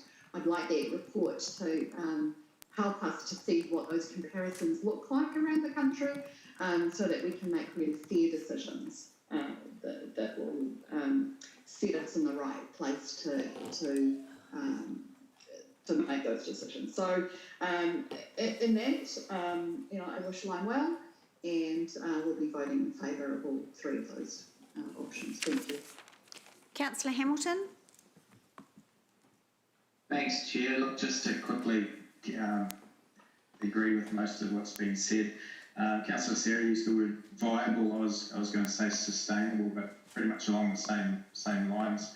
This, I guess, micro-mobility in terms of a new mode is still getting established and normalised, and we're still trying to increase ridership volume. And whilst I'd normally be supportive of a more competitive environment, I think if we go too far and too wide too soon, we'll actually dilute the opportunity so much that we might actually lose it. And once we've got that volume up, then we can bring in those competitive elements. The danger, I guess, in losing it now is while this behaviour has been normalised, we've got good regulation around safe use, so it encourages and embeds good scooter use while it's relatively new. And also to Councillor Ewan's point, as we've talked about before, with the potential revisement of the fees and uses, the opportunities to tag it as a dedicated source of new revenue, particularly as we are likely going to have to retrofit some of our inner city roading and footpaths for this type and other types of micromobility use. Thanks. Thank you. Councillor Naidu-Rolfe. Thank you. I will be supporting the motion today. I do think that Lime is fairly safe as an exclusive operator for the remainder of the trial, because in my opinion, it is quite risky to invest in Hamilton when there's only 6 months left in the trial itself. Also, I probably won't support an exclusivity clause in March if this does go on, but I'm happy to support it today. Thank you. Thank you. Councillor Gallagher. Thank you. I'll be supporting the motion, and I accept that in terms of this particular rollout, the unexpected factor was the COVID-related lockdown, and I'm very relaxed about taking that into account. That was the quote-unquote unexpected event. I'm also very keen to look very much around the safety issues and the convenience issues. So on the convenience issue, and forgive me, I may have quoted this before, bank where I work at, one of the very excellent staff there has said, because of her circumstances, she can't sort of use the bus system. So she's a classic commuter, you know, but she parks in the outer fringes, in her case near the Claudelands racecourse, but it could have been at the railway station using the Western Railway Trail. So for the last bit of her journey, the scooter is an important new component, all right? So I think what that's telling me is that this scene of alternative modes of transport, whether it's, you know, obviously, you know, bus, car, scooter, or combo of bus and scooter, combo of car and scooter, is evolving in our city. And I think probably with the one operator at this point, it's really good to be able to sort of build those issues around convenience. From the safety point of view, I've had the personal experience, which I've shared to one or two colleagues, where I just stepped onto the footpath and then suddenly within 1 centimetre of me was this 30k scooter that went past me. If it had been 1 second earlier, I would have obviously had a very serious accident, landed up at A&E, whatever. Now, that's not to decry this new mode of transport at all. I encourage it, but obviously want us to do work, you know, when we look at our plan around, you know, one, education for everyone, myself included on this one, but also the alternative routes and modes and how this evolves. And I certainly think be very interested to work and get the wisdom and the experience of the current provider, because obviously they will be across some of those issues as well. So I'll be supporting this motion. Right, thank you. Deputy Mayor. Thanks, Chair. Look, a lot of it's been said, so I'll be brief. I'm obviously, as a seconder, supportive of this motion.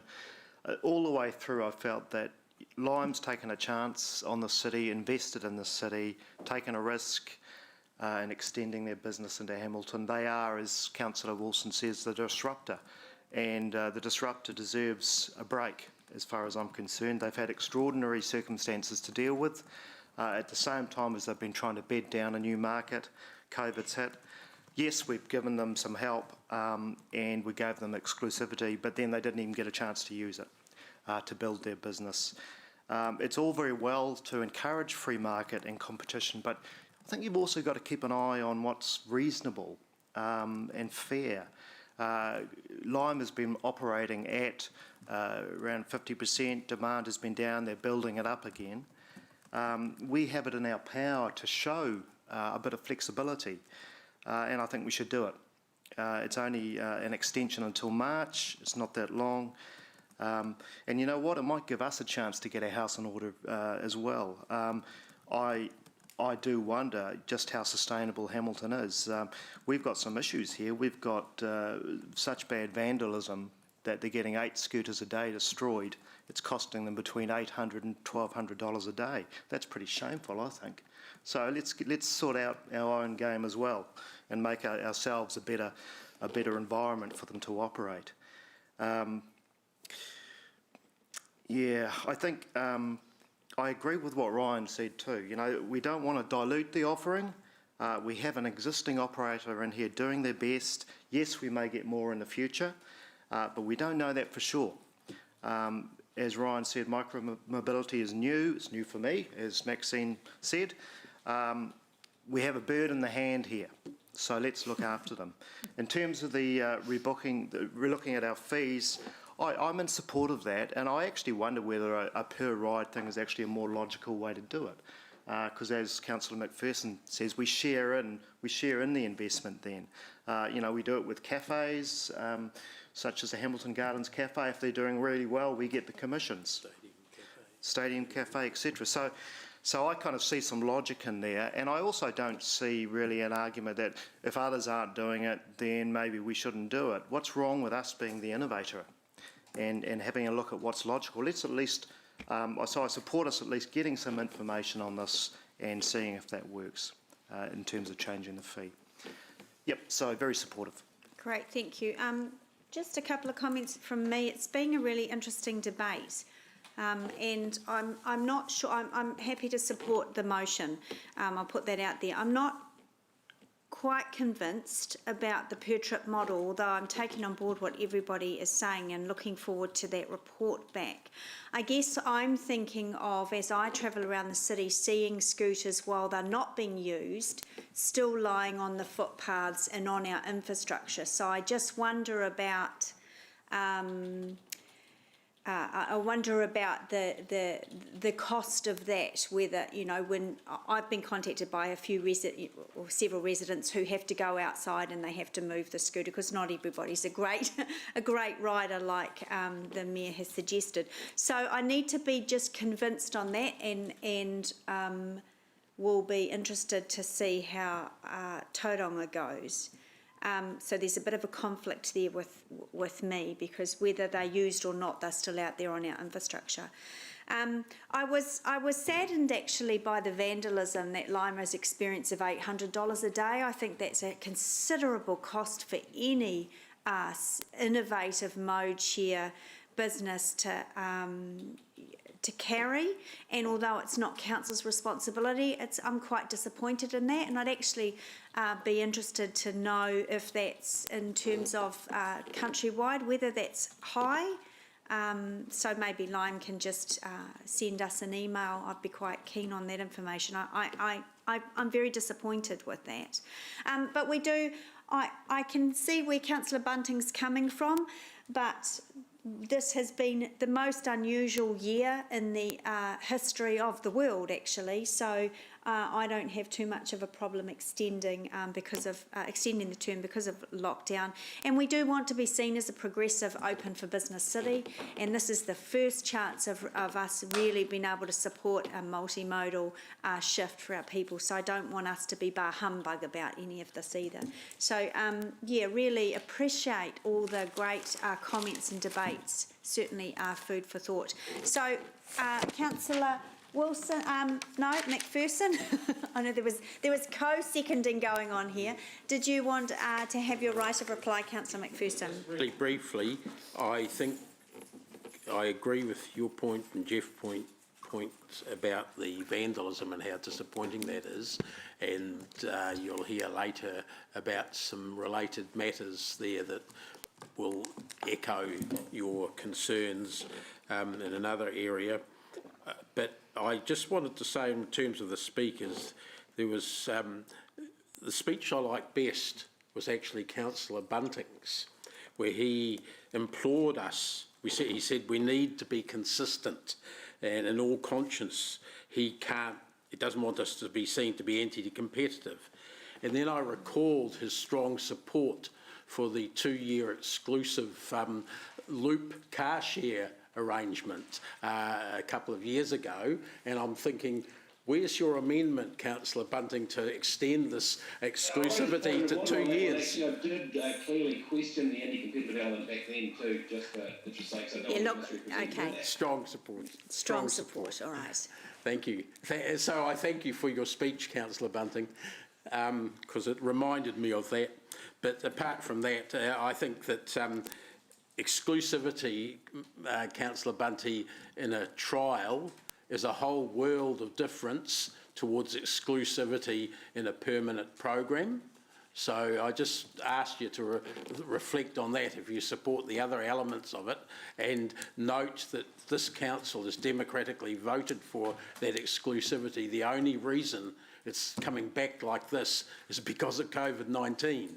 Why should this council change its decision when it's not the fault of the operator or the council, the situation we've got in? Thanks. Thank you. All right, I think we'll go to, if Zoomers, if you can use the hands, because I sense this is not going to be unanimous. And in the room, in the chamber, please, can you use the button so we will vote on the motion that's on the board. Yeah.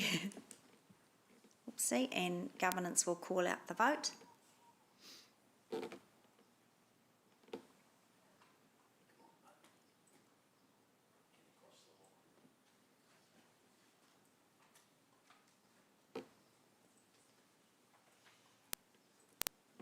Do you want me to call it out?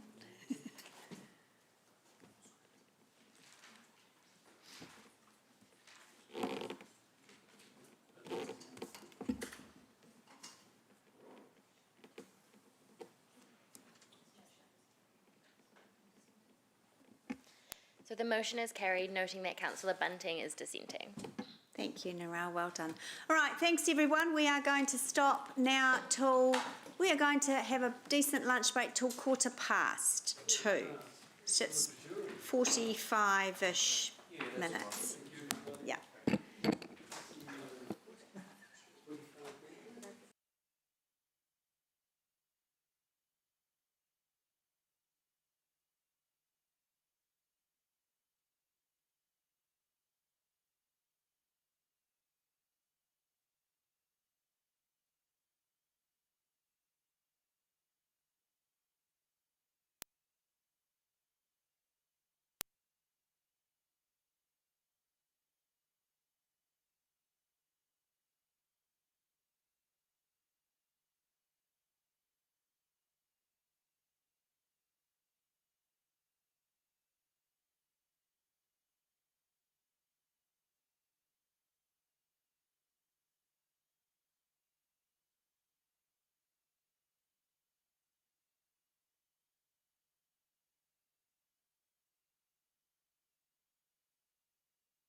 see him anyway. You got one? Oh, good. Oh, good. All right. We've got a quorum. So we'll get started. And we are now on to item 10. We have the lovely Mairi presenting this one. So over to you. Approval for Atawhai Sisi out of district property to increase the volume of wastewater that they discharge to our network. So Atawhai Sisi is currently investigating expansion of their existing facility in Matangi and has requested that the expansion, if the expansion goes ahead, that they're able to increase their wastewater discharge volumes into our network. So the request has been assessed against the Three Waters connection policy, and even though the policy does not allow for increased volumes of wastewater to be discharged from an existing out-of-district connection, staff believe that it is a unique situation and that there is a wider benefit to Hamilton residents. So the basis for the staff recommendation is outlined in paragraph 29 of the report. That's on page 40.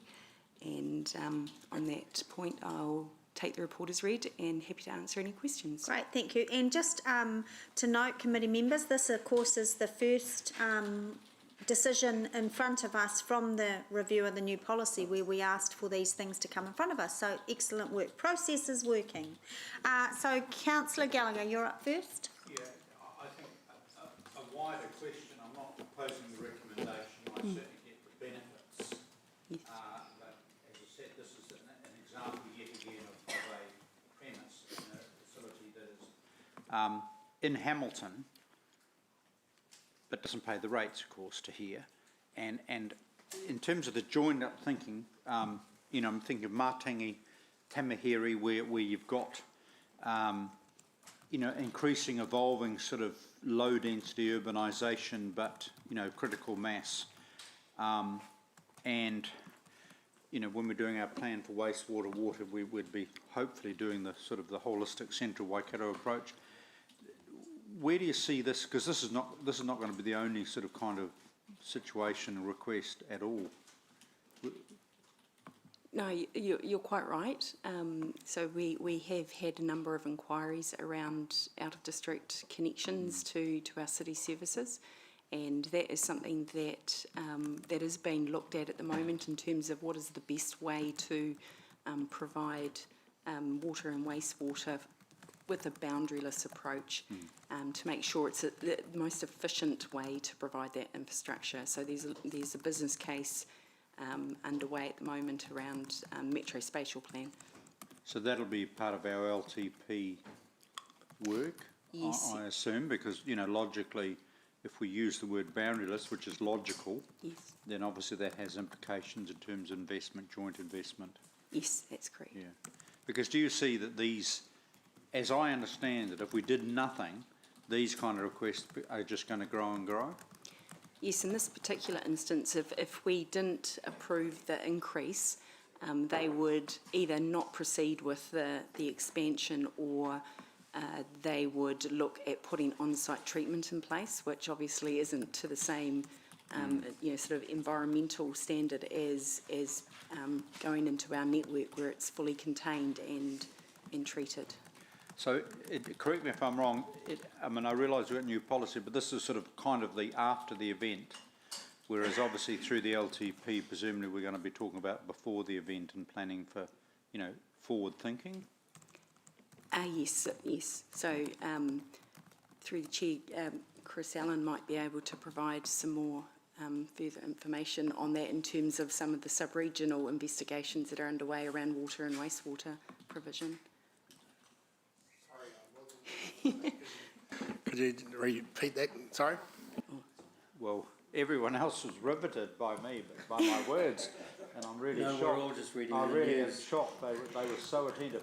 Look, basically it comes to the borderless planning, right, around water and wastewater, and of course, obviously wanting to what is Metro Hamilton Waikato going to look like, of which Tamahiri Matangi is part, and in our LTP process, what are we, obviously we'll be doing some work so rather than have these type of requests come in, which is in a sense after the event, we're sort of predicting and pre-planning stuff? Yep, so through the Strategic Growth Committee, there is a series of reports coming up about the sub-regional work we are doing, and particularly the wastewater treatment plant, the Southern Wastewater Treatment Plant.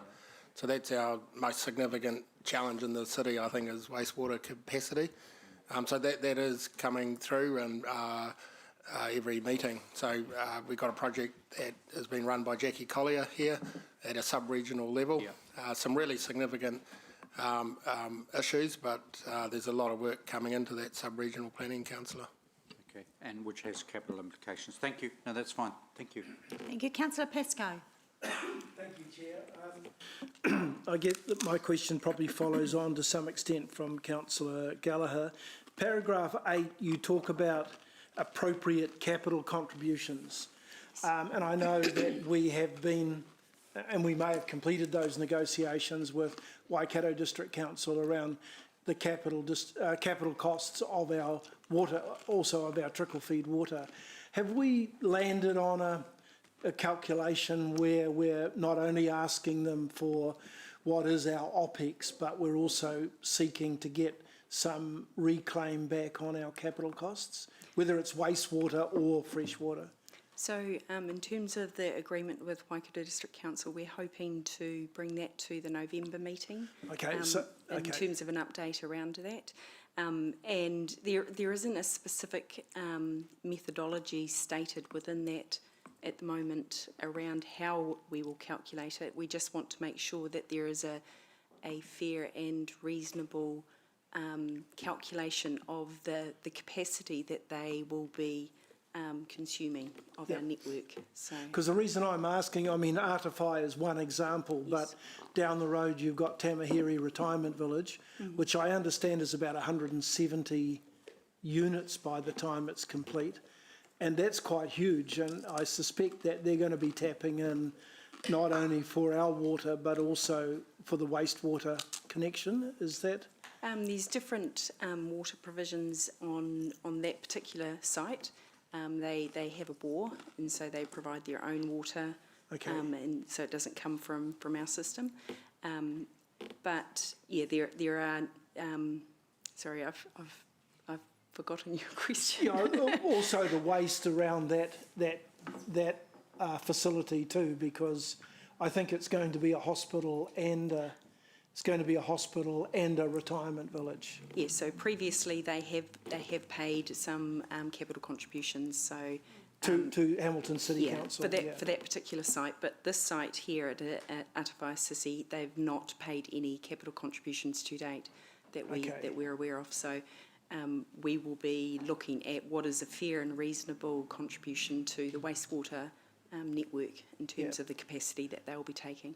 So once we've developed this formula, which is coming, the work in progress on that's coming to the November meeting, will we then be in a position to have a kind of a known automatic charge that we would be making to them and to Waikato District Council for the ongoing services that we're providing to the council as well as to these private organisations? Yeah, so we do have a model that we use to calculate capital contribution for large wet industries, and it would probably be something very similar to that kind of approach, which is very load and volume based. So, there is a method. It's just making sure it is applicable to this particular scenario. And just to comment on how do we ensure that our tension's right between what we're going to charge them and what they might decide to do themselves, and potentially leave us with an inheritance of a system which isn't as robust as one that we would be insisting on if they were now part of the city? Yeah, I guess we're working with Tamahiri Eventide Home Trust to make sure that they do have really good advice. So we're not just sort of receiving their request and letting them run with that. We have had a number of discussions about what is the best way forward that we believe for their water and wastewater servicing. So I guess we're trying to help them as much as we can, and that's one of the reasons why we've come today asking for the recommendation to accept that increased volume, because we do believe it is the best environmental outcome for the area. Thank you. Thanks, Chair. Councillor McPherson. The one line follows on from Rob's, though. Can you assure us, Mairi, that the capital contribution is not going to contribute to the marginal extra cost of providing this service, but is going to contribute to our actual existing wastewater infrastructure, so that they are paying a proportionate share of the Puketi poo plant, for instance, that's already been built, that they are hooking into? So you're talking about their capital contribution for their existing discharge? For whatever they're going to get extra out of us and as a result of this. I'm not sort of trying necessarily to cry over spilt milk. I'm saying going forward, I'm thinking, okay, there's a capital cost of providing the connection. There's the operational cost of providing the service, but there would be no use them having a connection if someone hadn't spent tens or hundreds of millions of dollars in creating a wastewater treatment system network in Hamilton, and they want to hook into it, so they should pay a share of that like a Hamilton ratepayer would be.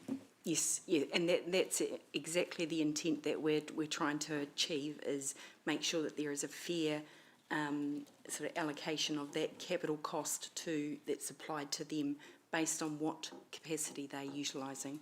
Okay. And the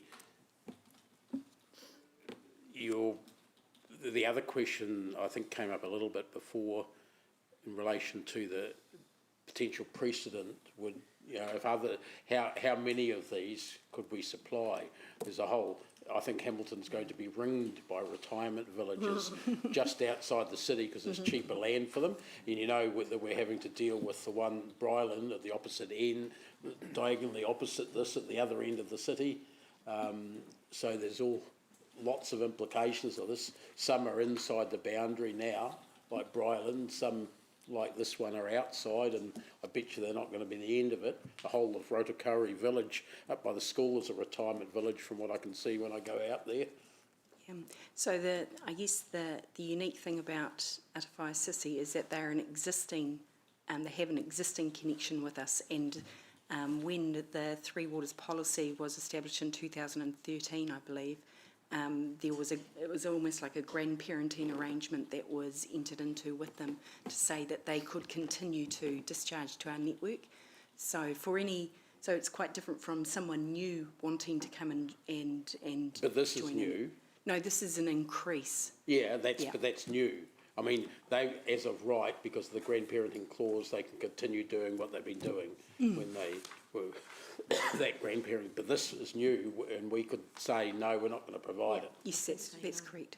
To the extra, and just keep providing the standard service we did before. Yes, that's correct. And that is why we've brought it to this committee today to make that decision, because it's outside of staff delegation to do that. Yeah, but the precedent is, what about it when others come along? Whether it's, a new smaller one, retirement village might want exactly the same volume of service that Eventide wants as an increase.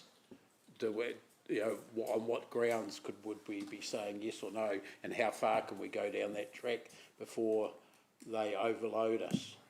So at the moment, any request from outside the district is not actually allowed under our policy. So every request that we get will be operating outside that policy, and we need to bring it to committee for approval. So it will be an assessment on a case by case basis. Yeah, and that's my worry, because don't we create a precedent? What if we said no to a new retirement village and they took us to the Environment Court or to judicial review because we were being unreasonable and we'd given it to these other 6 places there.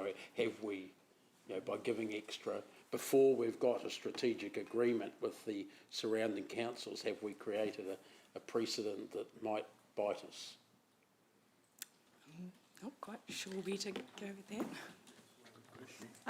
And as this is our first one that's actually arrived in future thinking, we're unsure how many that will come forward in the future. And so isn't the first one doubly a precedent then? Or yes, and that's the hard situation that we're in because we've based it on assessment that they're already connected into our network, whereas someone new coming in that's not connected, I guess, is maybe a different situation, but not. But if it's the same volume, why would that be different in terms of the ability of our system to handle it? Yes, and that's where we would need to go away and actually assess and determine, is there capacity, as elected members of wanting to determine, is there a capacity that you're willing to provide for an out-of-district supply at the cost of Hamilton City capacity, and so there is that balance, and at the moment we're just trying to figure that out ourselves. So the decision today is either for us to go away and actually have a look at that, we can approve it, or we don't approve it. If you're wanting more information, that's definitely, if there is a concern, that's something that we can go away and have a look at for the points that you've raised. How many, what do you call them, SUIPs, separately, or whatever those, an individual housing unit, would this be the equivalent of the extra that's sought by them? Oh, the report details Sorry, the number of houses. I might have missed it, but I didn't notice it.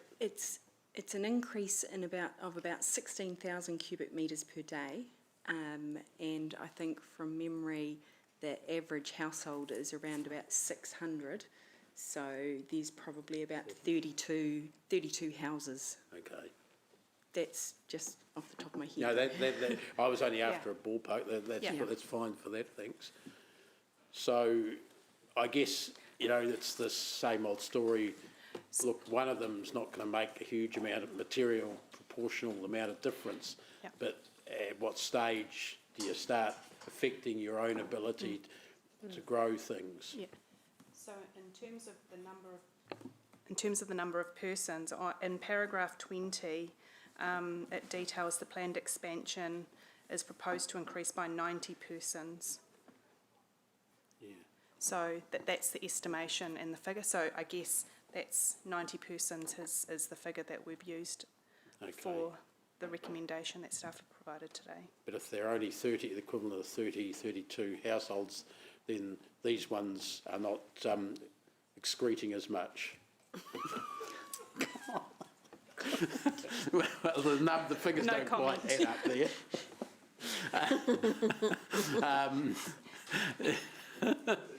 See, that got a laugh out of Evelisa.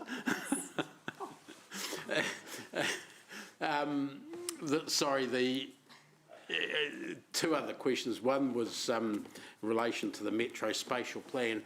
Are developments like this envisaged as part of what would need to be a second wastewater treatment plant that we're talking about in the south of the city? Are these sort of envisaged as part of it? I know I'm not talking about the individuals, but when we're doing the Metro Spatial Plan, or Jackie's doing this her water study, does it envisage a stack of these? Tamahiri Village, which gets advertised on TV, and this and various other ones, or we're counting on a certain number of them over the next 30 years and being able to cope with that? So the Metro Spatial Plan business case work that's being done at the moment is looking at ensuring the best outcome for the Waikato River. So it's what's best for river. At the moment, a lot of that Tamahiri Matangi area are on septic tanks, and even though some of the newer septic tanks can be very effective in terms of treatment, it would obviously be better for that to be reticulated and sort of directed to a treatment plant, but there has been no specific plan put in place to actually reticulate to the new plants that are being sort of proposed at the moment. So there might be some extra capital costs on top of whatever, if they change direction of flow, as it were.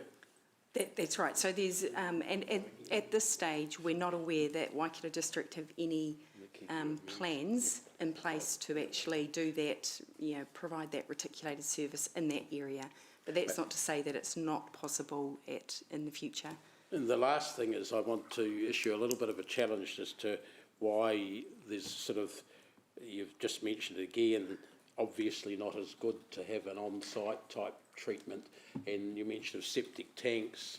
In my experience, they've had on-site wastewater treatment arrangements, small, medium and large, that aren't septic tanks. They're different operations completely.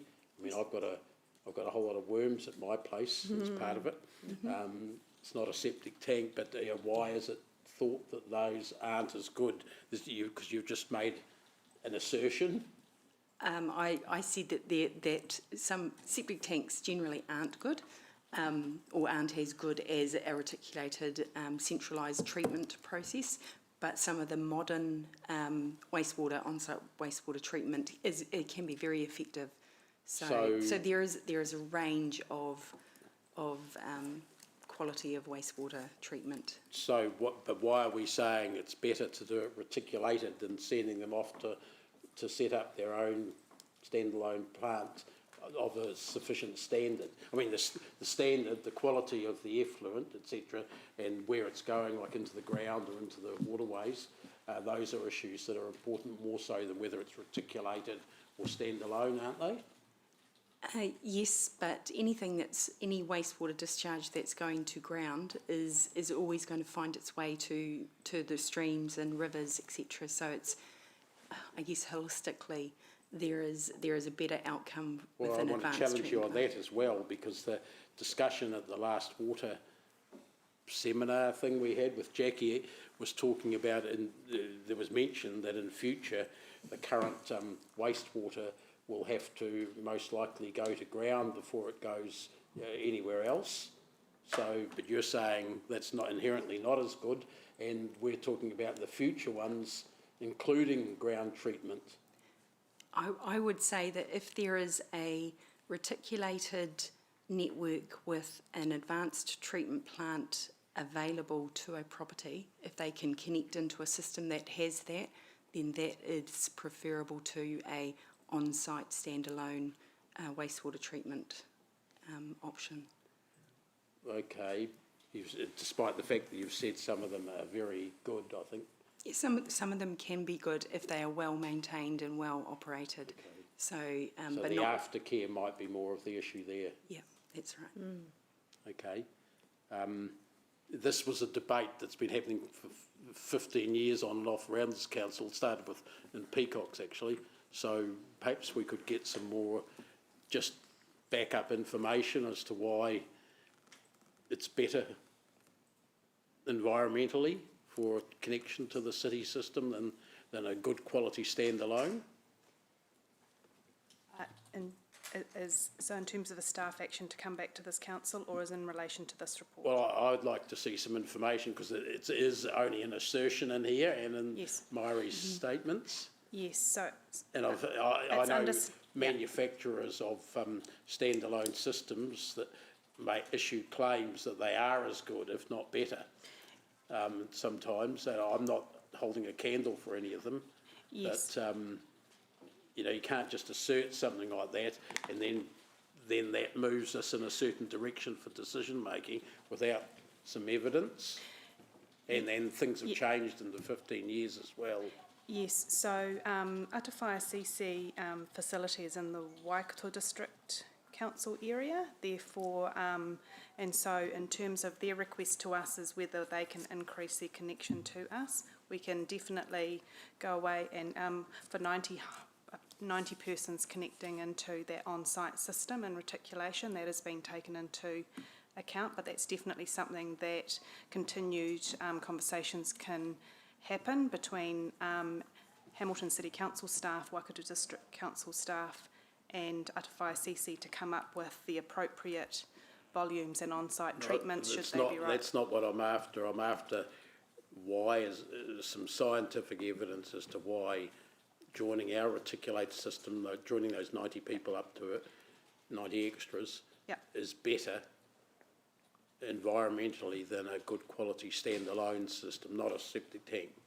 You know, okay. If we directed them that, if we didn't want to take them in, I think environmentally there would need to be an acceptable equivalent standard alternative.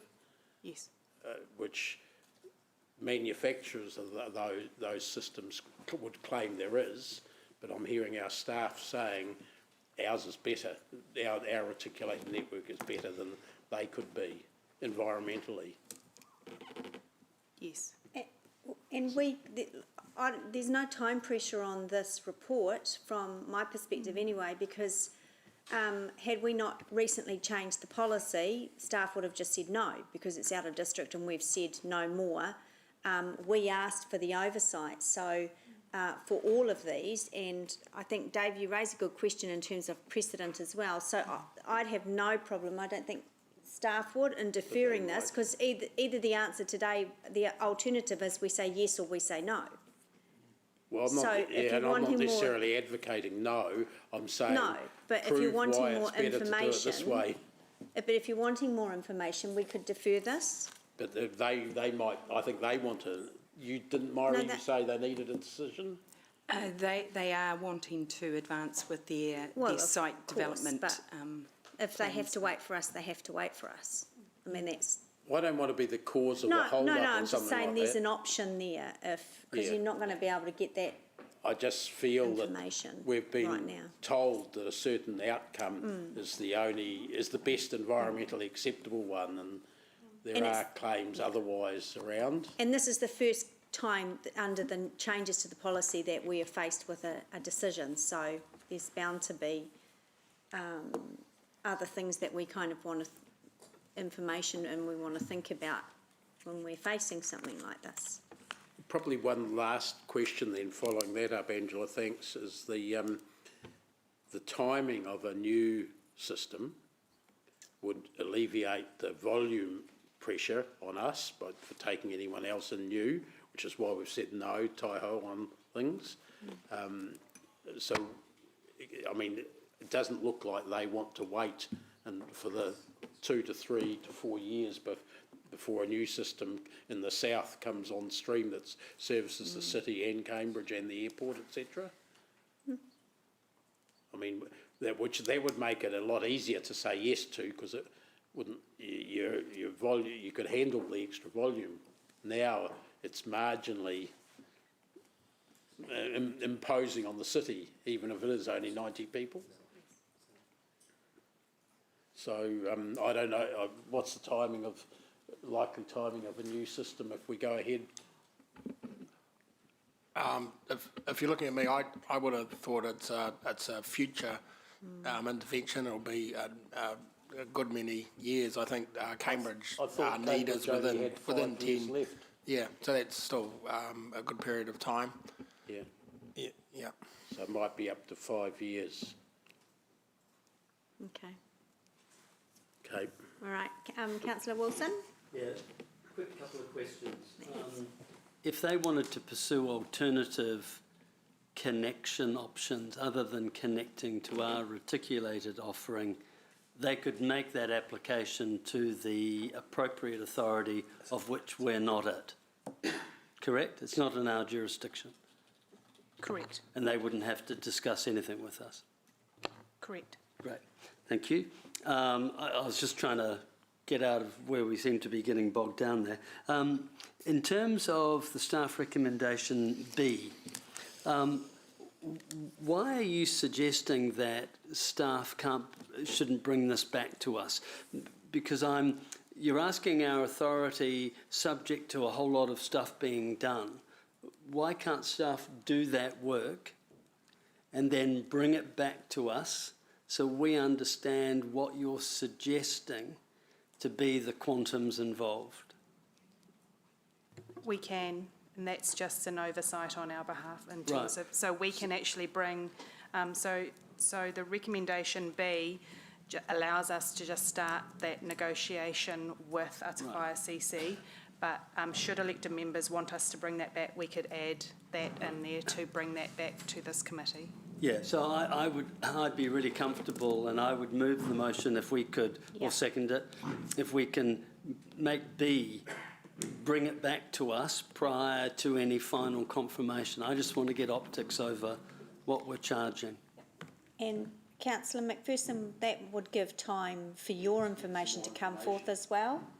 Yes, so at the same time, we will ask those options as part of that, and we can bring that information back in that same report. Yeah. Oh, that's a good way forward. Okay. Cool. Is that all your questions, Councillor Wilson? Yep. Councillor Van Osten.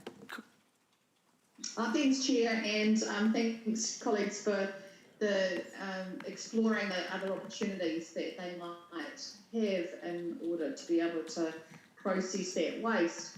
My question relates a little bit to that in terms of number 8, where the agreement talks about the capital contributions and payment schemes, etc. Are we also able to have some discussion with them and be able to identify ways that they can minimise what their waste outputs might be in terms of conserving and the need to go, I guess over time to that higher level?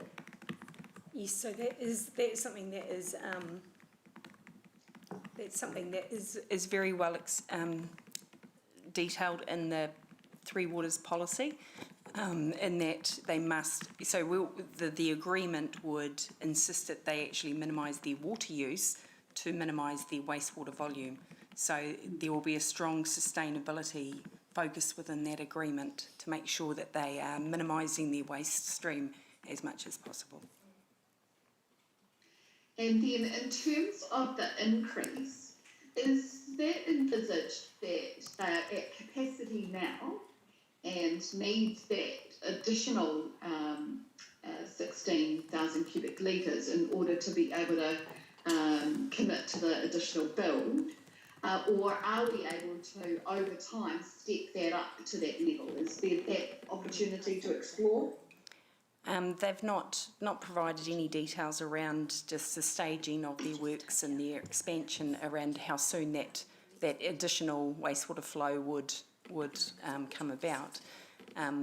But yeah, there would be, obviously that is an opportunity for them to implement those water conservation measures on site to minimise their flows if necessary. And is that also something that we could, as a part of that agreement, require them to step out, on a staged process? So, moving from 33 to 35 to 40 to 50.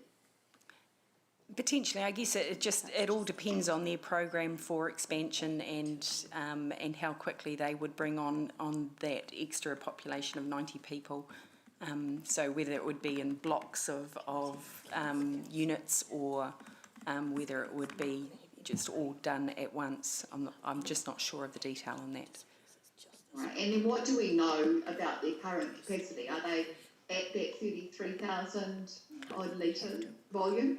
So the initial agreement from 1992 was very much population based, so it was on the number of residents and the number of households that were connected, and so there was no volumes actually stated. So the volume I've assumed is using our infrastructure technical specifications to identify what would be a reasonable volume to expect that they would be discharging now based on a domestic use. So just adding to that, Councillor Van. Oh. Yeah. Okay. So I'm just going to go. There's no more questions. I'm just going to go to the mover. Do you still want A in there because that's approving? On your behalf, I've amended B to read. Where are we? That the GM of blah, blah, blah, gonna negotiate, right. And then at the end, water discharge, a report back to the next available committee or council meeting, because, you know, we're getting that end of year thing. But what do you want to do with A? Approves the discussions or negotiations. Or, approves in principle, the increase? Approves in principle, so that we're not giving you unfettered. Yeah. Yep. Okay, so approves, and A will be approves in principle, and then the remainder of the wording is the same. Or subject to? Subject to below. B. Subject to B. Okay, approves in principle, subject to B, the increase to the blah, blah, blah, blah, blah. Perfect. Yeah, cool. Okay, we'll just give them a moment to type that up. And can we have, I mean, I suppose any decision of TLA is subject to judicial review, but just picking up on Dave's point, if we can have a legal opinion on that, yeah. Yes. Because we've got a, well, no, it is part of the policy that we make a decision anyway on a case-by-case basis, but on the precedent, yeah, that you raised, I thought yes, we will include, yes. that was good. Oops.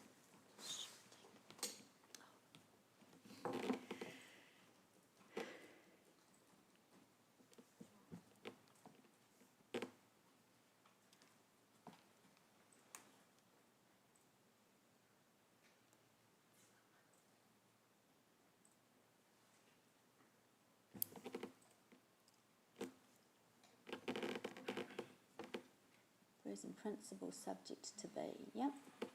And then, yes, we can.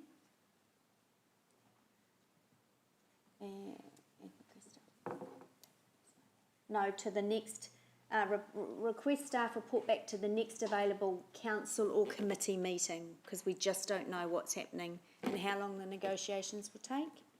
So it might end up going to the next available committee. And that hasn't been confirmed post-December. Yeah. Yeah. Next available council or committee meeting. Will it be infrastructure? No, we don't know.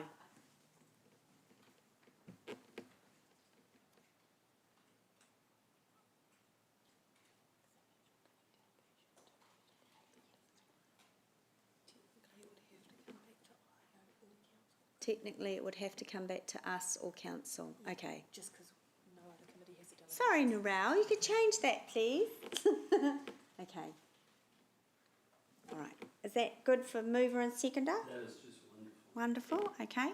All right, let's go to debate. Is there any debate, Mr. Mover? Councillor Wilson? No. Councillor McPherson is the seconder? Yeah, well, okay. Look, I'm supporting this because I think it is probably the best outcome, but I've always had some doubts about the assertions that standalone systems are not as environmentally sound as reticulated systems, especially given some of the comments about our current reticulated system and the outcome of that which goes into the Waikato River, and knowing that how concerned iwi are about that current system and how they have proposed for a long time further land-based treatment between the outcome of the current plant and before it goes into the river. So I have doubts about that, and I'd certainly like to see more information about that. That's one.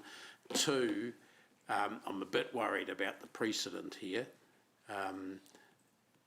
It's logical if I was running St Francis of Assisi House or whatever it's called, I'd probably come to the city because no doubt it'd be cheaper for them and easier than setting up their own system and running it.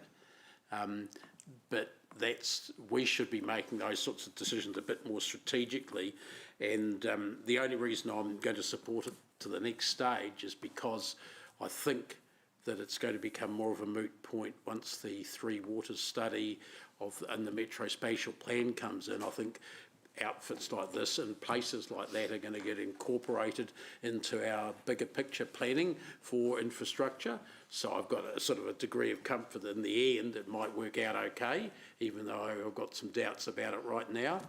And I think we really need to be careful about development around the outside of the city before we have some of those strategic agreements in place, because we could get inundated in more ways than one. Thank you. Thank you. Councillor Hamilton. In the context of wastewater, it's healthy to have regular motions, and this is a good No, I'm good ruling motion you to out of order. a good motion to move. That was what I was going to say. Okay, let's go on. There's no more speakers. Let's go on the show of hands after that excruciatingly painful debate. All those in favour, raise your hands. And on Zoom land, please raise your hands. Deputy Mayor, Councillor Wilson's obviously for. Yep, that's everyone. So that's been carried. Great, thank you. All right, we're getting there. Item number 11 is the Gordington corridor. And there's a motion coming from Councillor Bunting, but the last email said Chris will be sending this to you in a couple of secs. You've got it? Okay, so while we staff present, can you please pop that motion up on the board? Thank you. Are you tag teaming with Chris? So we've got a short speaker and a long speaker, so it should be medium speaking then. No. So over to you. So good afternoon, councillors. Just as a quick overview and background, Gordonton Road between the Wairau roundabout and north to the city boundary has been subject of a business case, an ongoing business case that we have been doing with Waka Kotahi, but also various improvements that we've been trying to progress as that business case works through. So councillors will be familiar with the work that was done at Thomas Gordonton. So that was the key driver for this piece of work. And in response to councillor requests to go fast, that piece of work was taken out of the business case approach so that we could get on and deliver that. And I'm really pleased to say, everybody touch wood together please, we haven't had any crashes since that work was put in place, so that's been fantastic. We have also been progressing a parallel cycle route parallel to Gordonton Road. Because Gordonton Road is so narrow and difficult to provide safe cycling along, the first piece of work for that will be the installation of a bridge at the Mangaiti Park, and that's due to go in before Christmas, and then we get the various paths linked up through there to provide a really cool little parallel route that people can ride through on nice quiet streets.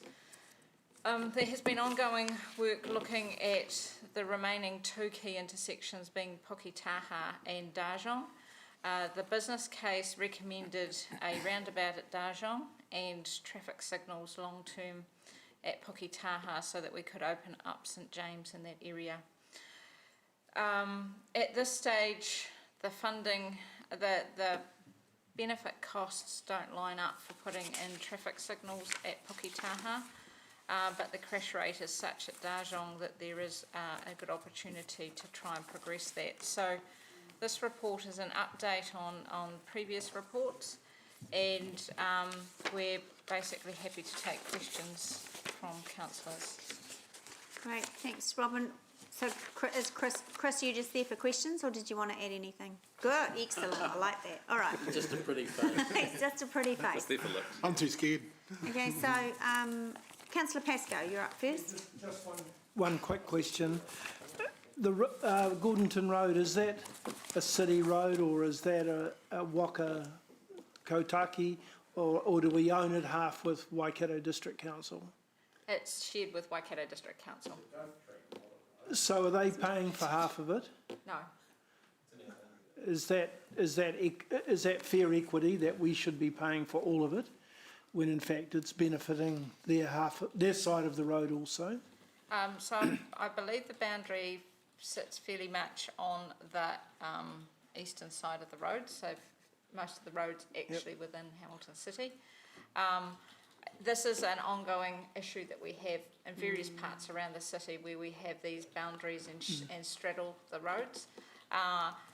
The benefit is primarily to Hamilton City. The improvements at Darjong are primarily about Hamilton City residents being able to get out of that Huntington area.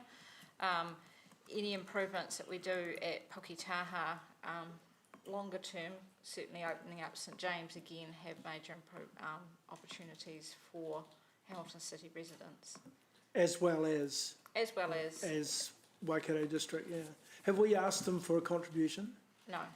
Should we? We could. Well, I can't. I mean, I can't see why not. We talked about the rail earlier on today, and how quick they were to exit from wanting to do anything with the rail until it was up and running, or until it was all ticked off, and then they said, "Oh, you can stop at Huntly now." So it seems to me at times to be a little bit one-sided. The funding contributions for all of these capital projects that do bring benefits to both them and us. I think we're talking from experience in previous discussions, like we got the same issues up in K Road, where the boundary is actually down the middle of the road. Up there, in this case, at least the road, I think, is entirely more of the road in is our ours. section. K Road is one section where it's down the middle and one section where it's all in our boundary, but the land use on the other side's theirs. And it's not a priority for them because they see it as a growth-driven need to develop and upgrade, and our responsibility. So we can always go back and make that request. We've been there before and it hasn't been fruitful. Yep. Okay, I guess, we're still in question time, but I'd probably prefer that at least we make the request, even if we don't get anywhere with it. Yep. Just in fact to let them know. Do we capitalise all the cost of that road into our books, even though the improvement is on property which is owned by them? We would in this case, because most of it is in our jurisdiction, I think. In this part of it is, yeah. So your issue is really relevant for something like the Resolution Drive extension, which is in the Waikato District Council, and we've got that issue there. Yep. But in this case, I think it's mostly in our jurisdiction. Yep. But look, if I could quickly talk? Yes, of course, Chris. So just our interaction with Councillor Mark this morning, and he's put some resolutions up. I hope he doesn't mind if I just say the intent. So the intent of those is for Council to give us approval today to go away and do the investigation and design works for 2 intersections rather than our recommendation, which was to build 1, and then to come back to committee in the first meeting of the new year, which we think is in February, when we've done that work and we've got a detailed understanding of the costs, and we'll bring back the relative priorities in our view from a safety perspective between the 2 intersections. Councillor Bunting, I think, motion, he can talk to that. He would, he thinks the Puketaha one's more important. I think we all agree they're probably both important. One's got a higher chance of NZTA subsidy than the other. But the resolutions allow us to go away and design, understand the costs. My suggestion is we'll include in that a discussion with Waikato District Council as well to put that request to them and see where that takes us. And we'll do that earnestly as well. It won't be a token request. We'll do that properly. So that would be my suggestion to deal with your concern. So you don't want that included in the motion, Mark? I'm pretty relaxed. I'll go with them if you Yep. Thanks, Chair. Okay, Councillor Bunting. Thank you. So as I said, there is a motion on the table. Do you want me to speak to the motion without debating it? Or? Yes, yep. Yeah, great, okay. So there's a few differences in this to the original staff recommendation. Chris has outlined option E, which is the rationale about bringing both plans back to a February meeting of this committee, once we've got a fair idea. The intention of the motion is to keep both intersections on the table, as opposed to putting Puketaha down further. There's a couple of wording changes you'll notice in option B, number 3. The original wording was the funding to purchase land required, or notes that the funding to purchase land required for the Puketaha Gordon intersection has not been approved. I've actually just said has not yet been approved, because they are going to approve it. Oh yes, they are. They just don't know it yet, and we will. I just want to signal our intent to keep on pressuring them for that. That's pretty much the changes, really. Oh, and option G is to invite the regional director of Waka Kotahi NZTA to have a more in-depth discussion as to the rationale behind their funding decisions and how they monitor these intersections, because this left me with quite a few questions as well. So I think members need to have a really good, friendly chat, and I mean friendly, with NZTA about it. I hope that explains that. All right, thank you. Councillor Gallagher. Friendly chat. The W2, is that, the potential that, that's, once the expressway's done, we've got this little pocket, albeit, so all this work, obviously, to what degree are you future-proofing it? Yeah, so if I just keep it at a simple level, I think what Councillor Mark is looking to do, and we support, is what are the safety improvements that we can do in the interim period in the next few years, but keep our eye on the strategic issue, which is how the role that Gordon Road will play if R2 is developed. So as a separate exercise, this council is going to be looking over the next year at the Eastern Transport Corridor, which is the north-south link coming up from the Ruakura Inland Port, probably, realistically, through R2 and connecting with our network somewhere in this vicinity. So through that process, we can examine in more detail the exact role and timing of the R2 potential connection, but it looks to be clearly the right thing to do. So would that come through the LTP? Where does that come back up for us? Yep, so council has already made some decisions just recently to allocate some money to the land use planning and the business case for the Eastern Transport Corridor.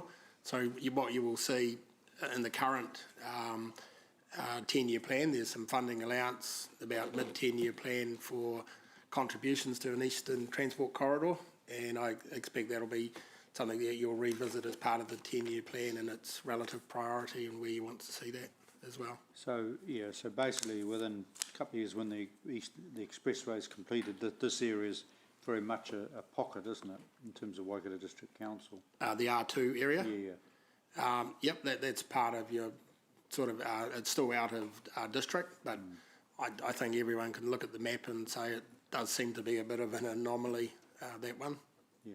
So in terms of what we're going to do today, you're reasonably comfortable that, this is what we're going to do. Obviously there's a critical road safety, critical corridor issue, a peri-urban road becoming increasingly urban. You're satisfied that we've still got it's still reasonably flexible and future-proofed for future? Look, I am, but I'll hand over to Robin. She's done the work on the interim safety. So for the Darjong intersection, the business case which looked at the sort of longer-term strategic indicated a roundabout. What we're trying to do with the roundabout design we've got is make it as small as possible and try and fit it within the existing road reserve. We've introduced the raised safety platforms as part of that design because that helps us deal with the fact that we're not getting the full deflection that you would normally require to slow cars down, so we're using the raised safety platforms for that. For the Puketaha intersection, we're only proposing to make the roundabout a 3-leg roundabout, so this is not connecting St James. That would be a significantly bigger piece of work to get that to work, and we would see that the decision on what the final form of that intersection is would hang more importantly on that R2's decision. The feeling through the business case was that a set of signals would be a good idea because of to cater for walking and cycling and trying to get across there to carry on up to Puketaha, to the school, etc. But that would be something that we would have a better feel for once that the work that Chris was talking about has been completed. So I think this is a particularly a do minimum for the Puketaha intersection. And if I could just add to it, hence the other resolution to continue with the land purchase for the future intersection. So I think the business case says the long term we do need a better intersection there. So part of this resolution is to continue with the land purchase, but not yet been approved for subsidy by Waka Kotahi NZTA. So as Councillor Marcus said, we'll continue to request and try and get subsidy on the land purchase. And I think he's right, eventually we'll get it. It might be a retrospective payment when we come to build the intersection, but I think he's right, we'll get it eventually. So sort of road safety and future-proof factors there. Have been thought about. Thank you. Thank you. Yeah, if we wait for the strategic solution, you're going to have the same situation out there for a number of years. I think the report indicates that the Waikato Expressway will take some traffic off for a while, but it will build back up to a very high level. So it's about safety is really what we're talking about on that corridor. Remembering the work that you've done in bringing the speeds down, and Thomas Gordonton and the alternative pedestrian cycle path has been significant, but there is more we can do, and that's this work. Sorry, where are we at with lighting and the whole? And I apologise because I think the lighting at night. What's the sort of the visual thing at night along that corridor? So that's more of a long-term solution. Trying to get things like street lighting and putting them, that corridor is really narrow at the moment. And it's what the question still, and this is the R2, to what standard do you upgrade it to? Is it going to be an arterial long-term, or is it going to be more of a local road long-term? And that's where that work that Chris was talking about really needs to answer some of those questions. Thank you. But every intersection improvement, there's lighting upgrades for the intersection. So the Thomas Road one would be lit up like a Christmas tree at the moment, and I imagine the roundabouts will be the same. Because obviously, tracking that whole issue of volume and how many vehicles, use that in an urban setting to access urban areas as against leaving the city boundaries and driving in countryside. No, thank you. I'm going to go back to Councillor Bunting because he explained and then I moved on, so I didn't give him time for questions. So questions? I just want to probe into a little bit about how we come to these decisions, and I'm certainly not questioning it. Well, I am questioning it actually. How is crash data counted? Is it just how many crashes there were, how many people were injured? Yes, so whenever there's a crash, hopefully people ring the police and the police attend and fill out what's called a traffic crash report. Used to be a piece of paper in the old days, but now they've got that all digital, so that the records are getting better and faster. And that data is then put into what's known as CAS, the Crash Analysis System. So that system is a national system. It's a world-leading system, whereby we can basically pop into any road, any location, and suck out that information on the crashes that have occurred in that location. So is that the only factor we take into account with these decisions? Crash. One sugar.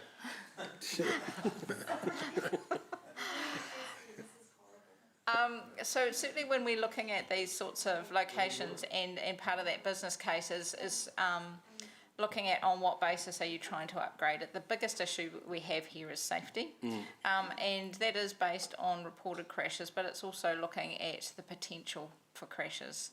That's what I'm wondering. And that is, so they have a predictive type factor based on the crashes that you've got there currently and the traffic volumes that you've got going through there. What would you expect to come through?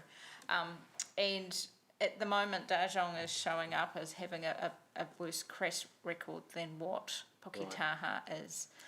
And the risk associated with that. So effectively that all hinges on, if people haven't crashed there, we don't kind of look at it. It is in part, and this is going to be, I guess, one of the challenges we've got coming up when we think about Tristram Collingwood coming up soon, where, you know, at the moment that intersection's performing well from a crash perspective, and if you're in a car and that sort of thing, it's great. Walking and cycling through there is not great at all currently, but we know with ACC coming on board, they've got 700 staff who are primarily going to walk and cycle to get to that location, and so that's going to be our challenge as to how we build a case around the need to proactively upgrade that intersection. So have we ironically done ourselves a disservice by slowing the speed down and making that general area safer in NZTA's eyes? Because there will be less crashes. Yes. So can we put it back up to 80? To be clear, we've done exactly the right We have done the right thing, I know, but done the right ironically... thing morally. Yeah, okay, I think I've teased that out. Thank you. That's all for me, thank you. Yeah, Robin or Chris, do you remember when the Thomas Gordonton Road intersection was originally, which year it was in the LTP for originally? I'm trying to find out how much we advanced that. I think it was about year 1 or 2 of the LTP. So we advanced it by 3 years or something. We advanced it, I know that, but I was just trying to get a rough. We had, as part of the Access Hamilton program, we had 4.7 million in 18-19. No, that before that. Yes, so that was where we didn't have anything prior to that, so that's where we'd had to drag that So in forward. 18 was when we started building it. Yes. So we basically jumped it from nowhere in the queue up front because we thought it was a risk. And then while we were still debating that, there was the fatal accident. Correct. Yeah, okay. So that was the sort of blind Freddy moment, I guess, wasn't it?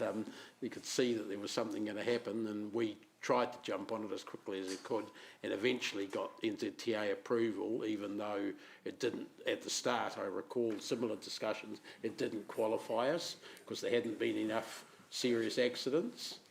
I think Thomas Gordonton had a bit more rumblings going before it's worse than what we have got currently at Puketaha. Yeah. But we do know that with increasing traffic and that sort of thing, that risk does increase. I'm glad you mentioned that because I was going to ask, has there been a traffic count on Puketaha? I used it not in the peak time, but on a weekend very recently to come out and apart from a big grey ute coming out of there onto Gordonton Road from Ryan's ute, there were a stack of other cars trying to get out, and because there was a fair bit of through traffic, it was very hard to safely get out. But if we, I mean, how does inherently, blind Freddy tells me there's greater volume of traffic coming out of Puketaha onto Gordonton than there is out of Dajong, but I wonder what, because to me, the part of the assessment should be not how many serious accidents there've been or even minor, but how much, what's the volume using it?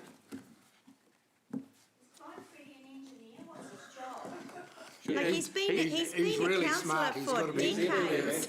He's been everywhere. And he does it all for nothing. I've always wondered what his occupation was. No, it's right. Thank you, Ryan. He's been bugging me for 10 years. And he never ages. Are you allowed to call him blind? Well, yeah, I've been waiting for someone to pick it. Visually impaired Freddie. Sorry, but I had to. Was there? It was all going so well. It was, wasn't it? So yes, well, I don't have that traffic volume down. I lost my train. But we have done some of that, haven't we? So that's all part of looking at that predictive modelling. And at this stage, it's because we've got more crashes at Dajong occurring. That one, we have a reasonable chance of getting subsidy from Wahako Tahi on that one, whereas Puketaha at this stage we don't. but as part of that design process and as we get into it some more, that'll be certainly something we can look at. Would it elevate it up the pecking order if 3 councillors put up a big sign on the corner, like happened with Thomas? That does not get counted in the benefit cost ratio. No, but At least one of them gets knocked Good over. answer. does it get counted politically in putting pressure on? Good You answer. make the ultimate sacrifice. Okay, Sorry, I've got another one. Yeah. River Road, Horatu Road is also a T intersection of probably equivalent status roads in terms of what the volume coming across Horatu connecting with the volume going through River Road. They're both they're both country roads leading into the city from large hinterlands. After yet another minor accident there, the Waikato District Council recently, a few months ago, put in a temporary roundabout. Yes. And I understand have secured funding share from NZTA for a permanent roundabout there. Yes, so they've been successful in getting funding as a standard safety intervention, similar to what we did for Anglesey Bryce and most recently Bankwood Comries for a roundabout. So they did have sufficient crash data to... Comparing that with Puketaha, Gordonton, it would seem Yes. quite similar. It is very similar. Unfortunately, that site had sufficient crash data to justify it. So those standard safety interventions are very That's the dependent on NZTA crash data. subsidy, but I'm asking partly, Robin, the Waikato District Council just went out and put in the Kirsty curbs and orange hits, glow sticks or whatever they're called, in the new roundabout shape, literally over a weekend or something. Yes. And as a temporary measure, and then went off and did their business case stuff with the NZTA afterwards. Could we? I can look at that. I think that they probably had a little bit more room to play with at that intersection than what we do at this one. And the problem we've got and difficulty of fitting that roundabout into that intersection is allowing for the turning movements that we need to for trucks in particular. That is something that we were having a look at, but we weren't particularly comfortable that we could But if do a we temporary. ended up buying some land, which is one of the suggestions in here, that might change that even that temporary story. Well, the temporary story, yeah, we'd probably still have to do a bit of pavement and that sort of thing. Yes. Yeah. So we did have a presentation that had the two plans of the two intersections that we've kind of looked at.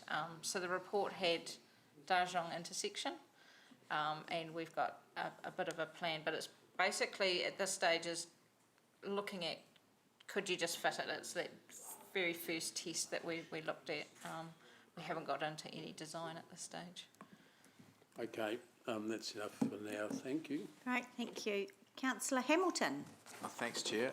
Just a process question. I wonder if with motions like this we could get emailed as well, because I can't read it up there. And Sure. I'm just trying to work out from the original staff recommendation to your one, Mark. Yeah. Option 2 and 3 that were in the original, are they still in there, or I'm just a bit? The Dajong and the bikeway? Yeah. So the staff recommendation was option 2, in the original C. I don't know if you've still got that or not. In the original D, option 3. Yeah. So 2 remains the same. C remains the same, and D is the one that changes. Right. Changes to option 4. Okay, cool. All right, thank you.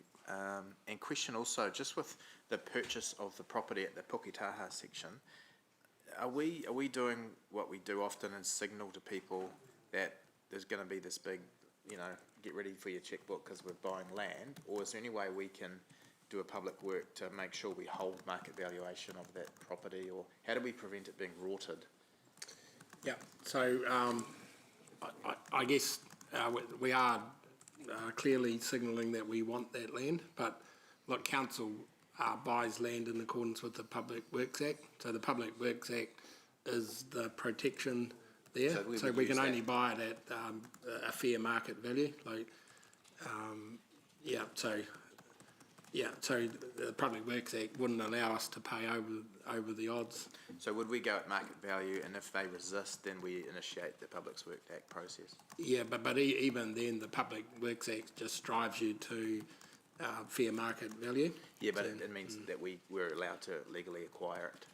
If we wanted to take that step, that would be the process. Yep. So the step would be we always buy in accordance with the Public Works Act and try and arrive at a willing buyer, willing seller, fair market price.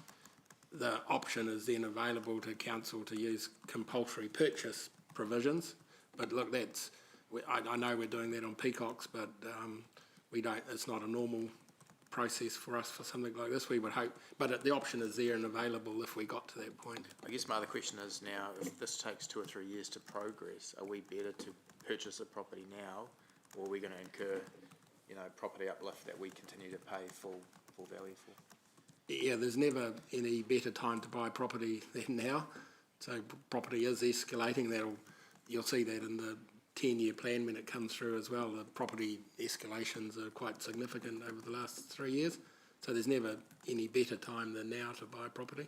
So I guess my question is, for clarity, can we enact that now, or by delaying it, are we going to continue to? The resolutions in front of you authorise us to, so previously council authorised us to go and buy the property for the future intersection, but subject to an NZTA subsidy. So the change in this resolution is authorising us to continue seeking to purchase that property, but without an NZTA subsidy. And Councillor Mark's resolutions indicate that we'll continue to, even after we bought the property, continue to seek an NZTA subsidy for that. So for clarity, are we going out today to purchase that property? Yep, the resolutions today confirm that you want us to go on the front foot to go and purchase that property. Okay, and that's the existing garage business, is that the one? Mm.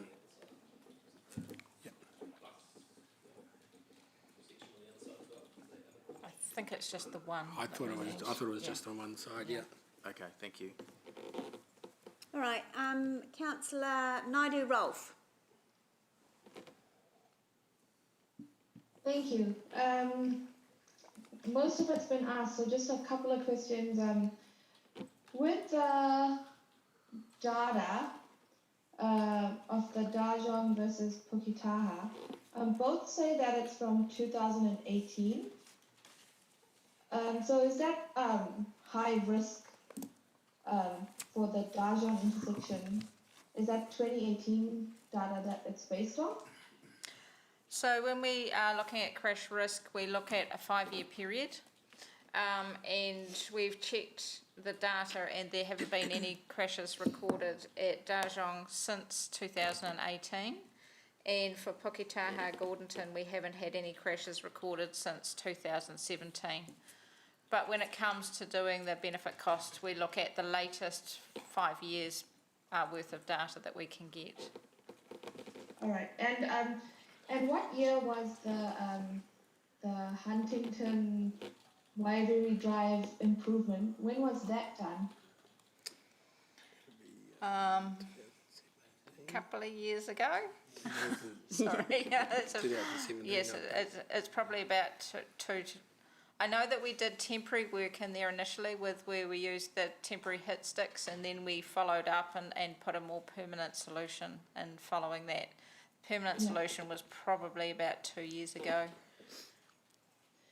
And so in regards to traffic count, or whichever's the busier intersection in terms of the amount of traffic coming out of Dajong versus the amount of traffic coming out of Puketaha, would we have any up-to-date information about that, or will that come to us in the business case next time? That would be something that we'd certainly get to you next time. I don't have it to hand, unfortunately. Okay. Awesome. And just one question.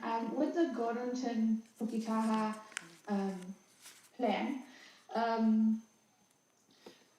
there was one of the options is to widen the road, for the right turning traffic, a turning bay. So how come that was prioritised over trying to get the traffic out of Puketaha, which I would have thought was the higher risk in terms of safety? So the localised widening was basically a short-term measure that we can go in and do relatively simply and cheaply, and based on the crash data to date, there wasn't enough to justify a staff recommendation for proceeding with further work at Puketaha. But we're happy to take direction from elected members to move to the next stage to do that detailed design. It is something that we have observed on site, that when a car is turning right into Puketaha, we often get cars actually just going over the edge of the seal, which is dangerous. So it was, that was quite good. And it also just makes it a bit safer for any cyclists that are trying to move through that corridor as well. All right. And last question. You mentioned that the Dajon intersection would have a higher chance of receiving Waka Kotahi funding compared to Puketaha. I know the number of crashes at both sides are the same on the report. Is what makes it a higher risk, or do you think that now with more up-to-date data it would be more on par or make a difference? No, the data would still support the Dajon one. It'll be the 3 minor injuries that at Dajon that give it that better support towards subsidy. Okay. All right. Yep, that's it. Thank you. Thank you. And the lovely Sarah is last. Leave the best till last. Councillor Thompson. Thank you. I was just interested in that last part of the motion in regards to getting Waka Kotahi in to talk about their approach to funding. Could we extend that conversation to also their approach to funding things like cycleways or micro-mobility lanes, which we talked about in our workshop or briefing yesterday? Yes, so we were in the process of organising a workshop for elected members following on from the Cambridge Road briefing that was given, the connection between the expressway and through to Burger King, State Highway 1. So we were in the process of organising that workshop, and we thought that this would fit nicely with that, talking about business cases and bits and pieces. So I guess we can certainly look at it. It just means that we might need to make that workshop a little bit longer, that's all. Otherwise we're not going to get through everything. Okay, yeah, I mean, I would appreciate that, to understand where they're at on their side and have that conversation as well. Great. Thank you, Councillor Thank Thompson. you. All right, there are no other speakers, so we will go back to the motion, and it has been emailed to everyone. So you'll see it there at 3:28. So Councillor Bunting, as the mover. Absolutely, thank you, and thanks to staff for working through this with me before we came here. During the annual plan discussions, it was proposed that we defer a lot of the spending from the Gordonton Road corridor, and I went, hang on a minute, is that really dangerous intersection at Puketaha? And staff said, look, we should be able to do it with existing funds, and blow me down if I didn't read in point 46 of this one that allocating funds are insufficient. So this motion at least keeps that undertaking alive. As Kesh noticed before, it has been suggested that we widen Gordonton Road a bit and wait and see, and that'll only have an effect on traffic turning off Gordonton into Puketaha, heading out of town, whereas the real problem is the traffic coming into town. And there is a lot, believe me. Puketaha is now a popular thoroughfare for people living in that expanding area. But speaking to Rob's question before about it being more of use to Waikato district, most of Puketaha schools' families actually come from Hamilton, so they commute out there every day, twice a day. So there's a lot of Hamiltonians being affected by that intersection as well. It's a popular route from Morrinsville, Taufori and Cambridge, and the expressway isn't going to change that at all because it doesn't affect that route. Traffic is increasing there. It's not going to reduce, and how there hasn't been a bigger accident there defies belief. But thank heavens we've slowed the speed on Gordonton Road, which is, like Chris said, the right thing to do, but as the funding says, is the wrong thing to do because it's slowed it all down. Just this morning, just to see if I was a bit bananas about this, I drove over to that intersection and I winced at what I saw. Not only were the cars splitting the narrow one lane as they came onto Puketaha, off Puketaha onto Gordonton Road, the queue was about 10 cars long at one point. And I don't know if anyone else has ever seen this, but it's quite common practice that some nut bars were determined not to wait, and so they'd overtake both lanes, go down the wrong lane, cut through that existing garage, and zip onto Gordonton Road as quickly as they possibly could. Mark my words, this is a bad accident waiting to happen, and as a Vision Zero councillor, I'm not going to sit back and wait for something to happen before we do anything. I don't like the idea of crash data being such a huge influencer on our decisions. Gordonton Thomas was in that case. Funding was available way down the track, and probably about now we would have been looking at it, but the city was growing and the intersection was getting more and more dangerous. Dave, myself and some other guy ended up making our own sign, and thanks to the great drive and nous of Dave and the staff pulling out every trick in the book, Robin included, we got the funding brought forward, and I'm immensely grateful for that. We delivered the intersection under budget, and how proud we were when we accepted the national award for that intersection at the Traffins Conference. Tragically though, even this was too slow, because 2 weeks before the spade went in the ground, a young man called Jaden Bramf lost his life at that very spot. 2 weeks before the spade went into the ground. We were 2 weeks too slow in my mind. So please, let's not put our residents, all those families, all those kids at risk ever again because it's too hard to get funding. I, for one, won't give up on that. Let's keep pressure on LTNZ. I'm just about finished. Thanks, Madam Chair. Let's keep pressure on LTNZ in a gentle and friendly way, but get them to come up the goods. Let's act swiftly for the sake of our residents' lives. And please bear in mind that this is only until we open up St James properly, so it doesn't need to be bells and whistles. To me, if we don't do anything, it's wrong. It seems like our residents are being used as bait for funding, and I just can't accept that. Thank you. Does the seconder wish to go next? Councillor McPherson, were you the seconder? No, I'll go. No. The order it's Yep, okay, Councillor Hamilton. Oh, thanks, Chair. Yeah, look, just an acknowledgement to Councillor Mark and his perseverance with this. He has held on to this tightly, and rightfully so. It is a real issue where we've got these rural roads that were once fit for purpose 15, 20 years ago, and now they're becoming congested in highways. And I probably could quote 3 councillors here, but if I start with Deputy Mayor Jeff, and if we did his barbecue test or his common sense test, and also agree with Mark that the crash data seems to be a little bit ambulance at the bottom of the cliff, and the common sense test would say this is getting worse and worse and worse, and it's best to be proactive. And it speaks to our Vision Zero stuff as well, which I know staff are very passionate about. One thing I would like to know, and maybe we could do it as a staff note, just over the last 10 years or so, what quantum we've been charging Blind Freddie out, and if in fact he is on the living wage. That was the Is that about $3 you owe now?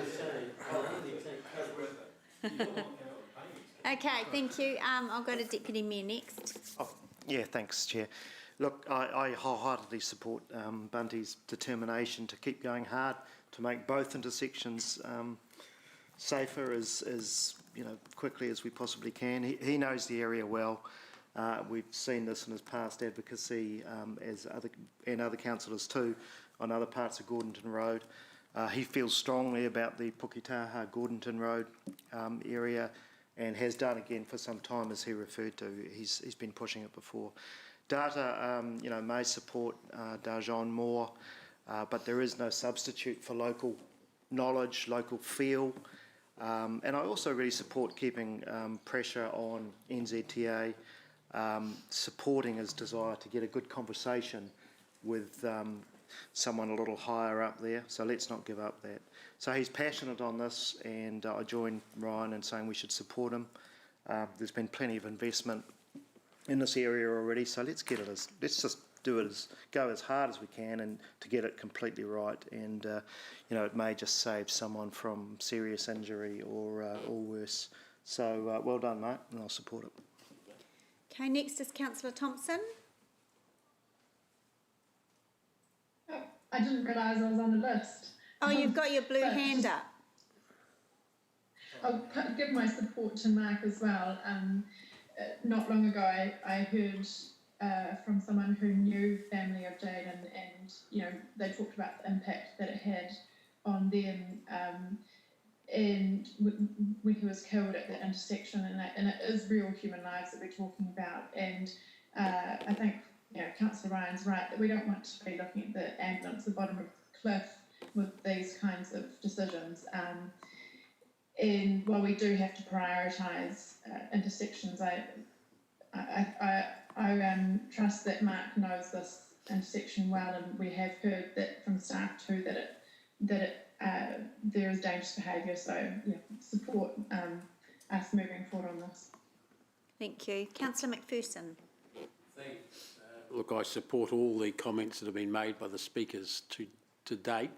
In this, I just want to focus a little bit on NZTA's abrogation of their duty in this area, and that's not a phrase that Blind Freddie taught me. I learnt that in English at high school.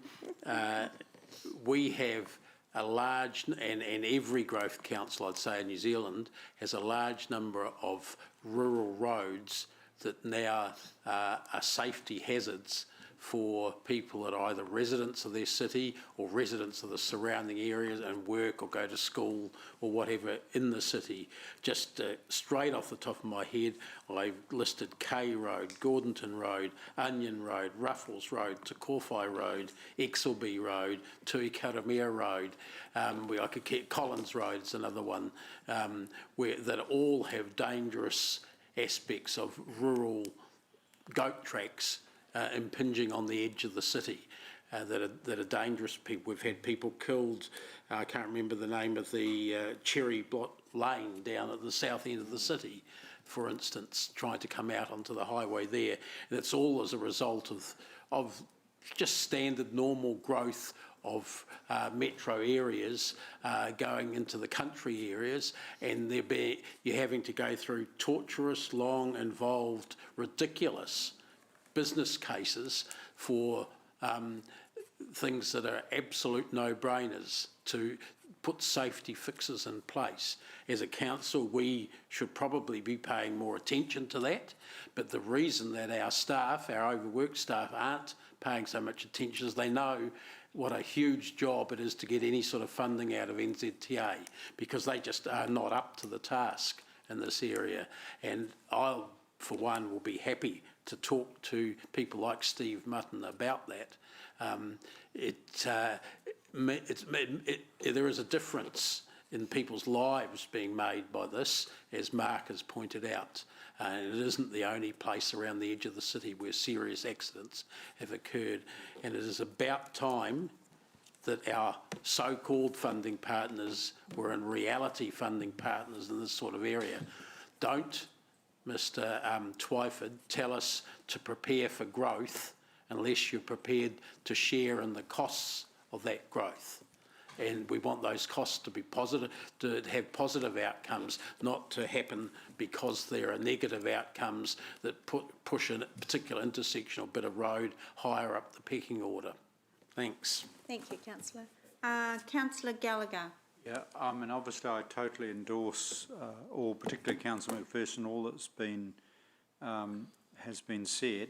And obviously these are the so-called peri-urban roads, and I also relate to borderless and boundaryless planning, which is the Waikato Hamilton Metro Spatial Plan, because obviously our residents drive on these roads whether they're in or out of the current urban boundary.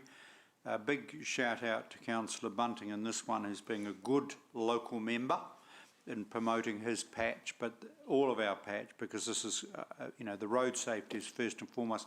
I'm just asking GM Evelisa, in the LTP process, I would like a bit of a conversation, what is the city going to what are we looking like in the next 10 years or so? And I know there's a funding issue, but certainly I'd rather be obviously doing the prediction, you know, in terms of what are, you know, in terms of, you know, traffic movement, traffic patterns. I realise the expressway will have a significant impact on traffic, kind of traffic flow, and hopefully will suck up a bit of traffic, but certainly hope that we can be in a position to perhaps just predict in 5, 6, 7 years where are going to be our so-called hotspots. Totally agree with Rob Pascoe, a somewhat forlorn appeal to Waikato District Council, I suspect, in terms of funding. But on the positive note, you know, given the kind of residential areas that fringe the city, obviously looking forward to a close collaboration between Waikato and Waipa on some of these issues. But yes, certainly strongly support the motion. Councillor Bunting, right of reply?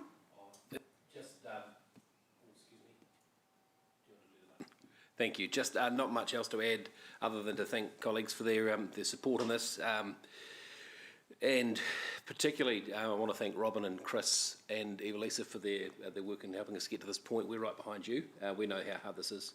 We know what you go through, so anything we can do to advance this along, let us know, because I'll certainly be there, warts and all, with signs and everything I need. I suggest with Waikato District Council, what we actually do is we apply, we work together with them, with NZTA, to try and get some funding out of them too, because two voices might be stronger than one. But look, I'll stop there. Great. Thank you. Thank you. Right, let's put that to the vote. We can do this on a show of hands, I detect. All those in favour, bless you, Maxine. Please raise your hands. And there are none opposed. That's been carried. Good work. All right. Now we're just on to information only reports. Now, committee members, the process for this, and if you want to change the process, talk to me about it offline so I can say no, but like that. I have members can, if you just, the process is, and it has worked well so to date, indicate that there's something in there that you want to discuss, and I'll make sure that staff stay behind after the formal part of the meeting closes. Councillor Gallagher has mentioned Vision Zero and the rubbish. Councillor Thompson's also Vision Zero and the hit sticks, and Councillor Bunting has told me Claudelands Bridge. So pretty much they're all Robin's and one of Evalisa's anyway, which they're here and enjoying staying behind.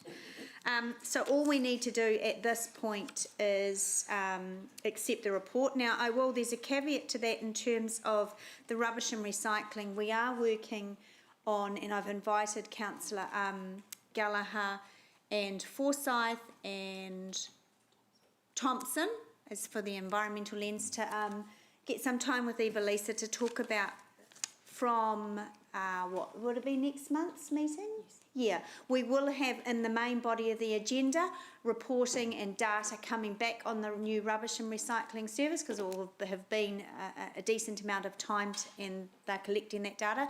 So those members are going to help just inform what kinds of things and what kind of trends we want to see. So that will end up coming into the main body of the agenda. So that's one caveat there. And of course, in terms of Vision Zero, where Martin wants to go, you did hear me say earlier on today that when Robin and I can get some time together, we might be looking at something around road safety. So for next year, we might be able to bring Vision Zero into a road safety type report. But that's future work, and I just don't want to overload the staff at the moment. They have more than enough to do. So, Councillor Gallagher? Yeah, procedurally. Look, I'm not going to die on it. I mean, look, I'll just go along. I mean, I think it's a bit clumsy to receive reports, but you can't ask any questions about them. But look, in terms of today, my issues have been covered, and you've just covered very well the issue of the rubbish and recycling process. So that, and we earlier on ticked off around the road safety, where I had, I published my lovely warm words to the regional council. But seriously. It's been covered, so I'm cool. Okay. And I think maybe, when we're next looking at standing, or whatever, we review this process. This is a process issue, but obviously I bow to your ruling, Madam Chair. Thank you. It's good to hear. All right, so we just need to receive this report, so I will move that the report be received. Okay, and the Deputy Chair, thank you. In a spirit of goodwill, we'll second that. All those in favour say aye, any against, that's carried. Okay, now we are going to move into public excluded for 2.5 items, I'm going to say. So Councillor Wilson indicated that he wanted to update us on a couple of issues from the Rail Governance Group and PX. Now we just need to resolve that for transparency and proper process. So do we need particular wordings It would just be that the agenda is confirmed noting the late public excluded item C3 verbal update. Okay, all right. Everyone, you happy with that? Yep. Okay. All right, so I will move that we move into public excluded, seconded by Councillor Wilson. All those in favour? Any against? That's carried. Right. Does everyone want just a couple of minutes to get a